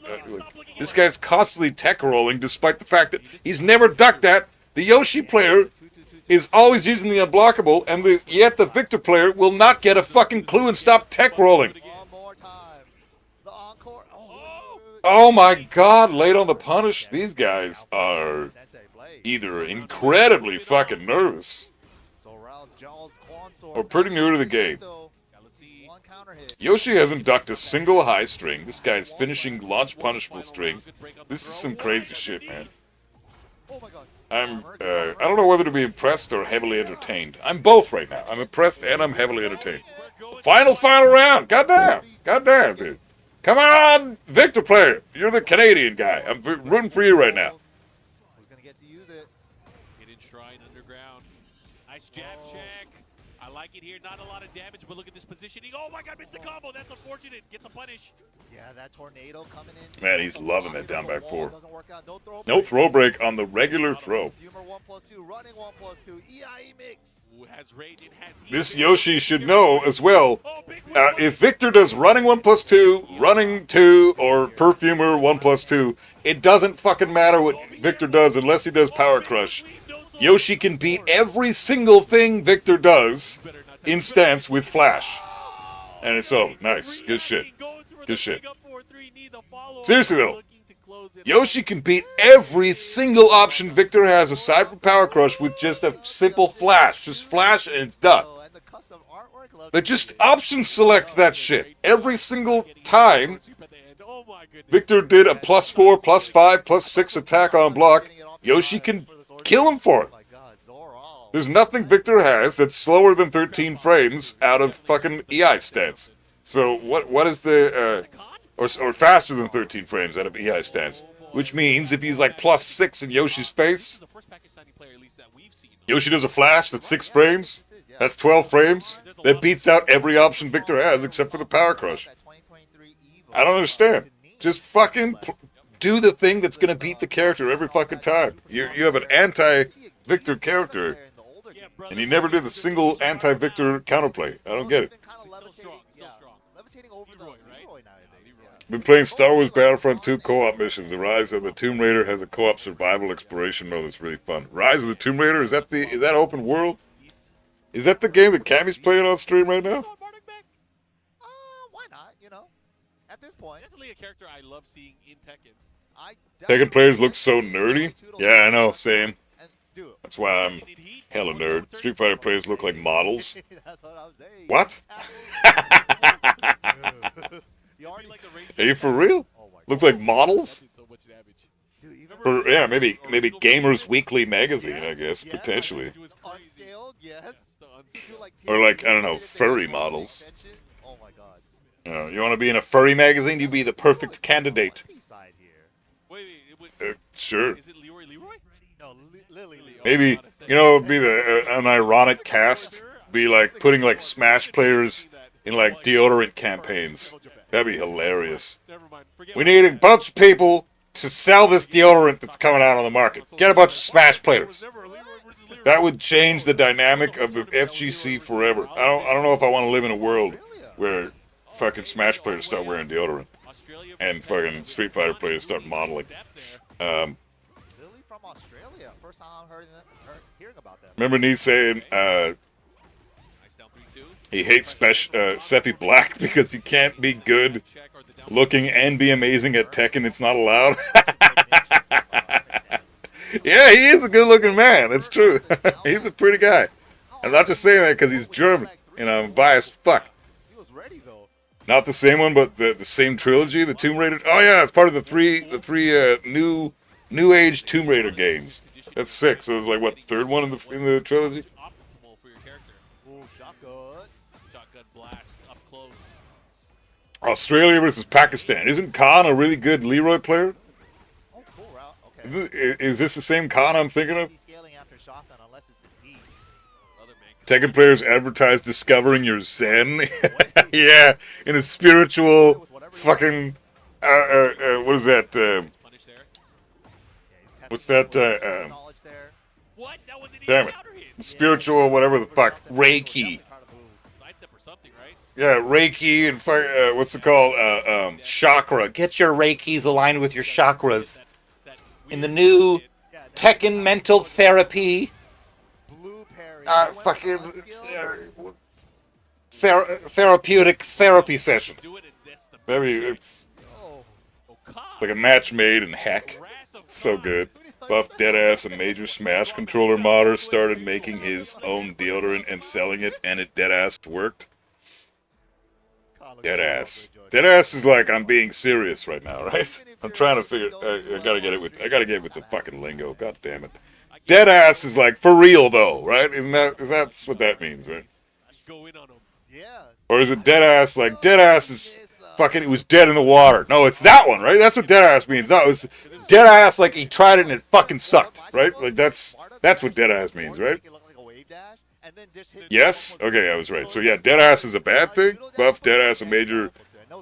Well, that doesn't make sense. It means for real, and so. Oh, okay, it means for real. Okay. So the first thing I said is true. He plays Shaheen. He must be an Arab. Nah. Sefi, he's German. I got PTSD from Roger. I'm actually terrified. Maybe one of his parents is Arabian, but he's German by blood and by nationality. Deadass is for real, pretty much. Okay, cool. Deadass means 100% serious. Okay, sick. Alright, so sorry guys, I'm fucking old. And I don't retain this shit. You guys are gonna have to remind me what the fuck that means in another couple weeks. Community that he plays with, he makes sure that his pokes count. Yeah. Every poke counts. Yeah, especially when you're training against Pakistan where every little bit of damage has to count. Damn, Khan is cleaning fucking house right now. Starts changing up. Leroy making things work here. Very, very solid play here from Khan. I still think Shaheen is German. I don't know. What? Shivlako, you say some funny shit sometimes, dude. I still think the Arabian guy from Pakistan is German. Or Saudi Arabia, my bad. The Arabian guy from Saudi Arabia, he's German as fuck, dude. Yeah, he's got the brown skin, he's got the perfect Arabian accent, he's got no German in his blood whatsoever. He's German as fuck, man. It's so sick. Yeah. No, Shivlako just says the darndest things. There it is again. I think it's working out for Hootie. Oh, Big Kane, this is huge for Khan. Yeah. Unk needs to learn the updated lingo. Fuck that, I'm an Unk for a reason. Staying an Unk forever, alright? Let me have my bullshit. And unskilled. Oh my god. God, look at that fucking damage! Holy shit! Fuck! I gotta go back and watch that. Look at that. Leroy damage, man. What the fuck was that? Look at this combo. Factor 3, there it is again. I think it's working out for Hootie. The staff! This is huge for Khan. Yeah. Big damage on With Hootie. heat And and rage. rage. Oh, bro. Look at the damage on this. Look at the damage. Holy motherfuck. He gets him to the wall. He's 107 damage. And then he does another 20. That's 127 damage for a fucking launching mid-homing move. What the fuck, bro? 70. He just gets 127 fucking damage. All right, Khan, I see you. That was nasty. That is fucking insane, dude. When the fuck? Oh, man. At least it's only with that one move. With geese with full meter. I'm like, oh my god. Holy motherfuck, dude. Mayor Khan. All right. Looking strong still, man. Alright, what? Oh. That's Take. Like, Kazuya doesn't even do that. Hey, Hachi doesn't even fucking do that. That's crazy. Who's Take using now? Leroy does more damage than Paul. If it's a good Leroy, any launch into walls 100 plus easily. Yeah, the fucking spike combos that he does. I think those need to go as well. Spike combos are a bit much, dude. He is an OG Brian player, and you know Brian is a lot. What type of damage is that? That was Very strong. Snake the staff launch into massive combo into heat bound into wall splat into big ass combo at the wall into unscaled guaranteed ground punches as the spike combo ender. That's all guaranteed damage from that one staff, and he carried them to the wall. Like, that damage was flawless. Like, that was probably the most optimal combo he could have done there. In fucking insane damage. That's crazy. Leroy is easily up there with the Mishimas for damage right now. Leroy and June, why the fuck did either of those guys do that kind of damage? They're not Mishimas. That's supposed to be a Mishima archetype specific, and Paul and Brian. Speaking of Brian, cool. Okay, this is gonna be a good match. Brian and Steve. That's fucking sick. This is such an interesting matchup because neither of these characters hard counter each other. Brian's fantastic at counter hitting from the distance, which Steve doesn't like, and Steve's fantastic at counter hitting in your face, which Brian doesn't like. They kind of hard counter each other at specific points in the match. This is just a fucking sick. I love this matchup. And Lee as well. You throw in Lee in one of these matches, like Lee versus Brian, Lee versus Steve, Steve versus Brian, Brian versus fucking Steve, or Lee, whatever the fuck. Lee versus Steve. So good. Missing a beat. Take, a very, very strong player, has always really been throughout many of the iterations of Tekken. And Take really used to this like Kazumi poke style gameplay, and especially against a character like Steve. Nice. You want to get the lead and hold on to it, and make it really tough for the Steve to get any damage. Because these guys are both counter. Now the only difference is if the players are, oh, nice duck, but no launch. He didn't want to commit. Fair enough. All right, so this guy, yeah, Steve player's great. Nice delays, didn't finish the punishable string. God damn it. By the third hit, I'll do it next time. Yeah, it's like, I'll duck it next time. Yeah, but then if the third hit hits and everything else hits, yeah, it happens. That's brutal. Natural after that. Damage. Oh, nice nip up. Able to get the interrupt here. Will get paid. Has rage and heat, though. Has a good chance of making something happen, but look at that. Just talking, whittling away. That fucking power crush nonsense, man. Resets neutral, becomes safe on block. So dumb. Not putting his hand in the cookie jar, just safely poking away at safe spots. That's the only issue I think Steve has as a character right now. He's a fantastic character, but his comeback potential is not that good. If you get an advantage on Steve, especially a character like Brian, he does so much damage. Oh my god. On setup, he tackled the wrong way too. You got to tackle right. Otherwise, the heat burst still hits. Yeah, Mishima's Paul and Brian are classically the highest damaging characters in the game. But nowadays you got June and Leroy competing as well. It just doesn't make fucking sense. Why do they have Mishima, Brian, Paul level damage? I don't get that at all. Yeah, this Steve player's getting steamrolled. You cannot let your opponent have that big of a health lead on you, bro. As Steve, you're fucking yourself. He has a horrible comeback potential. His use of like the down back three and the way that he kind of spaced. As a Brian player, I hate playing against Kazuya. I love Steve and Lee. Yeah, because Steve hard counters Brian. But Lee and Steve and Brian all kind of have similar approaches on how you want to fight the character. Right? He's not really pushing you towards the wall. He's not forcing you towards the wall. He's not really doing Maybe not that. Like I said, Brian is better at a distance with counter hits. Steve is better in your face with counter hits. Nice punish. That was a perfect punish. Dude, dropping the combos is gonna get you killed too, man. Come on. Oh, he calls out the throw. Nice. Oh, it's over. Don't fuck this one up. Nice. That's so hard to block the low and immediately stand up and block the mid. Yeah, Kazuya hard counters Brian. Yeah. That's what I meant. Did I say the opposite?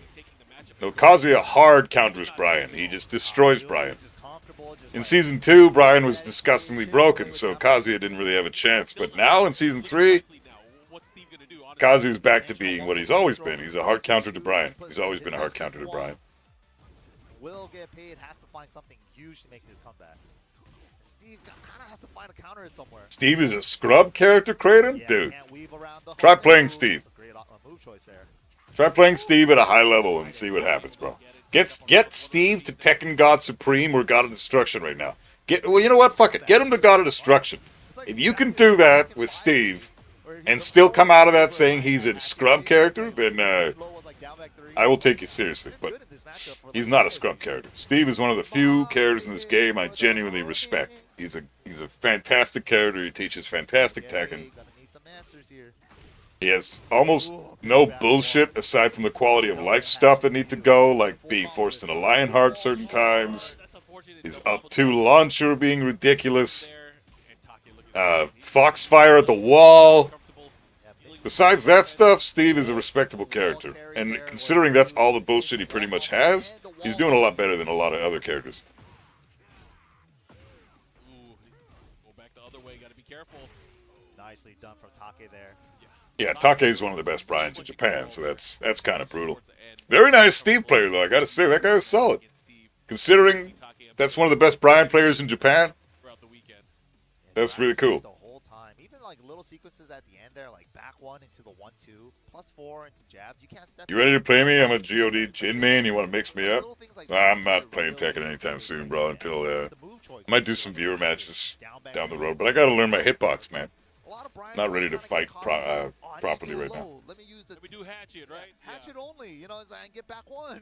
Like, Oh, hard disagree on comeback potential. I know I'm biased because I main Steve, but I think Steve might genuinely have second best Oki in the game. Second best Oki in the game? Oh, do we? Heavy hitters from NA. We got the Jake Man. Ooh, one of the preeminent king players. Doctor, the Jake Man. Coming from SoCal himself, going up against Sean Dude. No, I can't agree with second best Oki in the game. No way, man. No fucking way. All the Mishimas have way better Oki than Steve. Paul's got better Oki than Steve. Steve doesn't have a knockdown low or a really, really chunky low. You're not afraid of his lows, ever. And you're not afraid of his throw game, either. You have to press into Steve. And if you don't press buttons and you've got a major health lead, then you're doing really well. I don't think Steve's got very good very good comeback potential at all, especially compared to Bryan. Doing the nastiest stuff with the king that you probably never. And he also got really crispy giants, like Dash Giant. Giant. Having the Dash Giant or Bryan Steve is third. I mean, Yoshi, we have a wall splatting low Oki. Input before you do the giant swing, it's so easy to break. And then again, sometimes it's just wall splatting low? Knowing that you can do it. Steve? It scares you because like anytime you run up now, you're gonna think like I need a sidestep or I need a duck or get out of the distance, right? Immediate like. Then he'll adjust. He'll instantly adjust and be like, you know what? Wait, forward neutral 2. Wait. Untackable throw 50-50 that also wall splats. Only in Heat, though. It's impossible that Steve has the second best Oki in the game. At least Bryan and Yoshi have clear better Oki, in my opinion. So do all the Mishimas. Run up on you and it's going to be a shining or giant and you can't tell. That's the problem too. Is you guys have to think about it in that way. It's like, what happens if a giant swing doesn't look like a giant swing? Exactly. Or what happens when a shining wizard looks like a giant swing, or or vice versa, right? Yes. That's what you got to worry about. But anyways, we got these two players up on the stage. Hi, Mom. Just waving to the camera, both of them. Love it. While running one flesh legs? While running one with Steve? That's not a thing, is it? Yoshioki is fucking disgusting, yeah. What are you a doctor of, Jake, man? Giant swings. A bus ass. Doctor of shining wizards. Shining the wizards? I don't agree at all. I think Steve is one of the worst comeback potentials in the game. Take 2 of these. While running one wall splats with Steve? Oh, I didn't know that. That's cool. It's a throw? Or it's a low? I love whenever the blue one, not in combos, when it lands raw in the middle. Either way, you rarely see it because you know a lot of people break it often. I can't even think of what while running one is right now. I gotta see that. It's like a more cinematic camera angle. It's more cinematic. It looks so sick.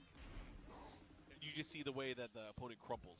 You guys gotta look that stuff up. If you guys don't, there's so many cool aesthetic things about Tekken. Dude, the aesthetic upgrades in this game are super sick, actually. Insane. Have you messed with the photo mode in this game? It's crazy. A little bit, yeah. You can move it by frame. Dude, it's insane, yeah. It's so cool. You can change the character's facial expressions in the photo. You can make them look at you as they're getting beat up. You could give Kazuya a smile while he's doing an election. There is no while running one. He doesn't have a while running one. Anyways, we're going to go into the action. Sean Dude with that Lily, as we mentioned. Going up. He's got while running 2. The Jake Man. Here we go. While standing 1. Doctor in the building. Counter hit He's confirmation. a real king player. He does the micro dash. Yup. Gotta do the micro dash on the ladies. Oh, and the extra 2-jab? Yo, hold up. I remember when Book was terrorizing people with King, and I was like, bro, you got a micro dash. You got to get used to it. Yeah, he wasn't picking up on the ladies. Yeah. Especially against Ada, which was painful, right? Yeah, season 2, you needed that pickup against Ada. It's not showing up on the frame data. And that's one way to deal with the throws. Oh, the conversion still gets it. Duck it. Then you open yourself up for mids, takes the heat smash grounded. Again, another while standing 3. Might be able to close it out here with the Rage Art. No, it's not going to kill. Yeah, I like it though, because it was a weird angle with the wall. Wasn't sure if it was going to be a side wall or not. Safe Rage Art, and he still gets a little bit of heat to play with after this. Let's see what's the mix, though. What is the mix? 3-1 heat dash? Oh, just out of range. Got to be careful. Oh, no. Oh, that's crazy. Are you serious? Gets a follow-up. Oh my god, it's going to hit the wall. It wasn't guaranteed, but the attempt was. That's crazy. That was sick. He giant swing, punished the back. Hey, Ado, what's up, man? How goes it? Oh, I like it. He goes for the wall distance. Oh, What if Kazuya Flash Punch was a wall splat? Then he'd be ridiculously Now busted. we're gonna go to a stage transition after this round.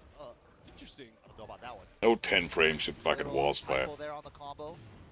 I like how you Stupid call it. design. Wow, step the heat smash. Nice. Yeah, maybe I'm just a fucking moron, but I can't even think of what While Running 1 is right now. Just posted it in the Discord? Oh, Okay. he whiffed. Could have been bad. I'm gonna feel like an idiot. Yeah. Yeah, how did he do 4-4-3 plus 4 out of crouch dash there? Out of do glide. That was cool. After the heat smash. Go. This is where it can get kind of toxic. Both of these characters have excellent moves that spike on the ground. Ooh, Whoa. conversion, muscle, hammer. We're going for the shiny. Blue stuff. Get rid of the floor. Give me one more.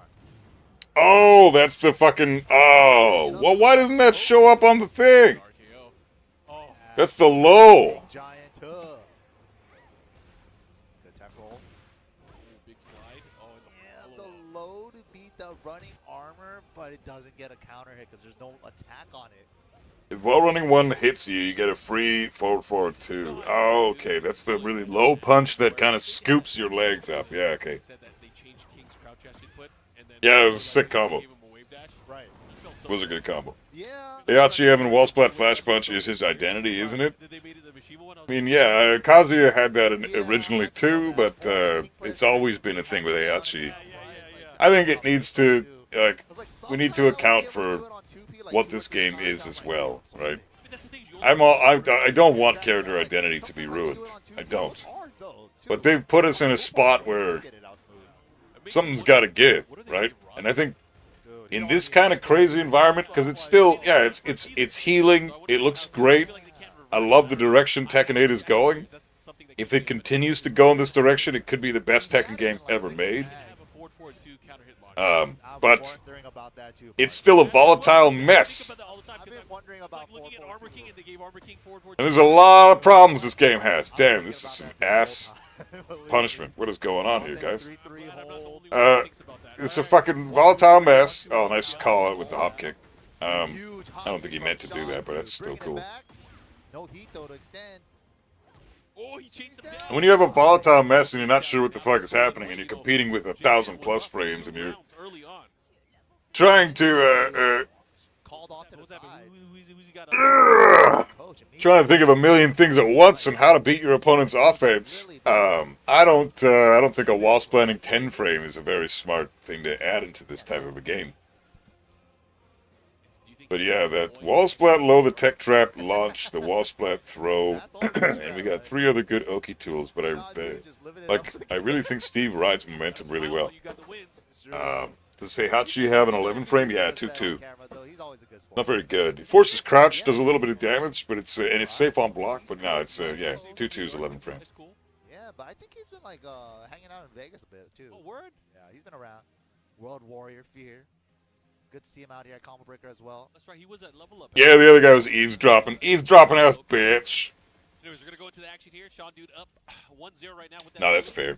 Jake Man has to make I disagree with coaching, so I think everybody should be allowed to listen to what you're saying. Hope you guys don't mind. We just you know, went over our nightmare agenda with Yeah, Roger. Too many times I've seen players get their asses kicked, and then some random dude comes up on the stage and be like, "Yeah, that dude you're getting hit, or that move you're getting hit by is like minus 15 or whatever." And then they're like, "Oh fuck, okay, sick," and then they start killing the guy because every time they do the move, they're launching it now. Yeah, Typically, historically, right? Too many fucking times I've seen that happen. Dude, the punishment these guys have does not exist. true. Can you imagine trying to discern a shining and a giant swing? Yeah, Oh my goodness. with the tiniest arm, dash giant right there from Jake, man. Good break though. Oh wow. What was that? Through. Giant again after the down jab. What about rocket stance rolls?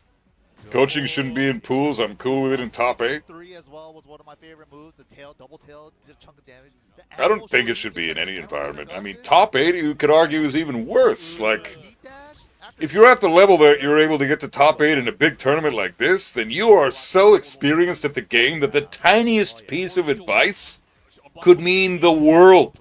You could be like, yeah, you gotta step that left after the first 2 hits in the string. Boom. Now you're fucking owning your opponent. There's nothing they can do. Like that tiny little piece of advice. Like, oh yeah, try fuzzy guarding here. That was crazy. You know, like, dude, that is gonna change the entire course of the match. Holy fucking damage. 70 damage on a single fucking heat smash because of rage? Down 2 rounds. A root of evil. Fuck that, dude. Oh, Okay. The drill, nice step into Yeah, it should be all your own brains all the way. Yeah, if you don't know the matchup, that's your problem. That's a skill thing that you should be unlocking yourself. I don't think coaching in a tournament setting is a good idea. Oh, I know. Is that the perfect spacing so he could get a tornado as well? He was They very take away his flash punch wall spread properties. They can make his 1/1 -1 again, right? Yeah, absolutely, absolutely. I don't see why that would be a problem at all. Heihachi's 50-50 is non-existent. normal throw. Oh my fucking god, Lily. You cheesy bitch. Oh, nice. There you go. Hop kick the back turn shit. She hasn't shown you 1-4 more than what, 1 time maybe? You good on hop kicking that. Forward, able to land here and got him moving. into the soba. Jake, man, brings it right back. Lily didn't do the back turn 1-4 more than 1 time. So King's hop kick there was a big deal. What are you doing? It's not over yet. Oh, he wants to coach. Oh, okay. Dude, this is cheesy bullshit. Not only are they learning things, you just won. First of all, you shouldn't be allowed to get coached when you just won the fucking match. Second, it's slowing down the pace of the fucking match. We want to see some Tekken. You know, I want to see this dude's fucking the back of this dude's shirt and his wonderful hair. Fuck this guy's hair. All right. I don't need to be reminded of the fact that I have none. You know, it's bullshit. At least when I'm staring at his forehead, it reminds me a little bit of of me. But when I'm staring at the back of his head with that pristine curls, some of us are insecure. All right, bitch. Get back to the game. It's not only about knowing the matchup, it's about your capability of adapting to the rival, which the coach is doing for you. Exactly! Very good point, Lois. Coaching should not be allowed in big-ass tournaments like this. Love the down 2 challenges. Serious? Like down 4-3+4? He tried to do a Frankensteiner? Bet it. Minoxidil in finasteride. Trust me, you'll get your hair back. Oh, Black Fry. I appreciate that, man. No, I'm kidding. I have hair. I'm growing it back right now. It's gonna get longer, and then once it gets longer, I won't look like I'm balding. But I've been bald for about a decade by choice, not because I have to be bald. I'm just fucking around. But I do appreciate that. Me, when I ask Buff coaching mid-tournament. No sidewall. I mean, fuck, it's legal. I'll be right up on the stage coaching you if you want. Absolutely, man, I got you. But I don't agree with it being a thing. It's my whole point. Just don't go for perfect electric mid-tournament. Oh, shit, it's good advice. Yeah, good shit. And then he does it right away. I can't help it. I can't stop myself. But hey, I landed it. Wasn't that cool, though? I lost, but hey, sexy perfect electric. counter in there. In all honesty, I think the bald look suits you really well. Thanks, man. I appreciate it. Yeah, I like it better than me having hair, too. I'm only growing hair temporarily. I'm going to take some headshots from my acting career because my agent wants me to. Even though I'm a voice actor, I'm not an actual actor. I mean, I'm not on camera. I like being behind the mic. You know, go in the studio, be behind the mic, read the lines. Don't sit on fucking set, you know, twiddling your thumbs all day. Good step on the fucking heat smash. That was sick, dude.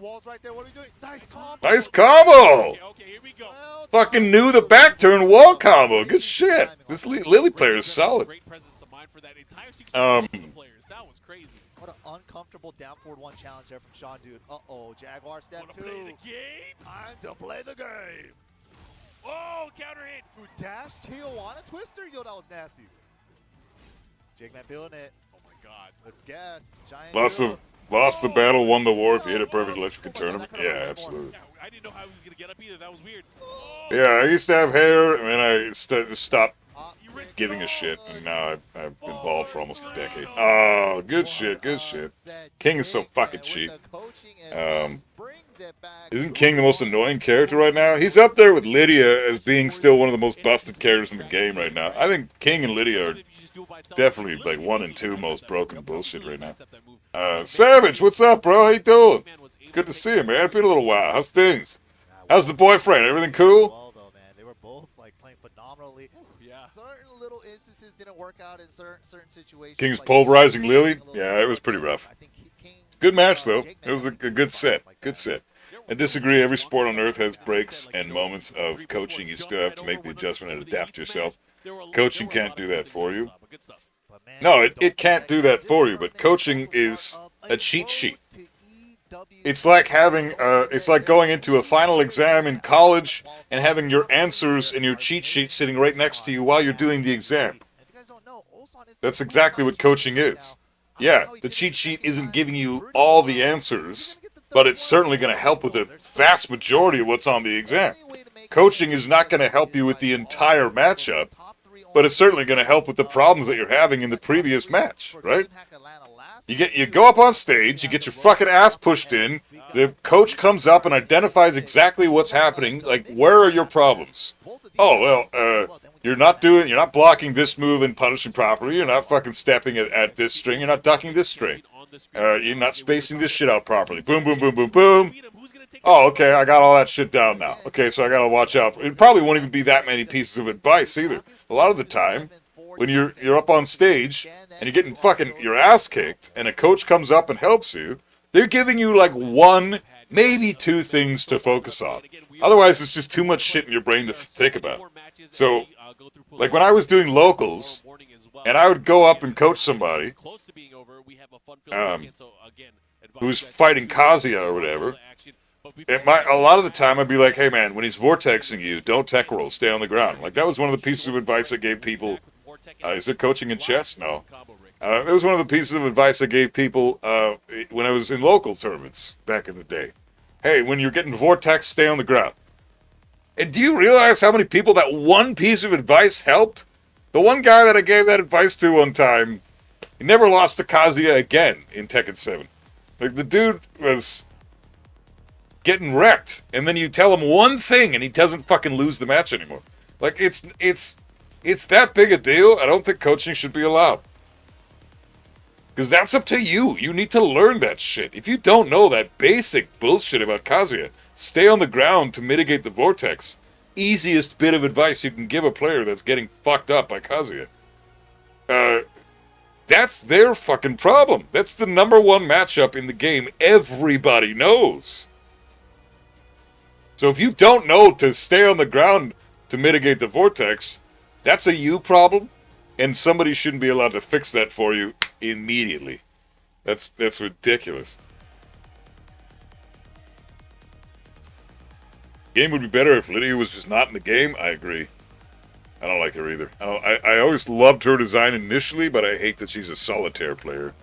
So until they change that, I don't want her in the fucking game. Boyfriend's good. Just been busy trying to finish your dissertation on so I can graduate this fall. Nice, bro.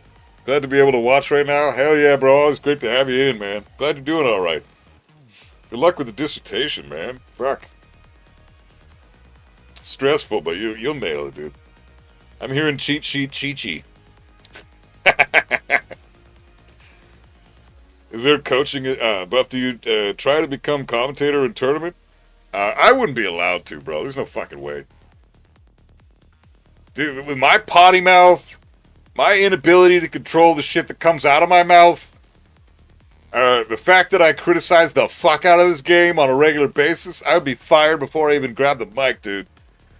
Coaching creates unfair playing field. The battle is between players. No one should interfere during a game. Yes, exactly. Boxing has a coach. Yes, absolutely. You're right.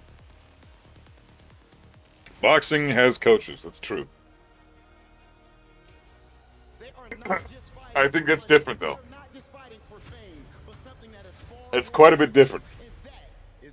If you're a boxing coach, it's your job to ensure the safety of your fighter.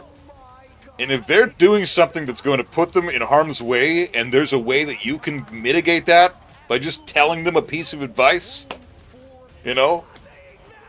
He moves forward with his left right before he goes for a jab, even though it's counterintuitive. You're used to fighters that move forward with their left foot to then go for a reverse, right? But no, he's going to move left and jab. He always does this. He pivots with his left, and then he jabs, right? So, instead of that, try keeping your right guard up.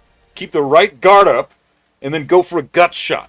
As soon as you see him go with left and pivot left, gut shot that guy, and then he's gonna keel over, and he's gonna try to block with his right. That's when you go for your right punch. Like that's a move that can mitigate potential damage your fighter is taking that could potentially save their life down the road, right?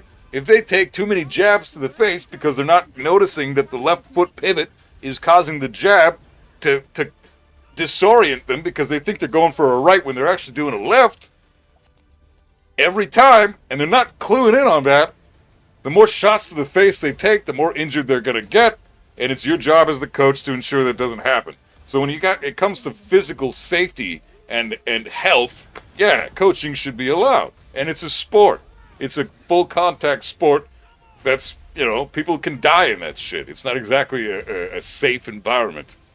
You're beating the shit out of each other for money. In a fucking game or any other sport that's not full contact? Like, I don't think coaching should be, in sports, again, I think is different entirely. Like, even American football has coaches and shit, don't they? Pretty sure. I don't know. But in games, no. Game tournaments should not have fucking coaches. No one's health is on the goddamn line. Let's just play the game and see how good our skills are and weigh those against each other, and boom. Like, that's the best way to do it. But if you're going to fucking be coaching people all day, I disagree with that. That's horrible.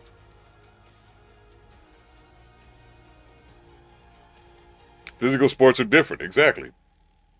Imagine chess having a coach. Yeah, dude, that's you'd be giving away the answers. It's like having a cheat sheet on a test in college, or he's opening with the Queen's Gambit, so try an Italian attack. Oh, fucking great idea. Now you're not playing the game. The opponent is playing, or your coach is playing the game for you. It's the same with Tekken. Oh, you know what? Down forward 2 is minus 14, not minus 12. Get a bigger punish there. And now you're in heat every time you punish that fucking move. Now the dude is dead. Like, what the fuck? He went from getting a regular knockdown into getting up to going into fucking heat. And now you got to deal with them in heat. Like, now you're super fucked. Like, no. Coaching is a stupid thing to have in a competitive fighting game environment. I fucking hate it. Fighter versus fighter, but also gym versus gym. In Tekken, sometimes it's a guy on his own going against a clan coaching each other. Yeah, that's the other thing too. If they have like the 3-letter titles next to their name on the screen there, everybody else who coaches them almost always has the same 3 letters. They're fucking sponsored by the same, or they're in a clan, like an online clan or some shit. But yeah, so they got each other's back. Meanwhile, you're just a dude hanging out. You just came to participate. Now you're fighting against all these guys, even though it's just you versus this one guy, but he's getting advice from all these other dudes that are really good players. That's not fair to you. You spent all fucking, like, months and months learning this matchup, and now you got this shit down pat and you're kicking this dude's ass. He gets a couple of words of advice from a dude who knows your character really well. And now he's just kicking your ass. And it's not even his skill at work most of the time. It's a lot of the times the fucking coach playing the game.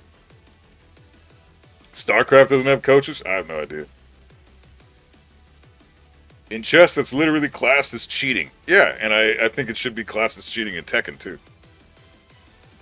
Hey, Hongo, what's up, bro? How you doing, man? Half-Light, Tekken and chess are the best when it's just 1v1. Oh, hell yeah, man. Do you play chess, Buff? I mean, not competitively, but yeah, I love chess. I've been playing it almost all my life, on and off. I'm not like a chess god, but I like to think I'm competent at the game. I understand certain patterns, like Italian attack, the fucking King's Gambit, Queen's Gambit, you know, opening with fucking pawn to e5, pawn to e4, you know. That's the classic fucking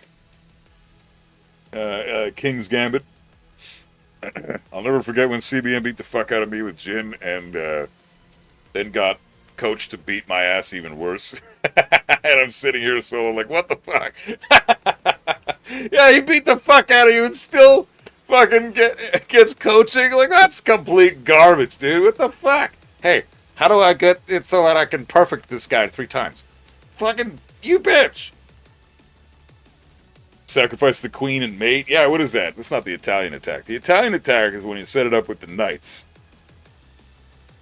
You move your pawn, then you move a knight, and then you get the knight up so that where the Italian attack is attacking either the rook or the queen on the opponent's side. Queen's Gambit is when you move the pawn to D5. No, sorry, D4. No, fuck. Yeah, D4 if you're white, and then D5 if you're black. It's to get the pawn in front of the queen out of there, initially. My favorite opening is a King's Gambit. I'm just used to that one. It's probably not even very good anymore, because everybody knows that one. But yeah, sacrificing queen, sacking the queen so that you can get an automatic checkpoint is great. I like doing that better late game. Oh, fuck yeah! Anakin Tasty Steve, good shit. Shake Shack's your favorite opening? Sick.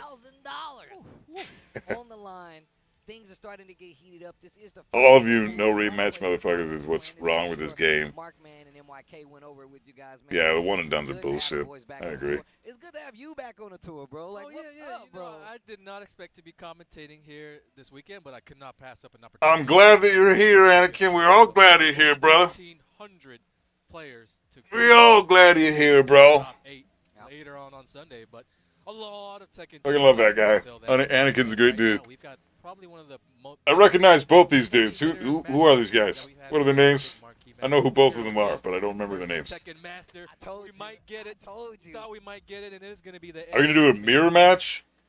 And I felt like Spiro's smooth talk might have played a hand in it. You know, I remember seeing Tekken Master open with Clive.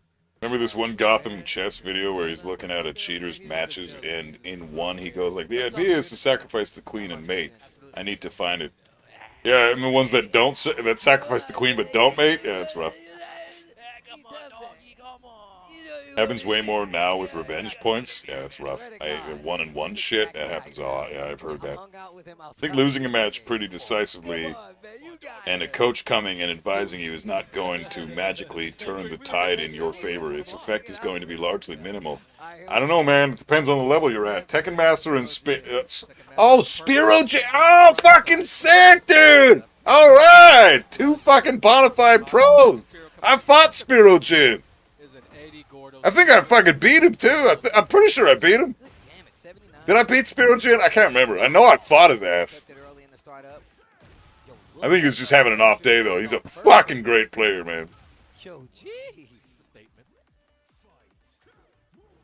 Fuck yeah, dude. Pro versus pro. Arguably like the second and third best Eddies in the world. Last time, that's that sidestep 3+4. Super evasive.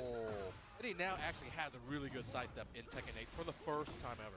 Bro, but if you remember back to Evo Japan, bro, we was wonder if he's still using the PS1 controller. We were watching John Ding with the Eddie actually use handstand dodge left and right, bro. Yes, that one is actually really evasive as well. And combined with all the other stuff that he has, you just can't tell. He is. They showed it at the start. Oh, that's so fucking cool. He's using the legacy-ass PS3 controller. Oh, man. Love it. Eddie. Point here in game number 1. Mirror match Eddie, the top three, like 2 of the best Eddie players in the world. You got them right under ELDEN. That's where these guys are. It's crazy, man. You make, what errors you might have had. I mean, Super good Eddie players. Cause, you know, for you to lose a lot of life. Okay. Spirogen just has to eliminate on some of these mistakes. Not get caught on the counter hits. Had a couple of instances to get that wall splat. Snow combo follow-up goes in the hands. But yeah, I don't know. It depends on the level you're at. Wow, Tekken Master is cleaning house right now. Transitions out of the. I wonder if Spiro can adjust. But yeah, if you're at a high level, nice counter hit back 1. That's good. If you're at a really high level of Tekken, the tiniest piece of advice can mean all the difference, man. So I don't really agree that coaching is only going to be minimal. I have seen the tiniest piece of advice change the course of matches way the fuck too many times watching tournaments over the decades. And being in tournaments and locals and shit.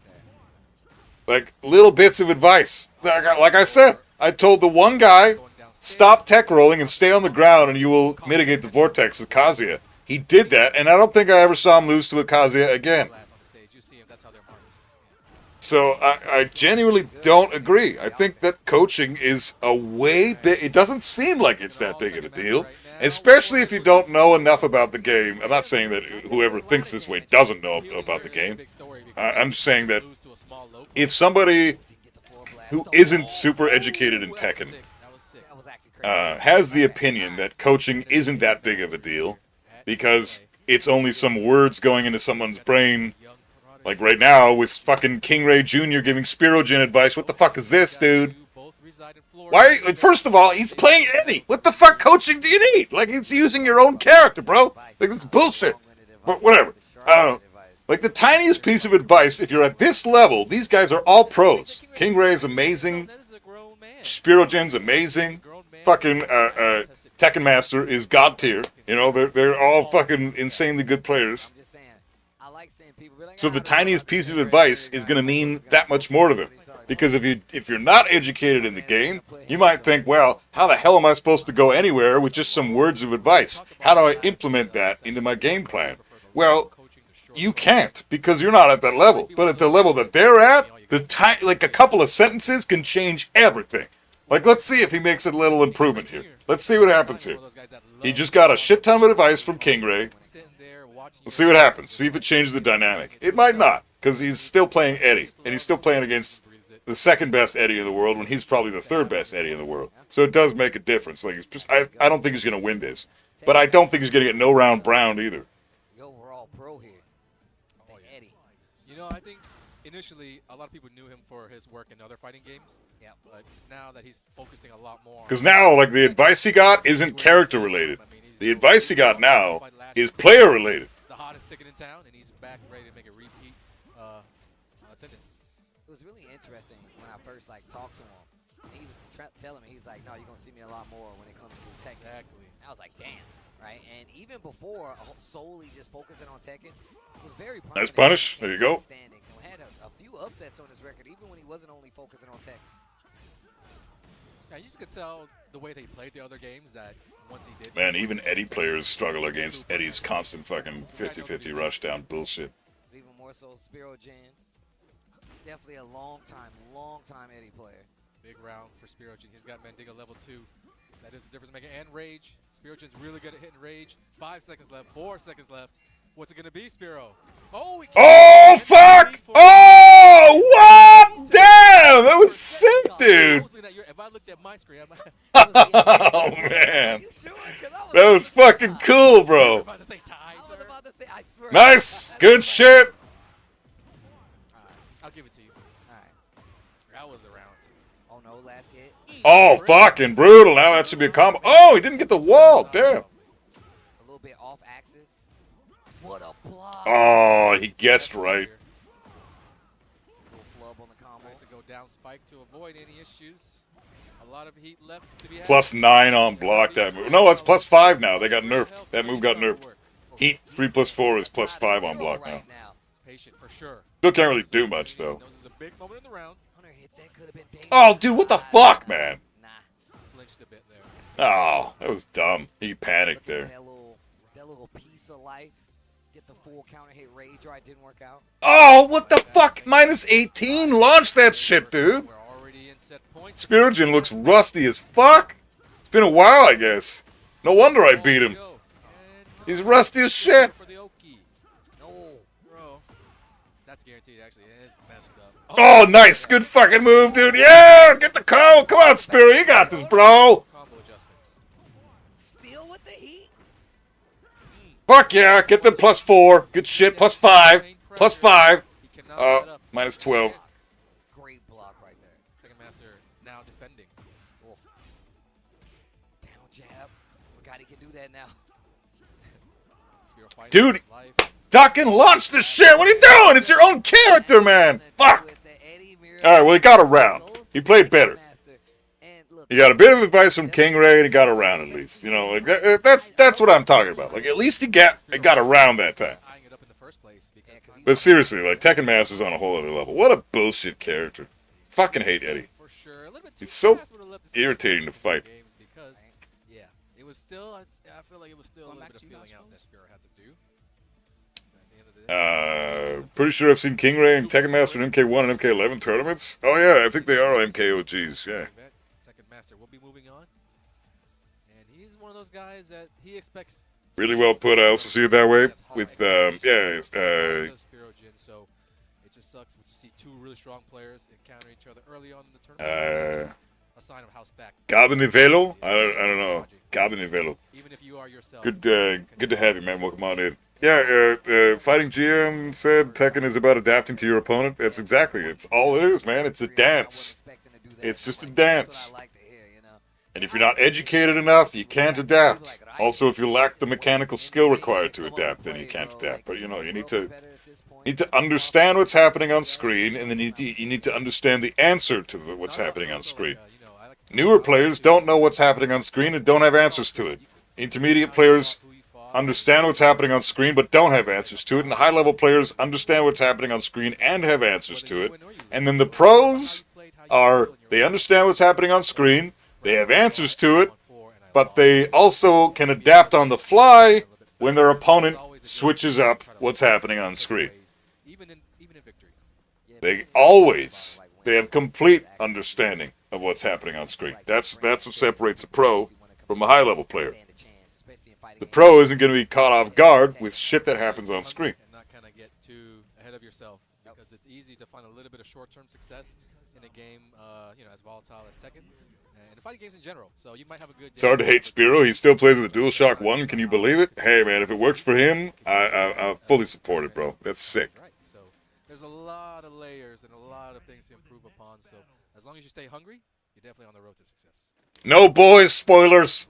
No ranting about the boys. Haven't watched it yet. Ooh, this is a big one. This is Joy out of NorCal. And I believe Season Joy 5, is- Cammy and I haven't watched it yet. We don't get to hear about what happened with the finale. You guys know NorCal's Everybody says it sucks. I want to know what the fuck it is.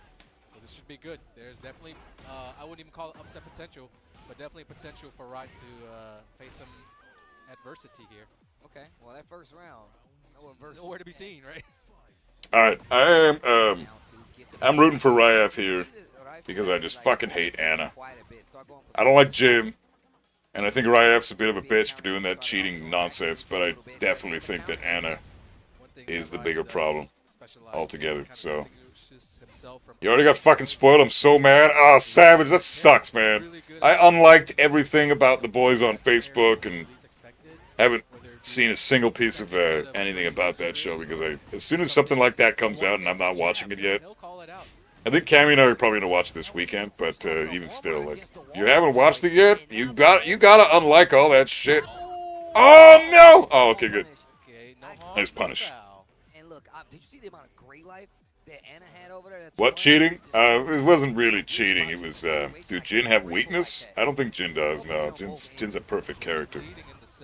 It's still early, but Like, every character has a quote-unquote weakness. Jin has counterplay, but I don't think he has a weakness.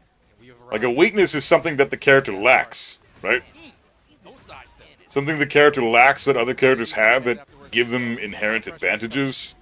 And that's a wide range of different things, right? But a weakness is like a definitive, yeah, this character there's a way to play around this character because this specific weakness is a very glaring problem for that character. Like Kazuya has a weakness that he's very slow to get his good moves going, and he has no pokes.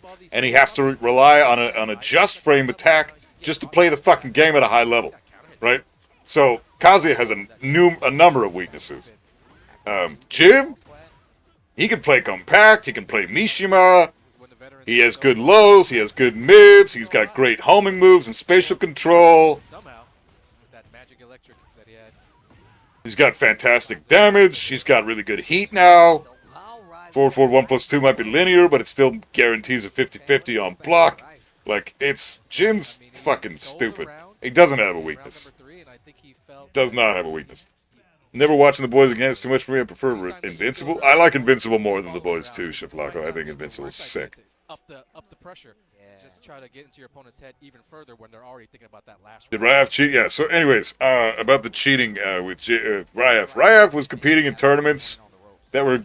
Every tournament gives you a specific amount of points for doing. However well you do is going to determine how many points you get for winning that or for playing at that tournament, right?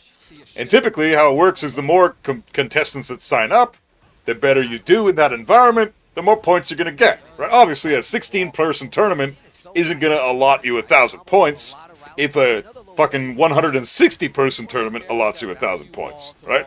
So the more players, the more participants, the more points you get for doing well.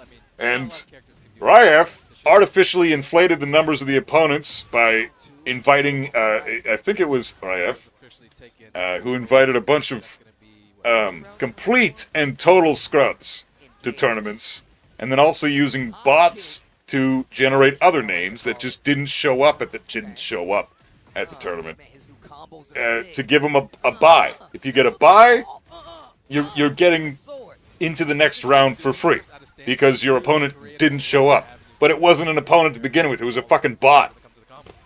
So you just get a free win, which ensures you get more points right off the bat, especially when there's that many names on the list.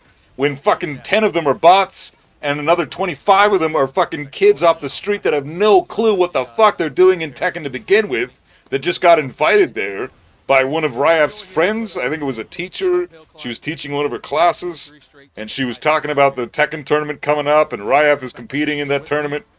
And she invited her students to the tournament, and the students competed, and they obviously suck at the game, but they were having fun, and so they competed just to have fun, and that's all fine and dandy. They're allowed to do that, but you kind of gave the teacher the earworm to mention the tournament to the kids, knowing that there's a good chance that you would have at least a few participants enter the tournament, and it would basically net you free wins. Like, you're a god-tier Tekken player. There's no fucking way these guys are going to beat you. So, you're guaranteeing yourself free wins on top of bots. So, I don't think he was necessarily cheating, but he's doing some shady fucking shit to bolster his points. And what ended up happening was didn't he get his top 20 spot in the Tekken World Tour Finals? Didn't Ryaf get that? I thought he did. Regardless, he got a spot in Tekken World Tour Finals, kind of dishonestly. And so we call it cheating, but it's not cheating because they couldn't definitively prove that some of those names were bots. He did, yeah. So what happened was he ended up getting in the fucking Tekken World Tour Finals ahead of players that he only had a few extra points. Like, the point discrepancy was very minimal. And so the guy behind him or below him didn't get in the Tekken World Tour, but he never artificially bolstered his fucking score. He just did really well, and he competed and did fantastic throughout the year, spent all this money competing in all these tournaments, and he gets all these points. He's number 21 on the list. You only get 20 spots on that fucking tournament. So that guy got fucked over hardcore because he basically got fucked out of a seat in the tournament because some other guy decided it was a good idea to put bots in their tournament to artificially inflate their numbers and get them ahead of the other guy. So that's bullshit. That's just being, you're essentially, we live in a world where it pays to be a fucking scumbag. All around. So sad. FGC veteran. X. Definitely seeing her all over the world at this point to some Even degree. commentating Tekken. Yeah, time to time. So yeah, I wouldn't say he was a cheater, Should be going up but he's to certainly a fucking what the scumbag. opponent is. As we get underway here, this is the third. My Jin's weakness is whatever the fuck Heat Lydia is. Yeah, bro, I feel you, man. The fourth Same. one, excuse me. Tekken World Tour Masters. Jin forward 4 is also a great counter hit button. It's amazing. A lot of guys might not Jin's be forward playing 4 is today. fucking The incredible. ones that have advanced, they'll be playing in round 2 tomorrow. I have a serious problem with perfect characters. Your character should have holes that you as a player need to work with. Yeah, that's the problem. Yeah, I agree. I think Jin is still super stupid strong because here's the thing that's interesting though. Heihachi has glaring weaknesses. He's got garbage lows. His lows are all going to get him killed the moment they're blocked. Jim has amazing lows and fantastic mids to mix them with. Heihachi has amazing mids, but no good lows. So you're never going to block, or you're never going to duck versus Heihachi. That's a glaring weakness in the character's design. But I would say right now that with Season 3 and all the nerfs that it implemented, Heihachi's stronger than Jin right now. Even though Jin has no weakness, and Heihachi does have weaknesses. So the weaknesses to a character doesn't automatically make them like god tier characters. Weaknesses in characters just makes it so you can We're like a dying breed. assemble a game plan easier against characters with weaknesses versus trying to assemble a game plan against someone who doesn't have a weakness, like Jin or Shaheen or something. Dragunov, they don't have weaknesses. Lydia, I mean, Lydia's weakness is that she's an average Tekken character outside of Heat.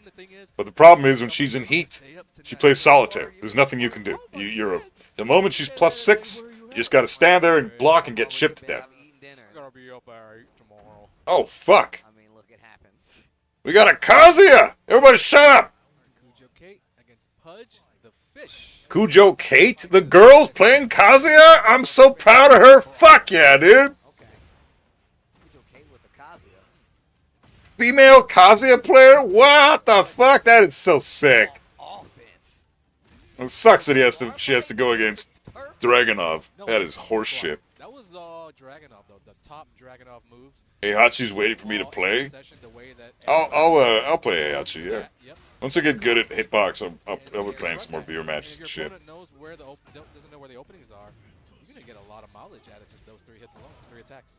Okay. Awful combo. It's a down 4-2-4 combo. Ground laser, stomp. Ed, what a I don't know what that was, but neither did Pudge the fish, so... Or Pudge the fish. What the fuck is this guy doing? Kate is just throwing shit out. A girl playing Kazuya? Yeah, dude. Okay. Yeah. Kujo's fishing a little bit, but hey. I've seen this lady before. She's a second rank? Like second Dan? Oh, man. Brutal. Oh, brutal. Why would you rage out when he's minus? That's brutal. Yeah. What do I think of June? She's a cheap fucking bitch right now. Oh, special style? No, get that shit out of here. Okay, counter hit running to again. Yo, Pudge the fish. Don't let her get a hit though. It's a bar fight. No throw breaks at all. Playing very unsafe. Down 2 to that. Yep, it's hard to beat. It's been around since season 1. He's shown the sneak 4 several times off of full crouch down forward 1-4. It was. You'd think she would have stepped left there, but that's okay. Pretty much the tail of the tape, the whole story of that first game. You know, Pudge, she just. I wouldn't pick Kazuya right now. I would go to do something easier. In tournaments, that's what it's about, exploiting your opponent's weaknesses. If you Both are girls playing? Oh, really? Or when I play, the first thing I like to do is just. That's awesome. My character has a combo throw. Other throws do a lot of damage. Yep. Like if you're Are those down forward 2 attempts or failed electrics? I think they were panic down forward 2s. You don't even have to. I remember back in the day when I was a scrub, I used to play Kazuya with just fishing down forward 2s. Terrible fucking strat. It's a 14 frame mid that crushes nothing, and it's -12 on block. Like, you don't just want to be throwing that shit out. That's terrible. But That's how I used to play. There it is. A lot of throws. Up 4, 1+2 from Dragunov. She's aware that Cujo's not breaking throws, so any opportunity you have. Okay. Oh, this guy doesn't know the Eddie matchup, though. Bomb, bomb. Okay, E burst this time. All right, pretty good. You better start stepping that shit. Step that shit to the right and launch with down forward 3, please. Or left. You can even step that to the left. Oh my fucking god. No fear at all. Tricky. What the fuck is this person doing? What the fuck? Every time Budge the Fisher started off. Damn, the combos are awful too. What is happening? Whenever you see Dragunov taking a few steps, you should probably chill out if you aren't already doing an attack. The heat smash, not going to get anything from it. Answers back with one of her own. More hits. Ooh, she might survive, and she does. And this is going to deal a lot of damage. She'll replenish what she just ate. She's not any good. Yeah, it doesn't seem like she's very good. Just fine. So it'll be a winnable situation for Kate. A couple moves could do it here. Kitchen Zuya? Wow, the switch up. To it, yeah. Switch up. Usually Push was going for the low there, yeah, but Nah. we got a little bit of a swap. We can talk some shit, but that's just fucking stupid. That's lowbrow garbage, man. You're timed out for that one, dude. Fuck that trash, man. Okay, Majinga. Got that floor blast. I don't understand that mentality. Don't you have a mother at least? Maybe you definitely don't have a fucking wife or girlfriend.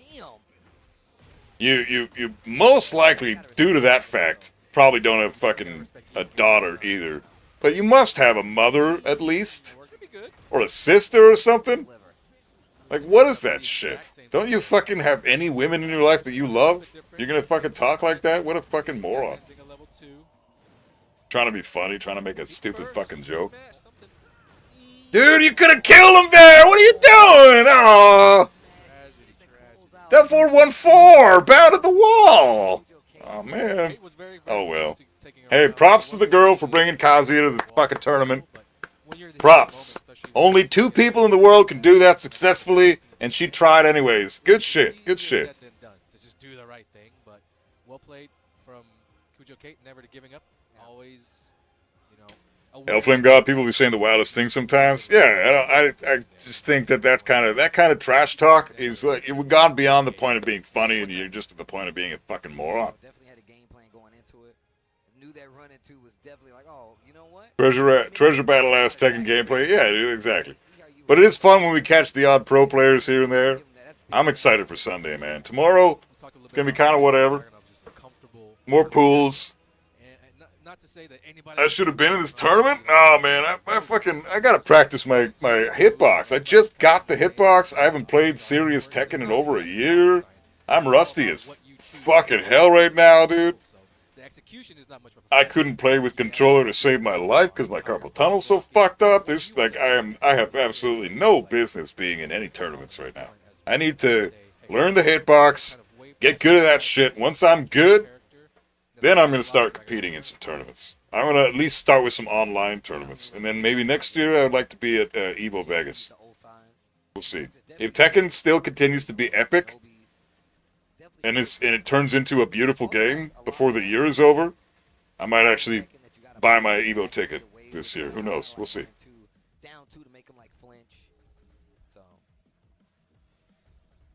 Most of North America is just focused on Shinblade drama. I heard there's some shit going on with that guy. I couldn't care less. I don't have a problem with Shinblade. Never have. I know there's some fucking unfounded bullshit being said about him. I don't know what it is. I don't care what it is because I don't see any evidence for that. So if it's negative shit, fuck this. I don't have anything positive to say about anything or anybody that is saying anything negative about the guy when you have no evidence to say one way or the other.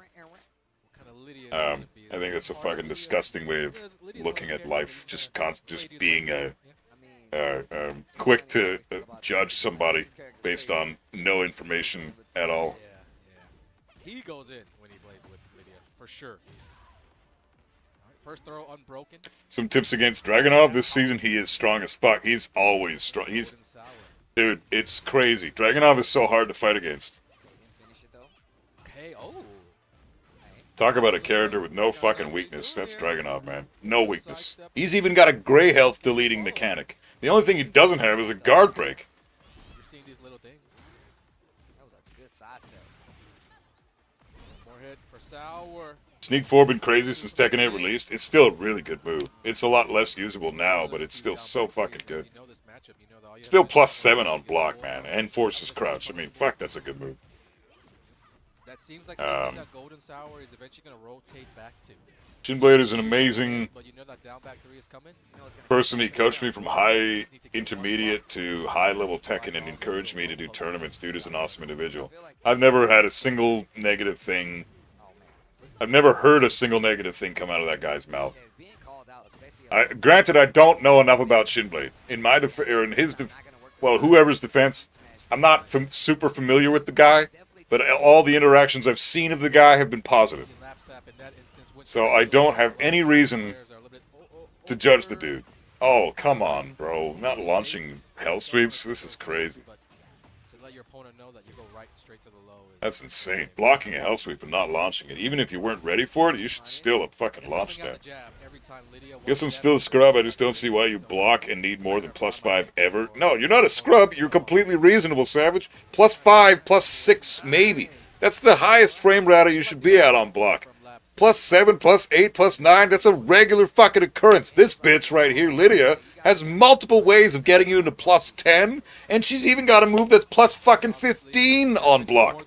Like, the frame data is ridiculous with this fucking ridiculous game right now. I mean, it is healing. It's looking way better than it did, but Lydia is one of the biggest problems right now. She's one of the only remaining problems from Season 2, and she's still a massive one. Buff, what do I think of the rank inflation? I think it's great for the pros who want to get to Tekken God, what is it called? Ouroboros, I think Michael Murray called it.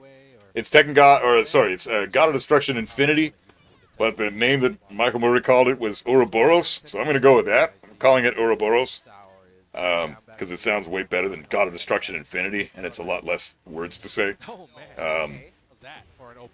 Yeah, Ouroboros, cool fucking rank.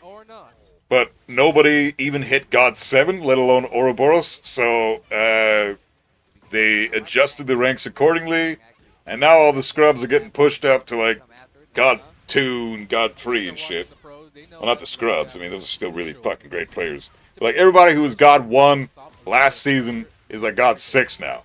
So, yeah, it's pretty crazy.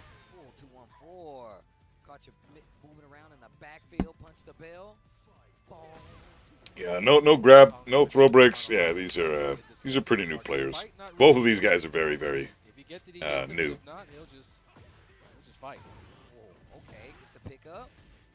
Just misses the wall, but picks it up with the hell sweep. What very minimal wall awareness too. You also have to take into consideration the oh, brutal. Oh my God, no combo at all, man. I don't feel like this Lydia is beyond red ranks. Nice. Oh, Yeah, it's over. That's gonna hit. Break the glass. Okay, nice call out. Laps out. Tongue with the rage art. It was a great call. Joker got God 7 with Aichi. Nice. That makes sense. 1 of 1 now, and it came at a perfect time, right when Golden Sour was about to take that. Ouroboros is a snake eating its own tail to signify infinity. I like the movement too. Makes sense, because that's what's on the infinity side. It's an Ouroboros. That's perfect. So it's legit. It's actually a thing. God 8 is Ouroboros. That's sick. What's my take on 007 first light? I don't really have one. I want more Hitman content. Wasn't Dragunov broken in Tekken Dark Resurrection? No, Dragunov was trash in that game. Throw you if I can, and then if not, I'm just gonna low you. Him and Armor King were both garbage in that game. Tong got that sense that this guy doesn't really. Once I'm attacking, he doesn't really know what to do, and I can catch frame traps. I can catch basically whatever I want. It's hard getting in. I'd be stressed with tons of people watching. See, that's what I was going to say. You got to take into consideration the stress that they're under for being super, they're nervous as fuck. Like, it's not a small tournament. They're competing at a master level event. There's a decent amount of money on the line. They probably spent money to get there. Like, there's a lot of things at stake. It's if you get your ass kicked, it's not the end of the world. You still get to have the experience in person. You still get to eat the awesome food that they probably have at all the vendors there. You know, that's one of the main reasons I want to go to one of these tournaments is to eat all the food. And, you know, it's just being in that environment just looks awesome. I just want to be there. Look at that. I want to sit in those seats. I want to watch this shit on the big screen in person. Meet some homies, you know, meet some of you guys, you know, that'd be fucking cool. Convention food sucks. I loved everything about Evo but the food. Oh, brutal. That sucks. That's a bummer. Very beginner level, to see them activate heat burst and then immediately right away do a heat smash, you're on the right track. Yeah, that's kind of what. Man after my own stomach, I'm making homemade fettuccine for shrimp Alfredo run. Oh hell yeah! Oh Jesus Christ! My lady made stroganoff. I'm gonna have some of that when I'm done the stream. She made stroganoff yesterday. It's fucking good shit. Are you interested in Bob when he releases? ZK, GG. What's up, man? Welcome on in, bro. Yeah, I mean, you know, Bob's cool. Oh, is this King versus Armor King? Nice. Fuck yeah. I hope these guys are good. Hell yeah, Armor King. I want to see that shit. Who are you playing more of these days? No throw break. That's not a good sign. Weiss, 1+2 throws did not break, and now he's launched for 1,000,000 damage. Some people feel like he's a sleeper. No combo? Aww. Yeah. Another throw. You gotta stop trying to pressure this dude. He's just gonna throw you all day. First off, I just think he's cool, so that just makes me want to play him alone. But I also feel like, he's got. Yeah, Bob is like probably the most hyped character in season 3. If I'm honest, Bob is the one I'm looking forward to. Oh, he ducks it but doesn't launch. What the fuck, man? Bob's the one I'm looking forward to the most, even though I'm not looking forward to any of them. I think if you're one of those guys that has played Tekken for a long time, you're really good, and you really tend to gravitate toward those stronger characters. I think Armor King is a comfy pick. Yeah. If you find that he suits you in this game, he's definitely strong. And underused as well. Another character that don't get that much representation. Yeah. Because King gets all the credit. King definitely gets all the credit. I can say that as a King player. And we got tables, ladders, and chairs now with Armor King. You know, he's doing all kinds of stuff that King can't do. It's funny because I'd never hit people after the bell, but with Armor King, I hit people after the bell. I'm like, that's what Armor King would do, bro. He wouldn't care. Giant swing to the wall. Just missed it. It's shy. Nice catch and break. Act 3. Okay. Solid clean play. 2 elbows to close it out. That elbow has been a staple in King's toolset since as long as I can remember when I started Tekken over 25 years ago. So that's going to be one of those moves that if you want to play King, you should familiarize yourself with for sure. Wall splat. Riz has been around for a while too. Long time King player. Super strong round from the OG Slice. Wish we had Jinpachi. There seems to be a lot of people that want Jinpachi. Want to finish a plate here. That giant swing is looming. Damn, I don't know what's happening right now. This match is weird. These boys are swinging. Yeah, these guys don't know what they're doing. Telegraph it because you do have to input all those commands. My God, not a single fucking throw break. This is gonna hurt. You got wall as well. Could have sworn Dragunov was broken on Tekken Dark Resurrection on the PSP. No, he was very shit. His running 2 didn't launch. It had a garbage hitbox. He was very slow and sluggish. A lot of his frame data was garbage compared to what it is right now. Look up his frame data online, man. You'd see why, and then compare it to Tekken 8. And like down 2 is better in Dark Resurrection than it is now. But almost every other move he had in Dark Resurrection was shittier than what he's got right now. So I wouldn't make too much of an adjustment here. But all right, ADL, take care, man. Thanks for hanging out. Jin, did you know there was a female Mishima in the old Tekkens and the female Mishima we have now? Yeah, there was Angel. Angel was a female Mishima in Tekken 2, Tekken Tag 1, and Tekken Tag 2.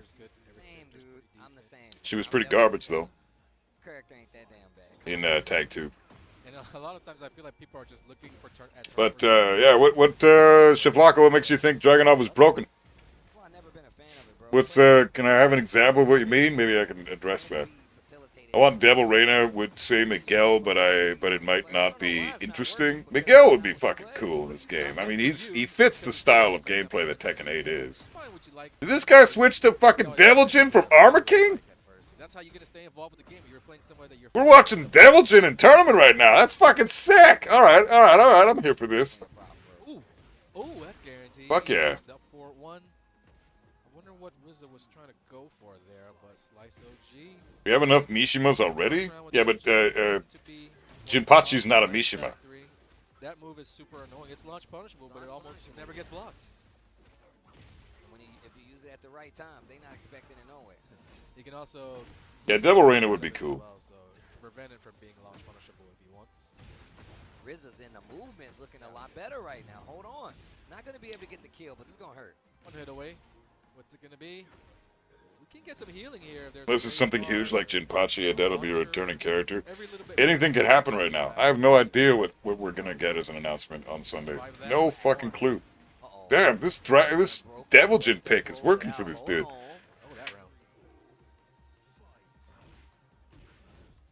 No duck. Random hop kick into launch on minus frames. No good combo. What is this? Break on the stone head, though.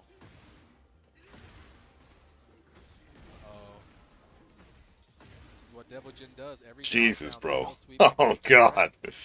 Oh, man. This is hard to watch. As they wake up, the more of a threat that you can be with just that tool. Okay. He didn't even get the Shining Wizard. Oh, that's so brutal. Nice duck! There you go, man! Okay, maybe the nerves are starting to wear off a little bit. Cool, though. He's loving that shackle. That's true. That's definitely true. So Slice OG. That was a strong answer. That was a 3 straight off the Devil Jin switch. Your money's on a guest? And Devil Jin's ability to just keep you in that vortex. Yeah, it could be. It would align with the pattern that they've given us so far. Guest character 1 year, new character the next year, guest character next year. Or the pattern could be guest character 1 year, new character next year, returning character the 3rd year, and then rotate like that. Who knows? We don't know. And I think that everything is so crazy volatile that we have no fucking clue how this is actually going to work. Did anybody anticipate that Season 3's second patch was going to be 1,000 times better than its first one? I don't think anybody saw that shit coming. I think Season 3 is giving us a slip a little bit. Good job of mixing up those mids and highs for Oki every single time. Just keeping the opponent guessing. His back 1+2 and a lot of his combos are damaging. Yeah, but back 1+2 is very slow and interruptible like it is here. I think Rizzo's capable of This game, right? He's really only good at the wall. He didn't have a whole lot of pressure tools. All right. No, 100%. Then again, I have no knowledge of frame data at all, so I might be a bit off. Hey, Shiflocko, there you go, bro. You were saying earlier you don't want to be stuck in red ranks anymore and you don't know how to improve. That's the first thing you should learn, man. If you're as passionate about Tekken as you are, which you are, very passionate about Tekken, and I appreciate the hell out of that, you have to learn frame data. Start with your character. Whoever, like, Fakuram or Jack, whatever, whichever one you want to start with for frame data. Learn all the frame data in your own character. That's the first thing you should do. And then once you know that, you can apply certain things that apply to your character to everybody. Because the frame data isn't entirely unique across the board. A lot of characters share things in common, like jabs being +1 on block and +8 on hit. Everybody has that. That's the same thing across the board. You know, down 4 is generic down 4 as being -15 on block, -4 on hit. You know, generic shit like that. Down forward 1s, most of them being 13 frames to impact.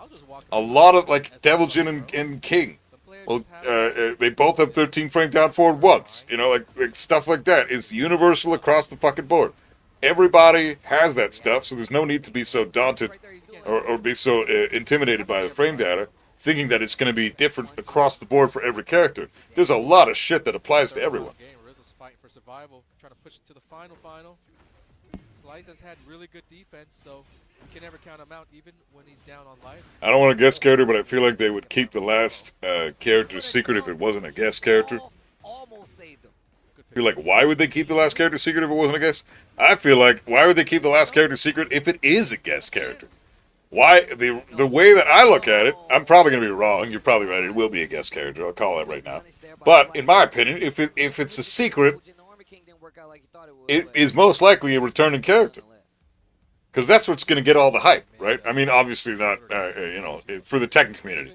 But for the global masses, yeah, the hype would obviously go towards a guest character. So, okay, I can see where you're coming from. When you unpack it, and I say it out loud to myself, then I kind of agree with you there. I mean, I start with your 10 frame and 15 frame punishes, exactly, and then which moves of yours that are launch punishable on block. Yeah, Savage, and Chef Laco, I have a playlist on my YouTube. I'm not sure if you've already watched it, but it explains all that stuff. You don't need to do the research yourself. I've already made a fucking playlist going across the board, frame data, what notations mean, how spacing works, what punishment is, all that stuff. Those are separate videos. So when you're ready for certain things, like, all right, figure out what the notations are. Now I know what those notations are. Okay, now I'm going to figure out what frame data is and when those numbers apply, given what scenario, right? And then I'm going to figure out, okay, how do I apply the frame data practically? Let's figure out how punishment works. Okay, cool. I've kind of mastered that aspect. Let's jump out of that a little bit and see what else we got. How about throw breaks? I need to learn throw breaks. I got a video for that too. Combos. You need to learn combos. I got a video for combos. It's so fucking important to know that shit. You have to learn that stuff. It's crucial to know that stuff. I have not seen her play Tekken 8 yet. You think the guest is Lucky Chloe? Oh, brutal. Hey, Ruin HD, what's up, man? I didn't see you there. How's it going, bro? Xiao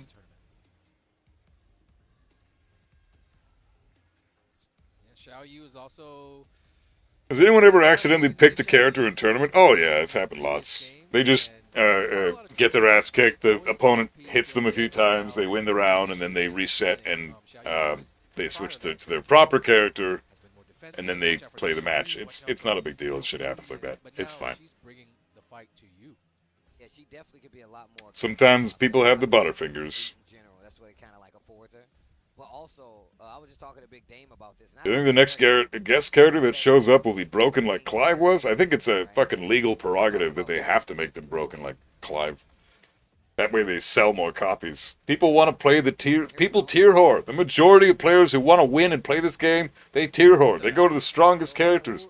Very few people are legacy character lovers.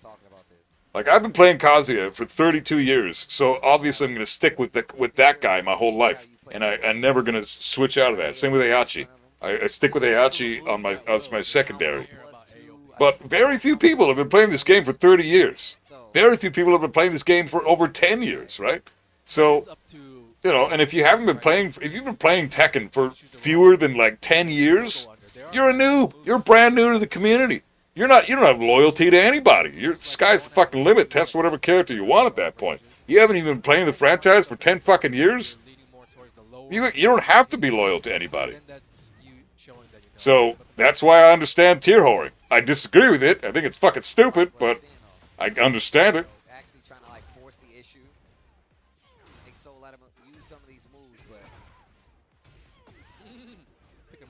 If Jinpachi was in Tekken 8, I'd be 100% hype. I mean, I don't really care about Jinpachi, if I'm being honest. I got my guys. I got Kazuya. I have Heihachi. I have Armor King. I have some weird, fucked up, deformed version of Devil Jin that I don't like. I got my guys. As long as they give me Lei at some point, I'm good. I don't need anybody else. I don't care one way or another who's in this game or not. Once they give me Lei, that's it. That's the last character on my list. I don't give a shit about anybody else. There's other characters that I do love that I want to be in the game, even though I don't really play them. Like, I couldn't imagine a Tekken without Paul, even though I don't play the character at all. Couldn't imagine a Tekken without him. Steve. Couldn't imagine a Tekken without Steve. And I genuinely love Steve. And I play a little bit of Steve here and there for fun. You know. Okay, wait a minute. I love. I couldn't imagine a Tekken without Jin. Even though I never played Jin, I fucking hate Jin. I wouldn't be caught dead playing such a bitch. But I couldn't imagine him not being in a game. I don't want him to not be in Tekken. Even though I hate that guy. It's tough though. You got Daistra tracking you down. She's not gonna let you get any breathing room You should try Paul. He's badass like me. I did try Paul. I'm not a badass, by the way. I'm a bitch. But I appreciate that. You should try Paul. I did try Paul back in the day. Tekken 3, he was one of my go-to characters. Because in Tekken 3, Kazuya wasn't a thing.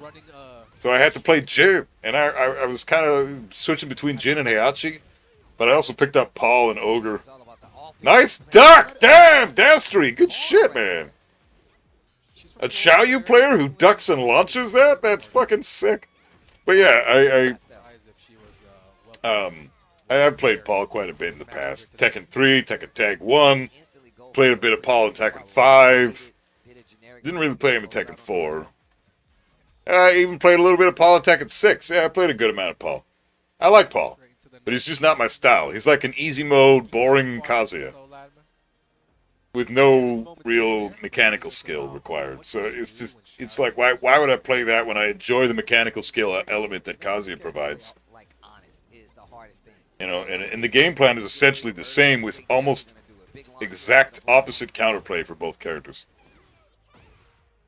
Why not Jinpachi? Because he's not my style. I'm a Mishima guy, man. Jinpachi's like a pseudo Mishima with none of the true Mishima tools. The game is evolving. And he's a bit too OP in my mind. Like, that down forward 2 is way too ridiculous. It had no business being as good as it is.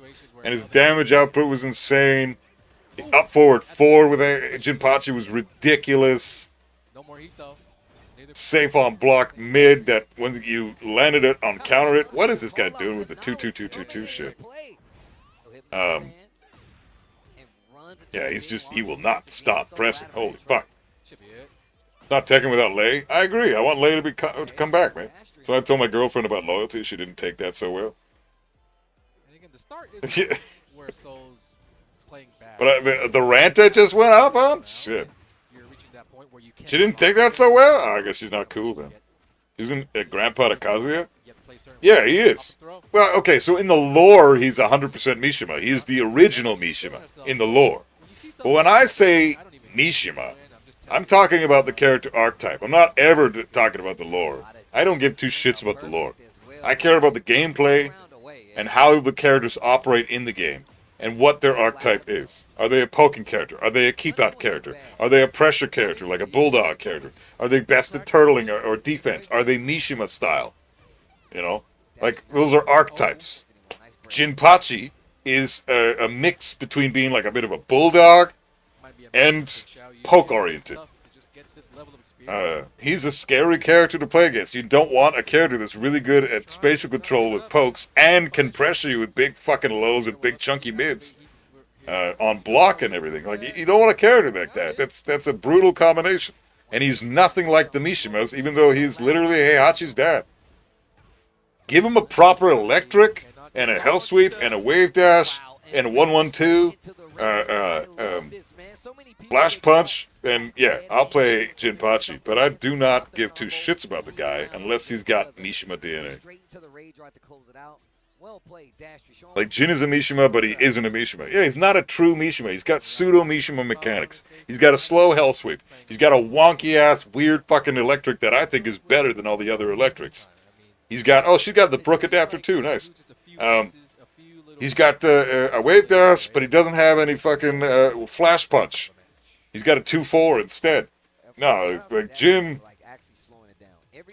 is a pseudo Mishima. Same with Bob. Bob's a pseudo Mishima as well. And of course, man, this is all part of the Tekken World Tour. You want to keep up on what's happening on the Tekken World Tour? It's very easy. TekkenWorldTour.com. Follow all our socials at Tekken, at B&E Esports. I didn't know Jin's hell sweep is slower. Does that matter? Yeah, it does. Because typically hell sweeps are 16 frames. Jin is 21 frames. So they're all unreactable. But then when you incorporate the inputs required to do the hell, like hell sweep is typically forward, neutral, down, down, forward, 4, right?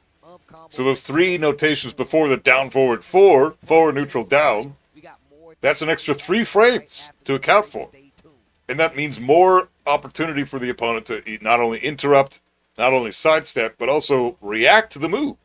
So if you're doing a hell sweep that's 16 frames to impact, and you got 3 extra frames of input before you do that, before the animation of the move actually comes out, you're looking at about 19 frames for the average hell sweep. That's the fastest most hell sweeps will get, maybe 18 if you do a perfect hell sweep. Like the perfect electric is 1 frame faster than regular electrics. Perfect hell sweep, same thing. So that's 19 frames for typical Mishimas. Jin's 21 frame hell sweep means that's going to be a 24 frame hell sweep with the typical inputs included. And it's got a really wonky animation to where you don't even need to be looking at his legs, you observe his shoulders. And when you see Jin's shoulders move in a very specific way that only works when he does the hell sweep, you can pseudo-react to the hell sweep. Not because it's reactable on when they go for the initial hit, but the notations included make that move 24 frames, which is a reactable frame data. 23 frames and up is reactable on paper if you're really, really sharp. And that added animation of his shoulders moving that specific way, you combine those 2 things, Jin's hell sweep is pseudo-reactable from some of the best players in the world. Most people are not going to react to it, but it is reactable by some very few players. That's a huge deal. So his hell sweep is objectively the worst hell sweep.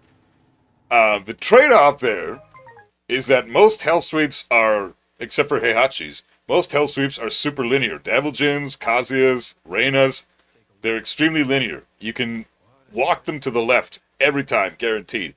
You cannot walk Jin's hell sweep to the left. You have to walk it to the right. And even then, it can still clip you at specific ranges, so you have to be right in his face when he's done doing the hell sweep, and you can walk it to the right then. But it's difficult to do. So it's slower, it's pseudo-reactable, but it's a fully tracking hell sweep, essentially. And that's the trade-off. It also breaks the floor for a full combo, so that's pretty crazy stupid good, too. I guess my crouch dash is blatant. I switched to down 4 or down back 4 because they usually don't get blocked. Yeah, no, that's great. That's the thing. Jin has fantastic lows. He's got down back 4, he's got down 4, he's got down 2, which is amazing. He's got hell sweep on top of all that. And then his mids are ridiculous. Forward 4, forward 4-3, Demon Paw, back 2-1. You know, he's got some insanely good fucking mids. Down forward 2, his down forward 2 is ridiculous. And it's almost fucking homing move. Crazy good shit. You'll be the greatest ace pilot this war will ever know.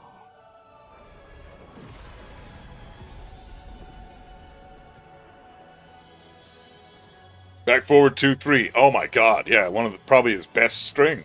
That's the string that we labbed in the Jin video I just put out. Back forward 2-3 is fucking incredible. Incredible. Plus 2 on block, mid, homing string. Pretty much homing string. Again, you have to be in his face, kissing him, and then you can walk that string to the right. But if you're farther away, or if he's trying to walk it to the left, you can't walk it. It's going to home in and it's going to kill you. That first initial back forward 2, that's basically homing unless you're right in his face, and then you can only walk it one way. You still can't walk it to the left. What about Angel? I'm down if Angel comes in. I'm fine with that, but I don't see that happening. I think Angel's actually dead in the lore. But who knows? So is Heihachi at the time, so who knows?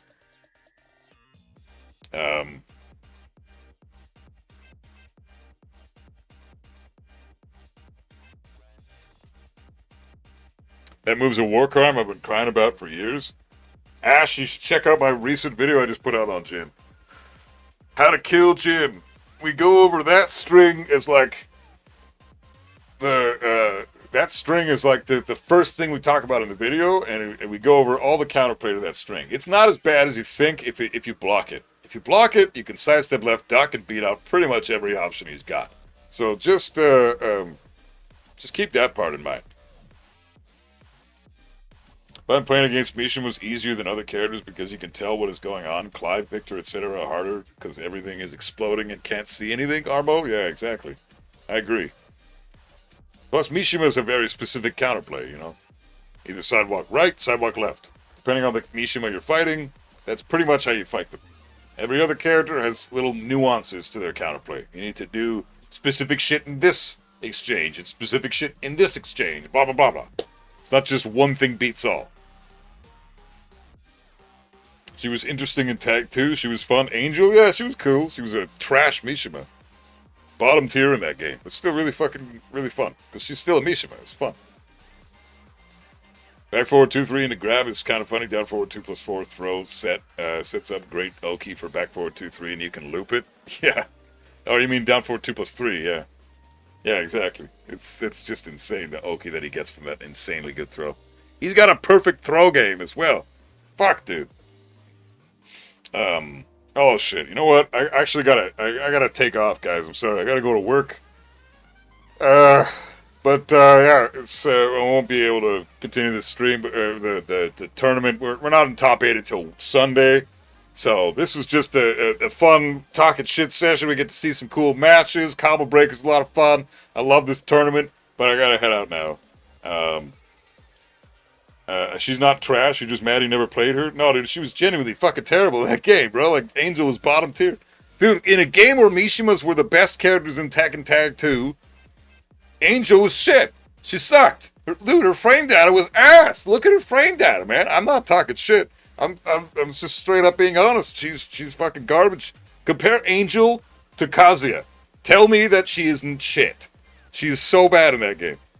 But yeah, much love, guys. Seriously, appreciate everybody hanging out. Thank you all for being here and talking shit with me and the support earlier. Means a lot. I will see you guys on Tuesday, because well, I don't stream on weekends or on Monday, but I think I'll have a video out on Monday. It might be the Anna and How to Kill Anna video. We'll see.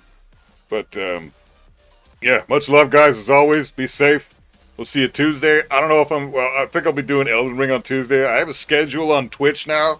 I think I'm going to do Tuesday, Wednesdays, Elden Ring and Soulsborne. And Wednesday, Thursday, Tekken streams going forward. So, or Thursday, Friday. Sorry, Tekken streams going forward. Thursday, Friday. Much love, guys. It's a blast hanging out. Thanks for being here, and I'll see you on Tuesday, everybody.